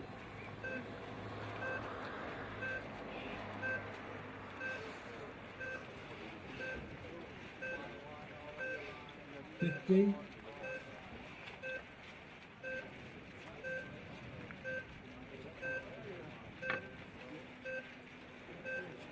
40. All right, coming back to you with sea heat right now. We have around 30 seconds, am I right? Pretty much. Pretty much. Let's see first the starting line, and then I will read out you what are the names. It will be really interesting for Josip to shut up, because we'll have Zvonko Jelaci joining us with Fred here to comment this. Awesome news, guys. So Josip is about to step out. Let's see the starting line, and then Fred and Zvonko will continue. Thank you guys for your request. It's hard to deal with Joseph all day. Hi guys, Fred will do most of commenting. So here we go. I believe we have the... Maybe it's not general, only two boats are coming back. Yeah, individual recall for... We have 63 all the way out, and we have a orange boat 711 on the inside, and 150 is also on the inside. They talk. Now it will be fun to see who will cross, the guys on the left or the guys at the right. 711 so far has a really nice pressure and the shift. He's catching all the boats on the port at the moment. They need to talk, and he talk back. 150 is protesting. 7-2 penalty to 177, 177 got the penalty. Doing his penalty turn. Have a nice pressure for 63 all the way out, and our boats are going even more out, like GBR 95, Mr. Lorna Bantock, the world champion, and also I don't know the other boats.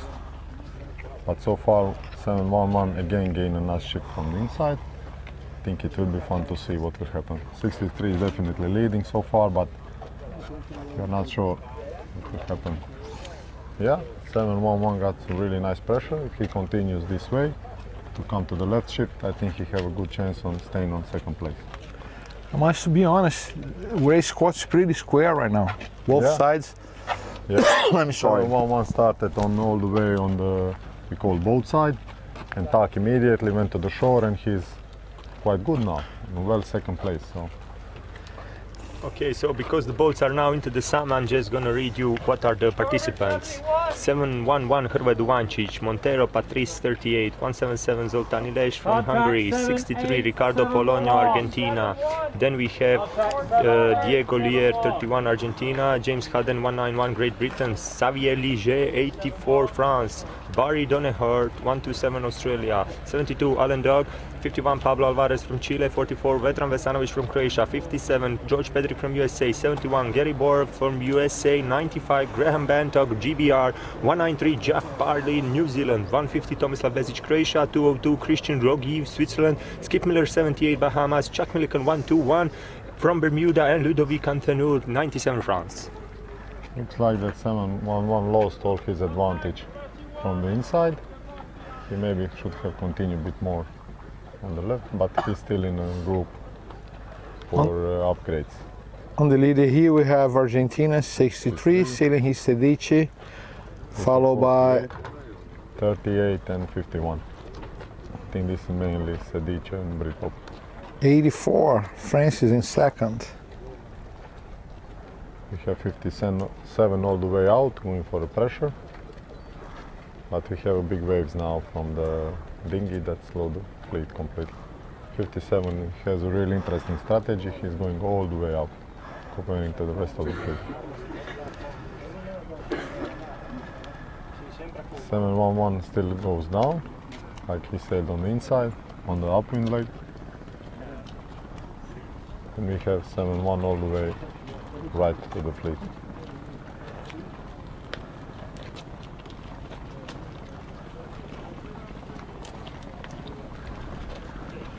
And the leaders have a clear wind, so they are stretching their lead.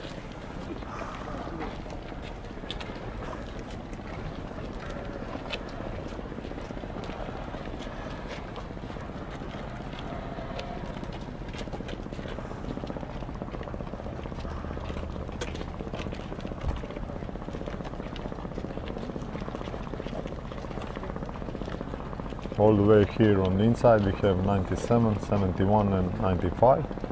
They are both most close to the shore.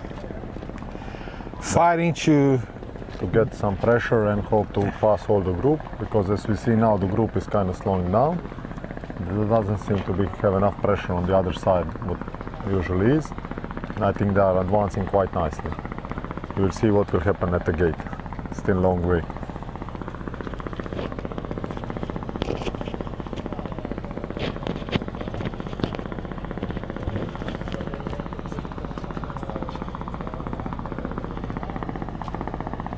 I think 71 here next to the shore is doing quite a good job so far, but we will see. It's very difficult to figure it out. Argentina 63 will be starting sailing his second upwind leg pretty soon. There we go. Looks like he's kicking ass this race. Yeah, he decided to go on the left outside gate.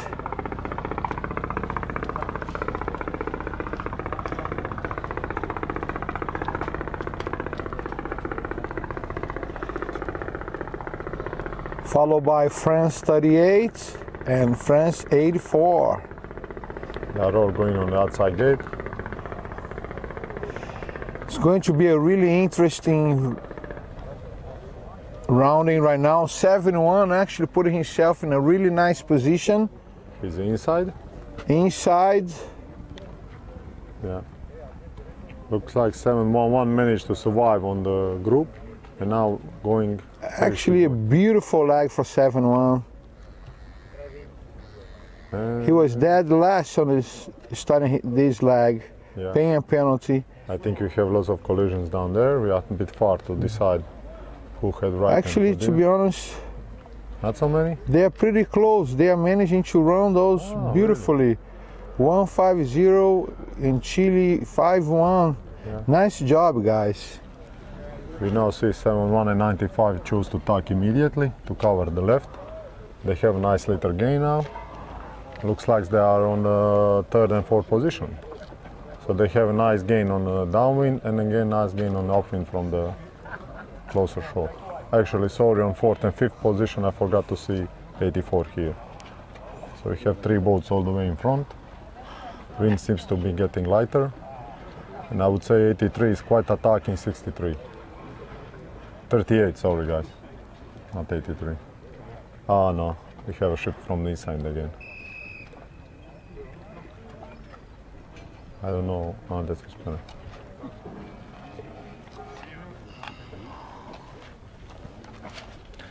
Looks like it's very tricky field, it's not one side working, one not.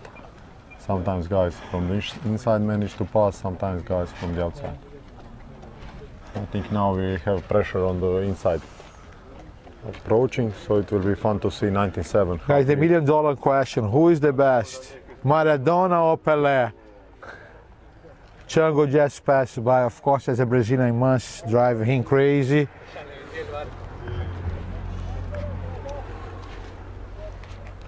So you as a Brazilian, who has better meat, Argentina or Brazil? To be honest, they have a better meat. But you are better at football? Way better. Yeah. It's Argentina don't play soccer.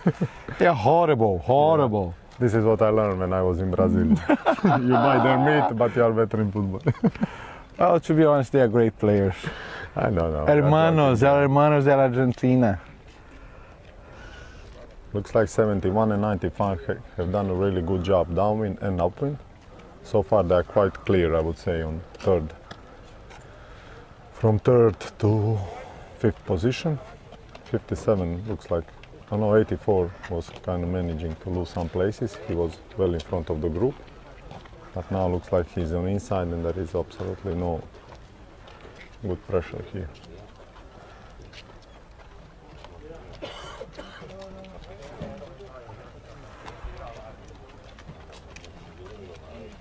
I think 19.5 is now in a really nice spot. He has the wind. He can go high and fast. 71 so far is losing the wind a bit. I think 95 will be well third on the windward mark.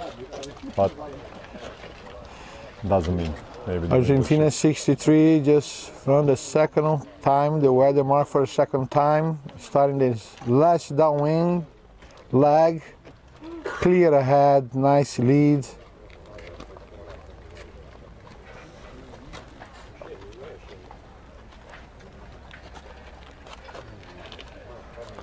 You were saying that 71 was almost last boat at the first. He was the last boat on the first downwind leg. He's doing a really nice job because I think he will be like 4th or 5th on the second beat. And I would say well clear from the most of the group. He has 72 talking in front of. I think 72 hit the mark. 72 is definitely on the. Yeah, and the judge called. Observers saw it, but he will do a penalty. It's normal because for us it's very difficult to judge. Sometimes we have sun and so on. So when we hit, we just do penalty and continue our race. It's not a big deal, especially if you didn't hit the other boats, just mark. You're right on that one.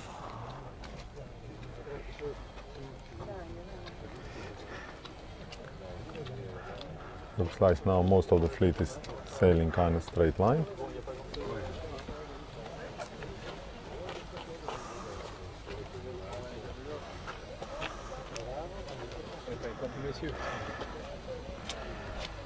Gary Ball has a really good speed, boat speed, this race. Yeah, I would say so.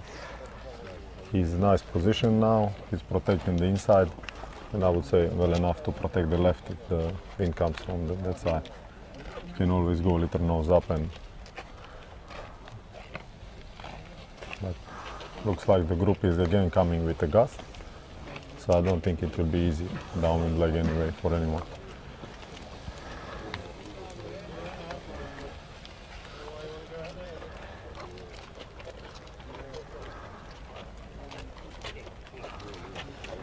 So on this World Championship we have quite a big racing field, which is very nice.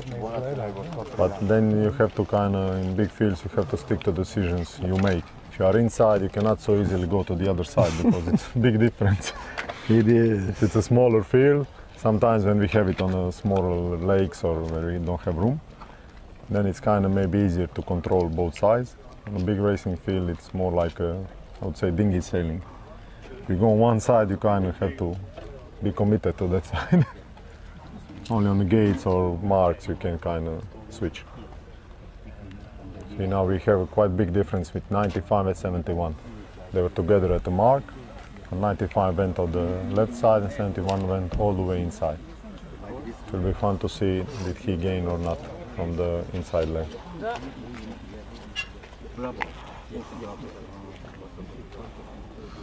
I think he's doing more or less the same job he did on the first downwind. He just went down and go to the inside gate.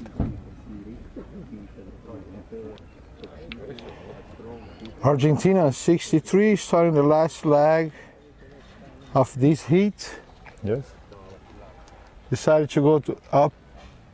You see, 71 is already at the mark, and 83 is following him. Beautiful so he work. made a huge gain, because he was 4th, I believe, and the 83 was well in front of him. And now he's already sailing upwind. Who knows, maybe even attacking the leader. Looks like Gary is on the fire. Yes. Look, he's even gained, and the leaders had a huge lead, so I think he's really doing a terrific job so far. I hope they understand that the most important thing here now is the top 6. This is not alpha, so they must get promoted. Yeah, I agree. In this system, it's better to finish safe in top 6 than fight for every point. So in this way of sailing, you're basically just protecting yourself to stay in top 6. Yeah, the wind is dying. Look, Yeah. 38. Look, 38, and nice 70. pressure. And 70 is doing something with the sheets, and he obviously got a stuck jib or Look, something. 38. 38 is going for it, definitely. He's going for a win. It's crazy. But as we said, it's only important to finish in top 6. Only A fleet is kind of fighting for the lead. I think 71 may need a tug because he got the jib entangled. And I see he's very nervous about it, but so Oh, far... actually, he's under pressure now. Yeah, but he has enough speed, so I don't know why he's so nervous. Maybe he can just tug and get unhooked. Yeah, see, he's now going up and down. I think he sorted the problem. And if he didn't have a problem, he might even attack the first guys.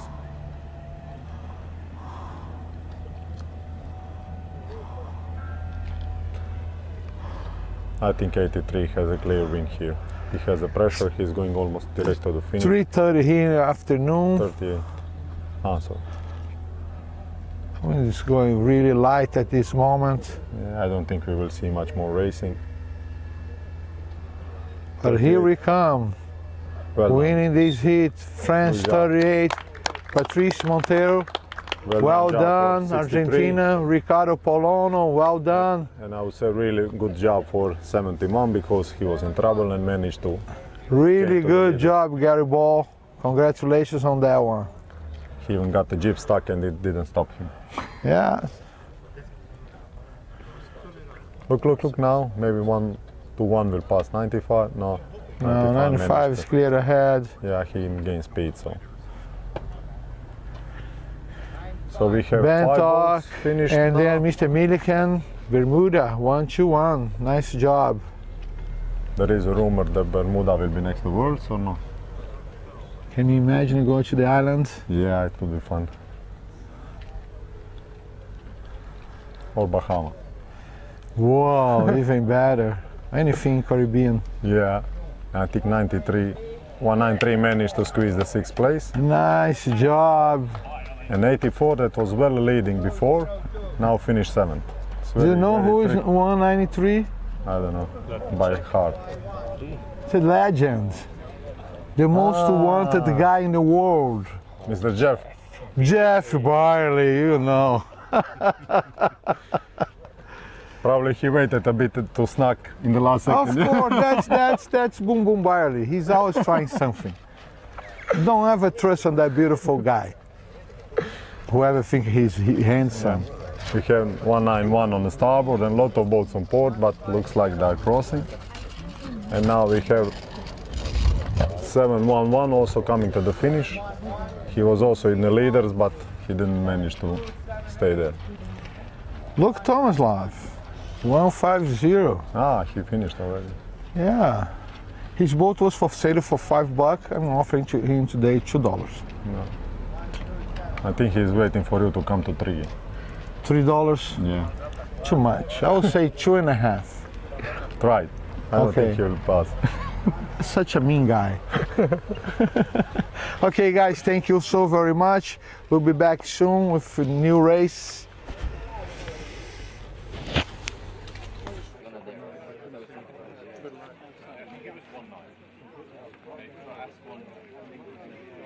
Yeah, maybe it was just 190.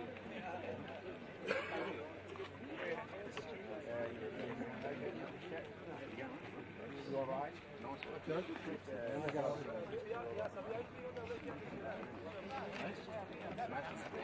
No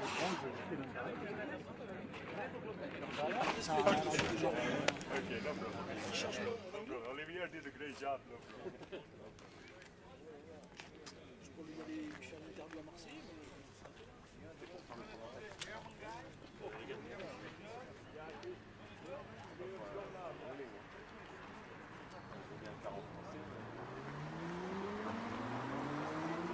Good luck when it's fucking shifting.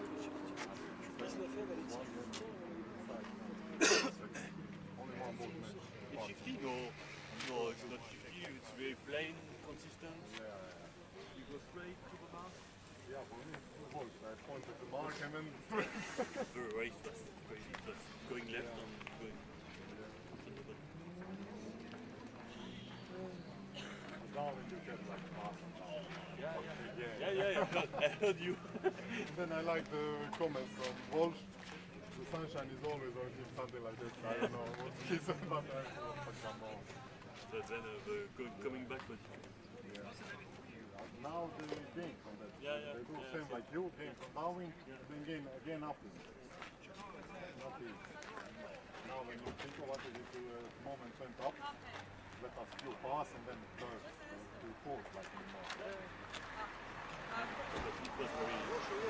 No, you don't know it's better there. So you also didn't know that it's... I came this way, so I had more wind. Yeah, so you hoping to have it back there.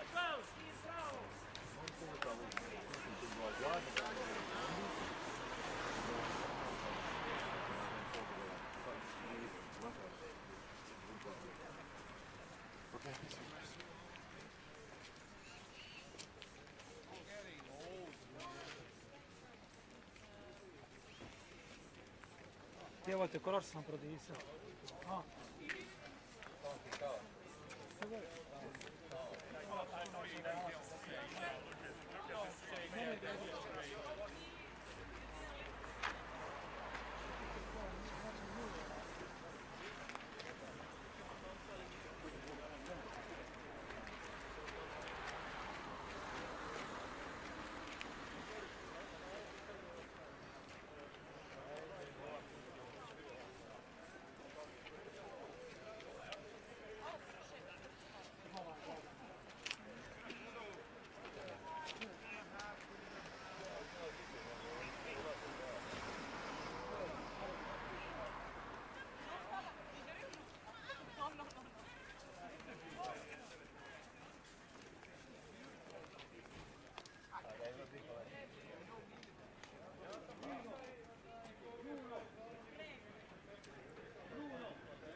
Moi, si c'est un petit bout de sens interdit, je peux le prendre. Ah oui, c'est un passage piéton, c'est pas ça.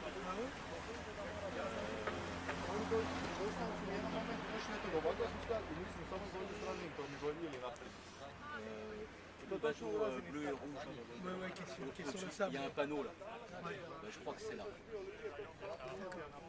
Ouais, il y a un panneau double sens. Ouais. Voilà. Et un peu plus loin, il y a 100 mètres plus loin. Une bifurcation à gauche, tu mets. Ok. En haut, il y a une grande maison blanche avec 2 étages.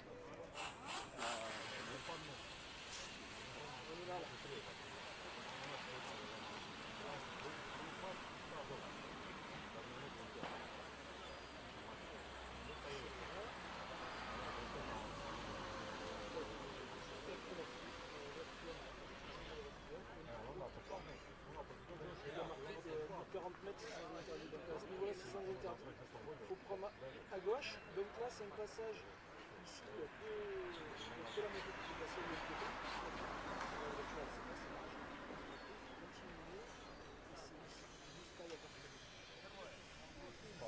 La moto, ça passe tranquille. Ah oui, la moto ça passe, un petit peu de là ça passe. Là, nous en voiture on ne peut pas passer vraiment, en voiture on a fait dans c'est bien à gauche et je sais pas. Toujours à gauche. Juste après la bifurcation, il y a un immeuble en face. Là, c'est juste. Là, il y a une grosse immeuble en travers. Ouais, juste là, on a un panneau pousse.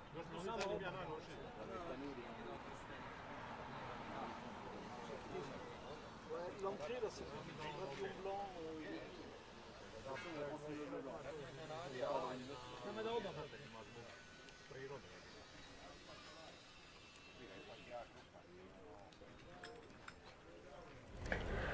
All right, so while there are no conditions for the race to be holding on, we are watching the fleet over there just playing around, catching the wind. While we are waiting for that, I brought you another new commentary from Bahamas. Please let us know your thoughts and ideas on the maybe last of your last year race, dear Skip Miller. Yes, thank you. Well, right now the wind has lightened up a bit and it is shifty, so you have to keep finding that pressure to keep your boat moving right now. I'd say that's the first order of business. Right now the sailors are just seeing what the course has to offer, waiting for the 2-minute start. Mm-hmm. So also Barbara here kindly reminded us that you can please ask us questions in the chat, and Skip and I will do our best now to answer them, of course, while we are waiting for wind. It's always nice to chat, catch up, and to hear some of your thoughts and ideas. We'll be receiving lots of constructive comments, and thank you very much for doing that, please. And also it's always great to support your representation, to cheer for them, and yeah, whatever you do here in this area helps the whole community of IOM sailors worldwide to grow. So Skip, you said you have to be careful for a lot of things here on a regatta like this. It's a high-end regatta, lots of competitive sailors. Have you maybe tried something special considering your trim for light wind conditions? Yes, I have set my jib boom a little bit higher and added a little depth in my main to get some more power, and just trying to really find the pressure. I think that is really the key right now, not to get stuck in a hole without wind. I think right now you've got to keep your boat moving and headed in the right direction on the proper tack if you can. Excellent, yeah. And it's not so easy, guys, because the wind is light. It's not so always easy to find these higher areas of pressure. It's not so easy to foresee where the new fresh gust of wind will hit you, because considering the wind is light, the changes are subtle. Yes, and they are. Of course, you have the sun going into your eyes, you have lots of competitors and stuff like that. So yeah, it's not easy. So maybe there's one great question here. Barbara lets us know by Gerard Kelter, and he asked, what is the ideal distance in boat lengths between weather leeward marks and their offsets? What do you think about that? I think right now we have 6 to 8 boats. I'd say 6 to 8 boat lengths, and the offset is slightly below the weather mark, so it is a reach to that. We do have that afternoon glare in the sun, so when you're walking, you have to position yourself either above the glare or below the glare, depending upon what tack you're coming in on. There we go. Great answer. Hello, get hard. Yeah. And let us know also, while you were approaching in a couple of your races before today and the days before, while you were approaching this little bit problematic and hard windward mark, do you have any maybe advices, like how would you try to avoid the big crowd, how would you try to avoid the crashes and stuff like that? Yes, the thing that makes it interesting is halfway up the beat on the far side you do get a nice lift, but every race as you start to approach on port you're getting headed. And so that is bringing you down to the starboard ley line boats as well. And I think that's why you're seeing so many boats arrive at the same time. Yeah, yeah. There we go. So we still have some light wind over here, and it's not so stable all around the racing field. So still nothing from the racing committee. I'm not sure about, maybe we'll be up until 4:30 today. Did the judges say anything? Last, yeah. Yeah, 4:30, I believe. 4:30, yeah. Is it So if we have a race, maybe it will be like 1, and not sure. We are waiting for the wind, and it's hard to foresee what will be happening in 10 minutes. The sun is setting lower. And yeah, I can maybe read the results from the race 11. I have them right here with me, please. That was a very close race. Race 11. Yeah, yeah. I would say the first 10 boats all finished within 15 seconds of one another, except the first boat. He was out quite ahead, and it was a battle. Yeah. Very close sailing in these tight conditions. For sure. So here are the results going back from top 10 to the first position. Currently what we have on the 10th position, Sean Priestley from Great Britain. On the 9th position, Peter Feldman from USA. On the 8th position, Guillermo Beltri from Spain.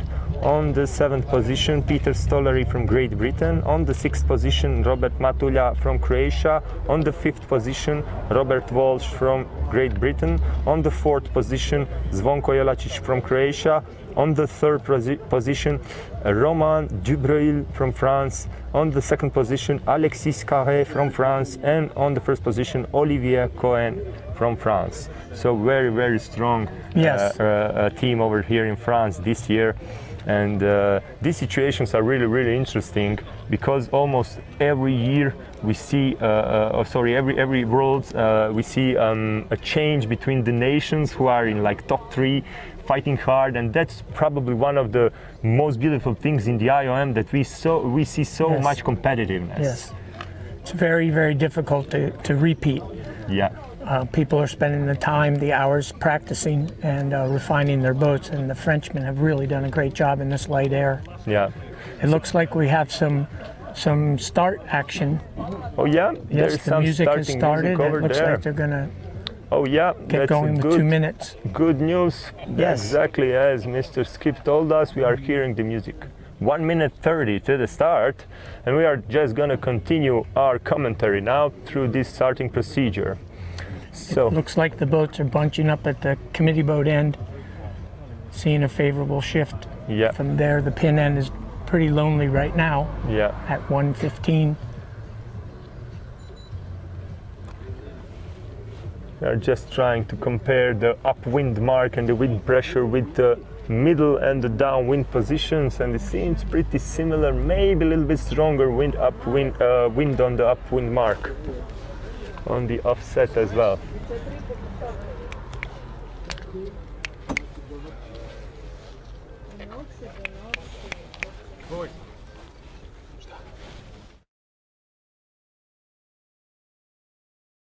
So around 40 seconds to the start.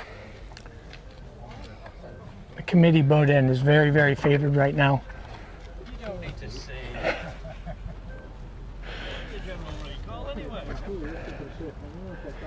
Looks like there's some nice pressure coming onto the starting line right now. Yeah.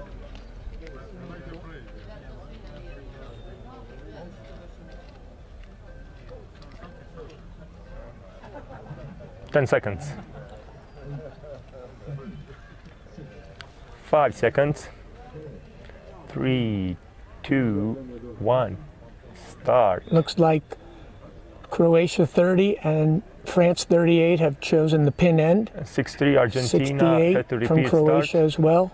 Great Britain 21. They're going to go out to the left side early. There we go. Look for that pressure.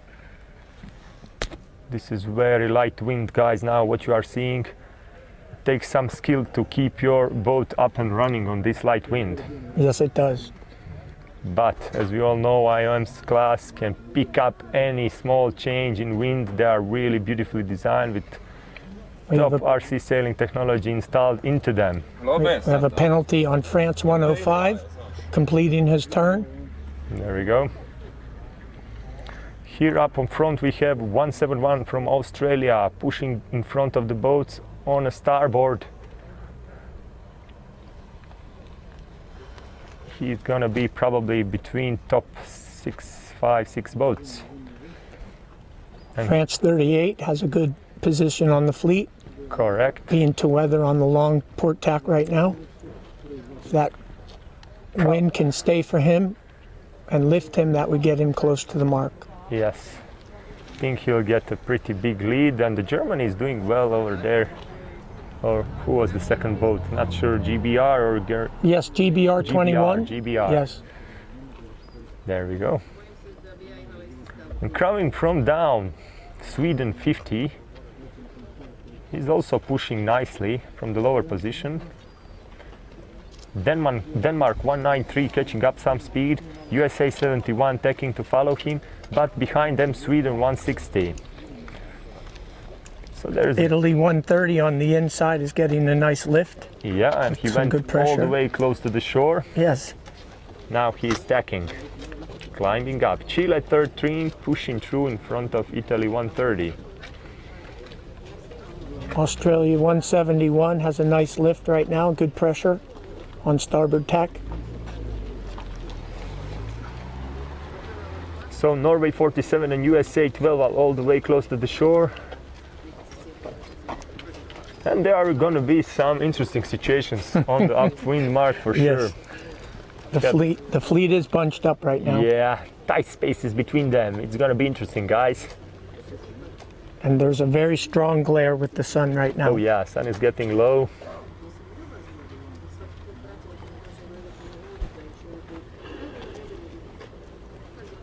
Looks like Austria 171 may be the first to tack onto the starboard ley line.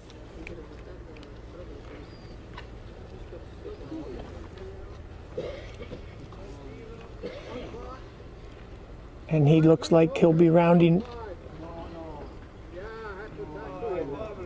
in first or second place. He'll be going around in first place, followed by France 38, 38. 38, yeah. As they're rounding the offset mark. Looking for that pressure downwind is going to be very difficult. Followed behind them is Sweden 50. Chile 13, USA 12, Steve Landau, and Sweden 160. Italy 130, and Great Britain 21 are around the mark. Excellent. So majority of the fleet is now going downwind. We have all of them shooting up butterflies. For those of you who don't know, that's one side jib, another side mainsail, so you increase like maximally the surface of the sails which is being hit by the wind downwind. So that's the fastest way to do it.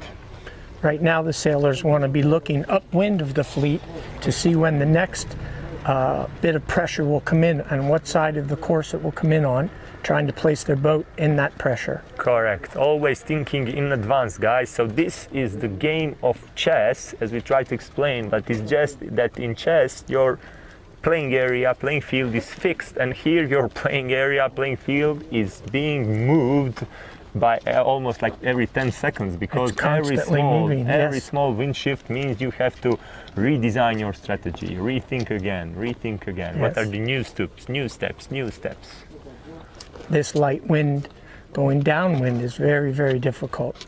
Yeah. You have to pay attention for any little pressure that can get your boat forward, and look at the fleet, which side of the course you can find that little pressure.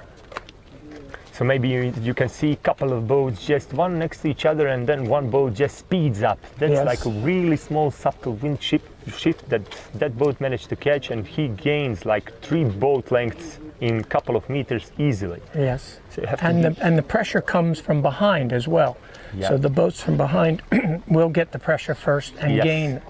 You can see this is a very tight pack right now. Yeah. So you have to be also careful that other boats don't cover you, because like in big sailing, in IOM sailing, other boats can cover you because they have such a big long masts and big surfaces of sails. Right now the fleet is very bunched, heading down to the leeward mark. The skippers are deciding which gate they want to go to and proceed out on port tack, or out coming up on the near side shore on starboard tack. We got a question from the live stream. Is there any chance of better pressure before the end of the world? Okay, so great question. Great question. For better pressure, I think you will have to tune in tomorrow, if we manage to do live streaming tomorrow, because it's going to be challenging if weather radar stays the same as it is showing us today. Everything is red and orange alongside coastal area of Croatia, and Rogoznica is going to get some crazy winds over here. B for sure rigs, and most likely even C rigs from what we are seeing now. And is that a winter storm coming in? Well, it's like fall. It's like fall season starting. Will the temperature drop? Yes, it will. It will. Considering this is super warm, it will drop, not by huge margin, but in a couple of days we're going to see more and more droppings of temperature. Yes, the forecast is calling for in the 20 knot range, 20 to 25 knots. There you go, guys. So it's going to be a completely different look out here on the race course tomorrow. Yeah, majority of the boats going downwind now. We have a hard time seeing what's going on because of the spectators. Steve Landau in USA 12 has rounded the starboard mark, heading out on port tack.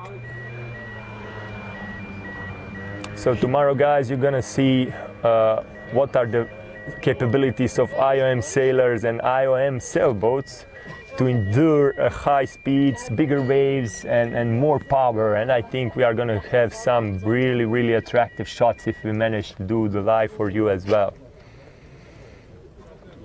France 38 went out. He seems to be on the first position now. Yes, they're very close. USA 12, France 38. Yeah.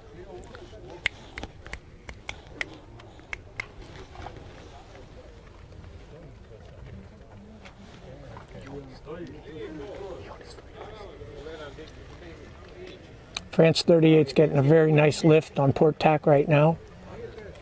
Great Britain 21, followed by Great Britain 75. USA 12 is tacking back across on the short hitch on starboard, followed by Sweden 50.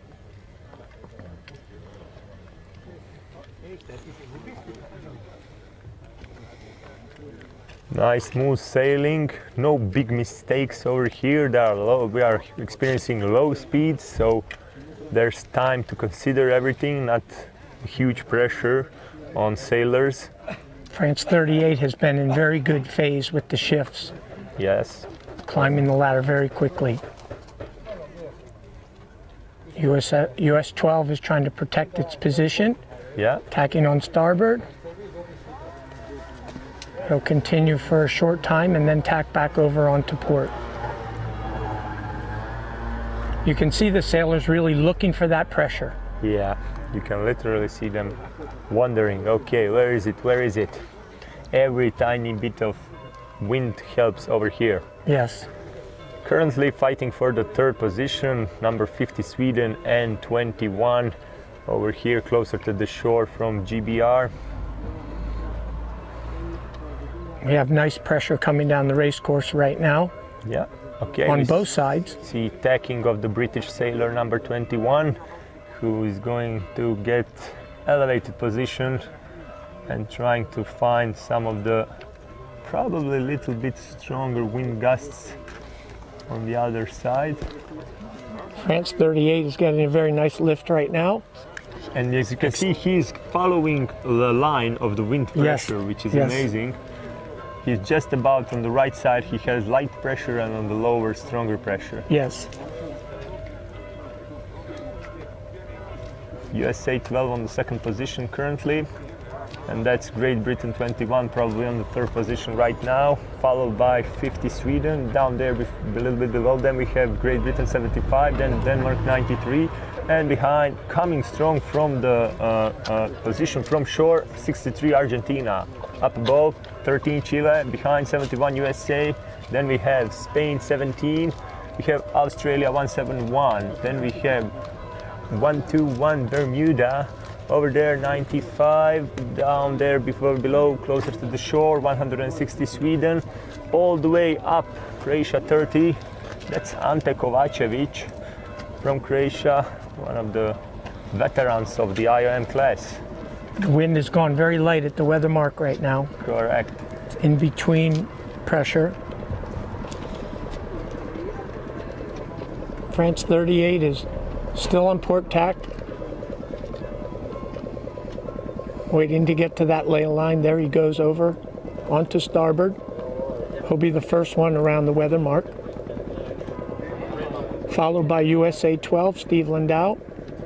Followed by Great Britain 21. Sweden 50 has made a nice gain into fourth place. And let's also read a couple of these guys who are separated on the last 60. And left to it is France 105, yeah. Yes, okay. In last place 105. Okay, pretty good alignment over there on the windward mark, one next to each other. Yes, there's nice separation right now. Yeah, everybody has room, has space. One There's boat a penalty turn. is happening. Australia 171, I think. He did a penalty turn. Really strong wind now, guys. It even dropped.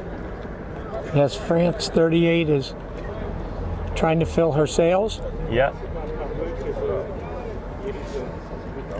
There's some. USA 12 just completed a penalty turn and has moved back to fourth place. Yes. Behind Great Britain 21 and Sweden 50. So now this is going to be interesting. Probably some guys are going to risk it and go closer to the shore, and majority of the fleet will go further away from the shore. And we are going to see, because in these super light conditions, it's really super hard to predict where will it give you that extra push, extra bit of push. So now we are seeing, as we predicted, majority of the fleet going further away, and we have 71 doing that risk. Australia trying to push through this light wind condition. As you can see probably right now, he's trying to switch into the force of field of higher wind force closer to the shore. Okay, there Croatia 30 is working his way over. Ante. There we go. He has come up through the fleet very nicely. Yeah, he was falling behind. So yes. What position currently do you see him now? Approximately. About 8. Oh, that's nice. He was really lagging behind. Yes. So he's trying to get up inside that 6th position for advancement. And from what it seems to us now, the only sailor who went on the inner side, Australia, I think 71, is now, he was gaining a little bit of speed. I think he even surpassed 2 boats, but now he is like they are in the same speed. There's more pressure right now in the middle. Yeah. And he benefited from that pressure 20 meters before. Yes. He managed to pass 2 boats, so currently his risk was rewarded, but let's see what will happen when they reach down there. Doing well. Mm-hmm. Great Britain 75, USA 12 are in pressure right now. seems like the pressure is moving through the entire fleet right now. Yeah. Everyone's starting to move, and Correct. It's getting to be evenly distributed throughout the field of race course. the first half of the fleet is experiencing the pressure, but the boats in the back of the fleet are behind that pressure.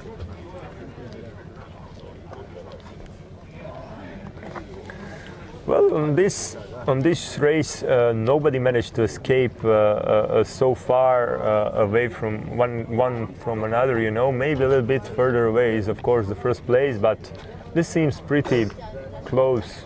Yes. Compared to what we were seeing on the races before. Absolutely, the pack is tight. Yeah.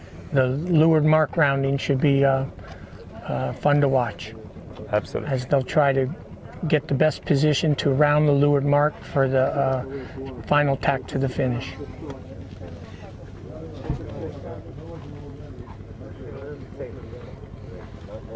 As the first boats are just getting down there and rounding now. On the outside gate, Great Britain 21 has chosen the outside and is electing to tack right away. Around France 38 is out in front. 3 or 4 boats are Covering. going on inner mark now. France 38 has sailed a brilliant race. Staying Absolutely. in all the shifts.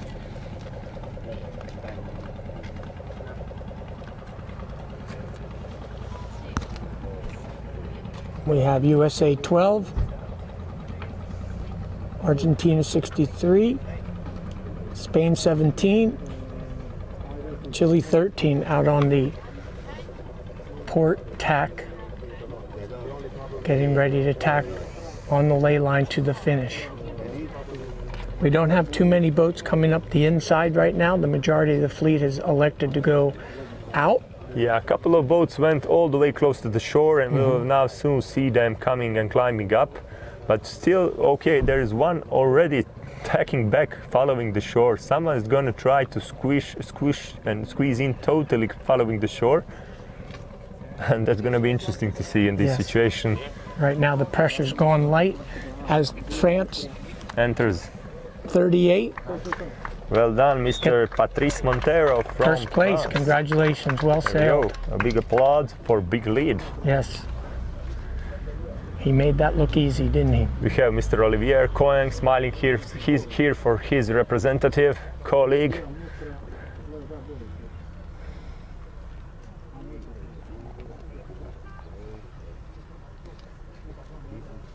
Okay, let's see the situation now. Yes, Steve Landau has done a good tack here and could get a second place.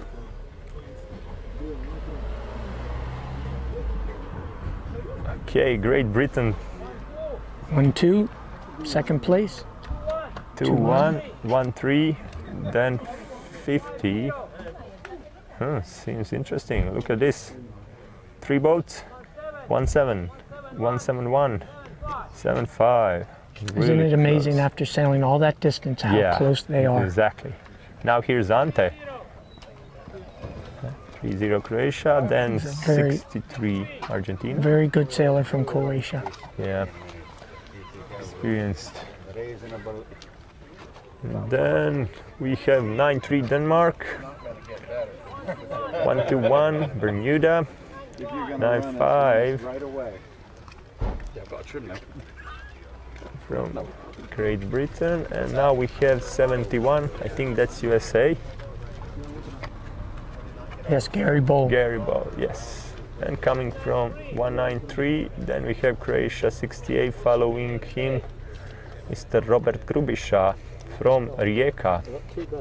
Ante, number 68, from Chile, finishing. Yeah. He is 130, that's Mr. Paolo from Italy. We have 2 Paolos here on this regatta. Do you think this will be the last race of the day? Most probably the last race of the day, considering the wind and everything. Maybe one more. We'll see. Okay, couple of boats more. And there we are. France 105. Sweden 160. I think Norway 47 finishing up the pack.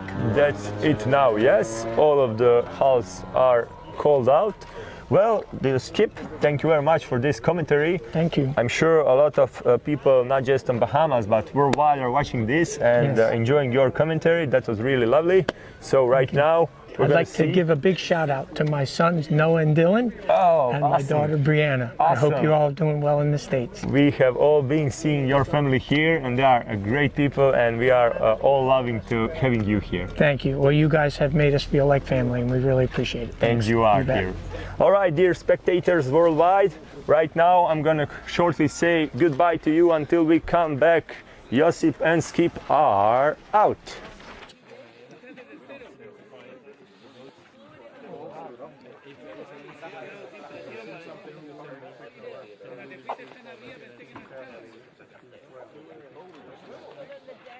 You have to call contact if you are sharp. Identify the boat.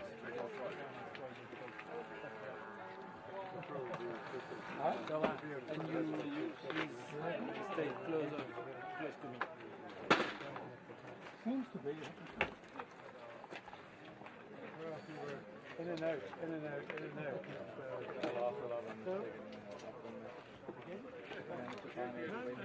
Did you just make one there?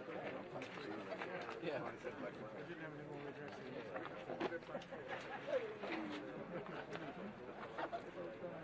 Good for space? You need to Oh, no, I'm fine, thank you. Okay, no worries.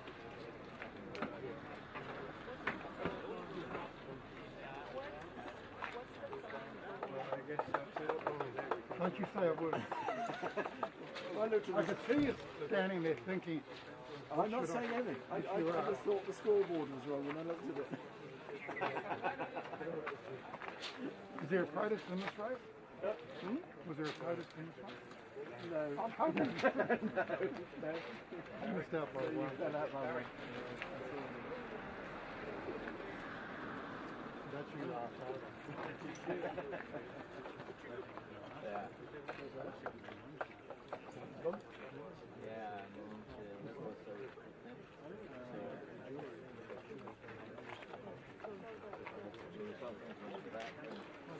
Okay. Have you washed the coat down? I'm paying so much.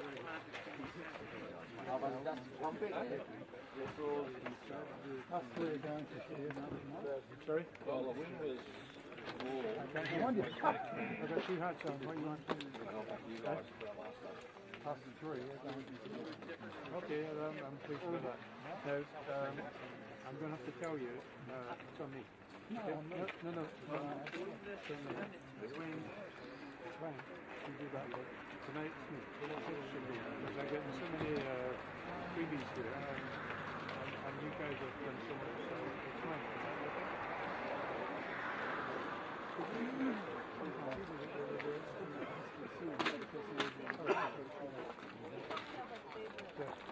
You know, I haven't had a finish.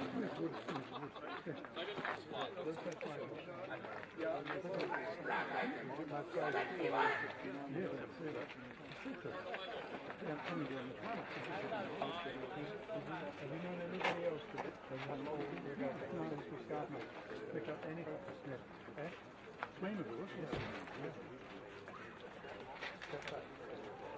Yeah. I reckon the media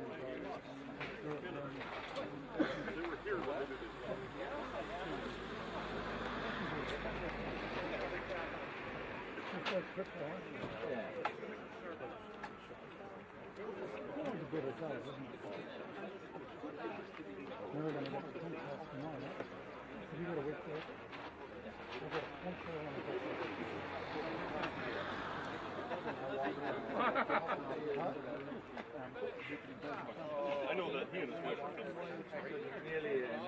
I'll mention it to you. We'll try it.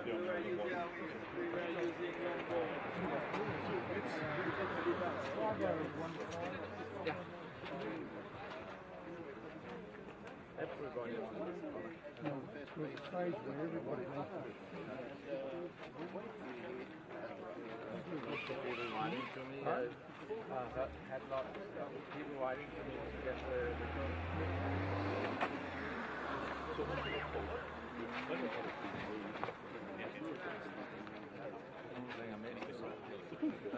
Actually, it was. What was the overall comparison? Yeah, the one. I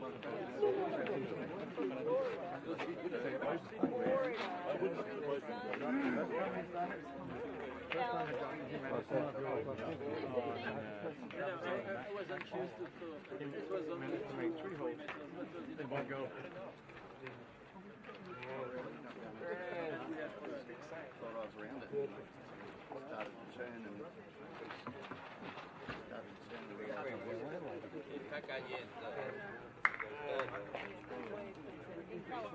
Cuando se apagan las pilas, se apagó el ventilador. Claro, no. Igual que pasó ayer.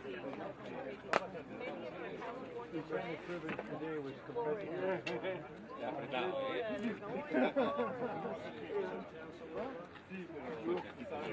Cuando has mirado que se ha quedado parado, yo digo,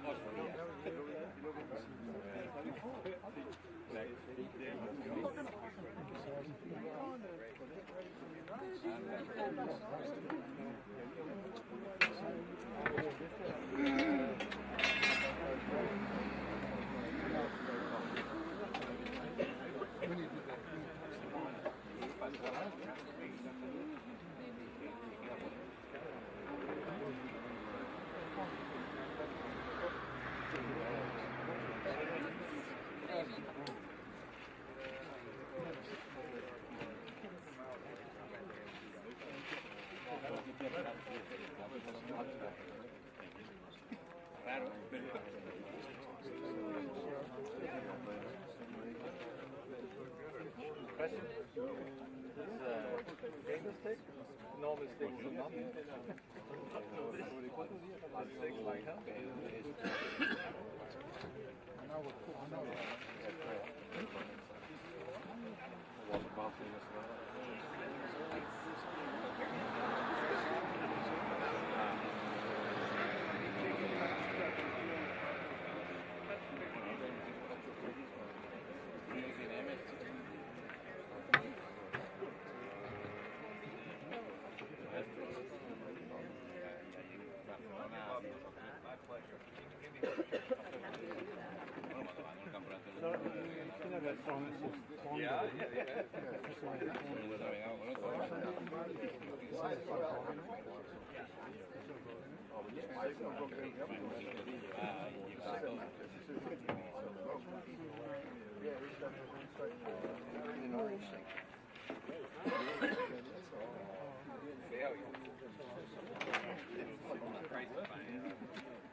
Day off with the result.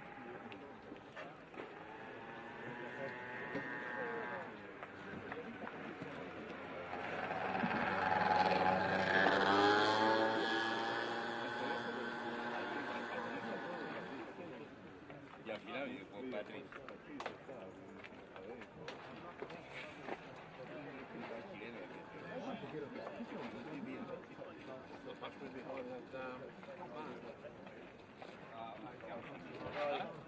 Ya con la luz ya no vemos un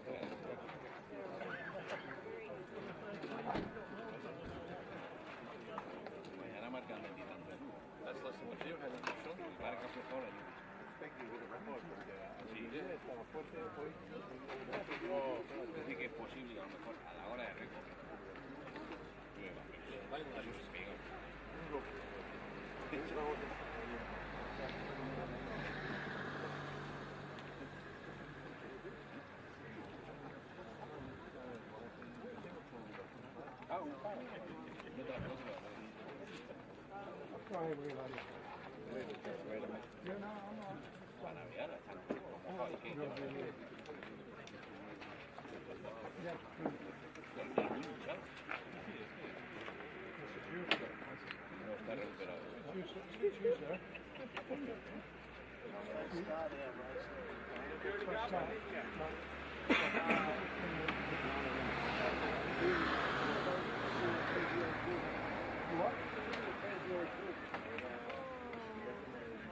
Something like that.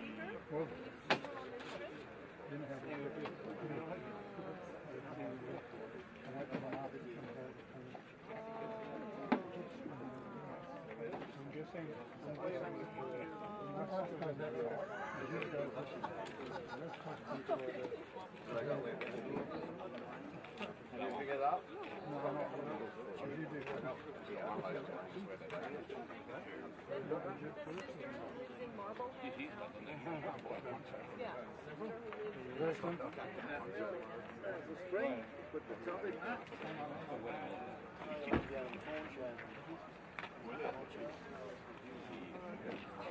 Just get a big condom and wrap it over here.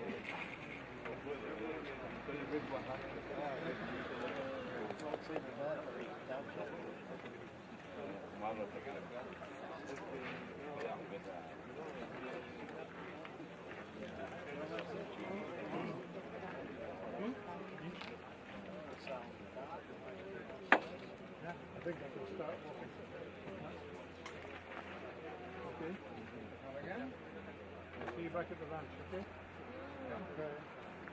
And what time are you going for this nearby? Where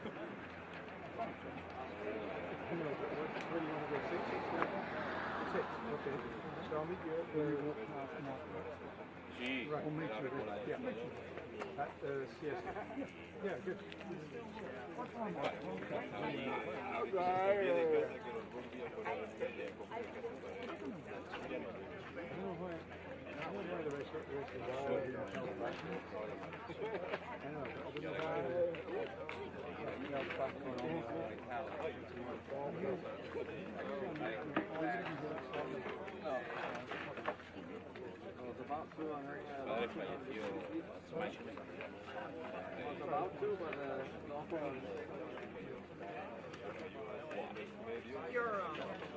Badly cracked.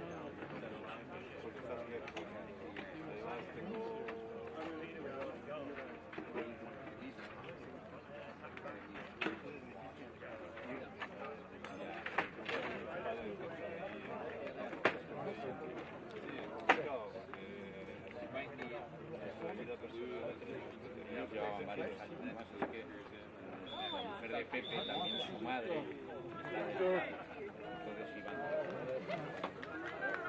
Menos mal, tengo mi hermano que está ahí.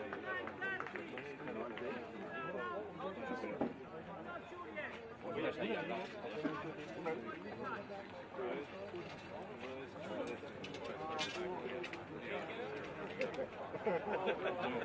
Descanso. Bueno, vamos a recoger. Mañana más, hasta luego.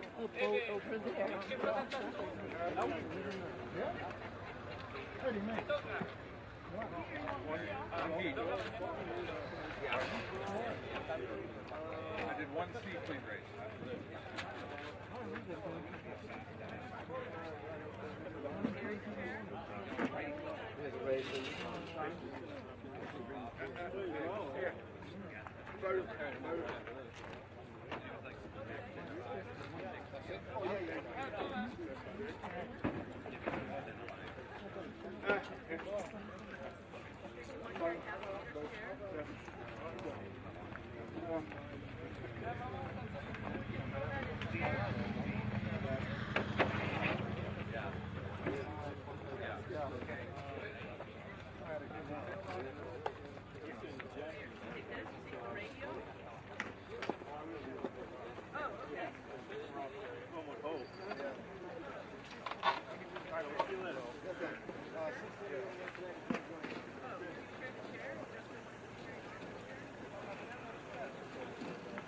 I got a bag from y'all,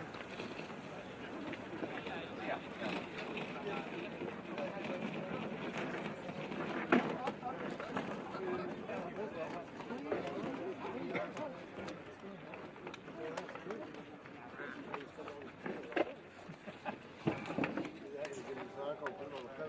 There you you go. That's the good thing to do.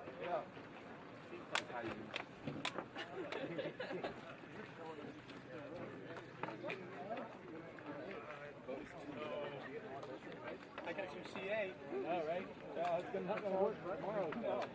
No, I think you're going to need a whole different rig.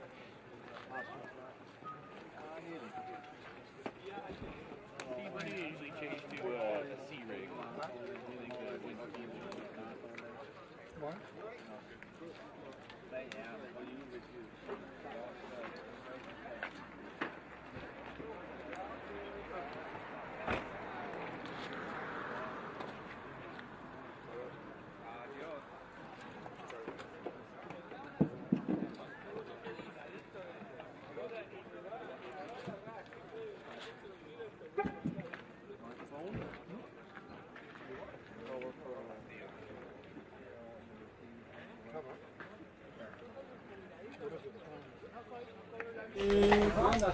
Okay guys, thank you so much for watching us live. We don't have any more regatta to be sailed for today. Tomorrow join us at 9:30 Croatia time, so make a calculation for your country when to tune in. Tomorrow we are expecting huge wind, some rain. So we got about 30 knots of wind. It will be southeast, and probably, not surely, but probably we will change course, so it will be on the other side of this one, opposite of this one. So I will also ask you for consideration for our production. We have to move everything on the other side, and we will work with wind and rain, so please be mindful about that. We will do our best to deliver you the best materials that we can as soon as we can. So thank you guys so much for joining in. We will talk to you soon, tomorrow. Bye.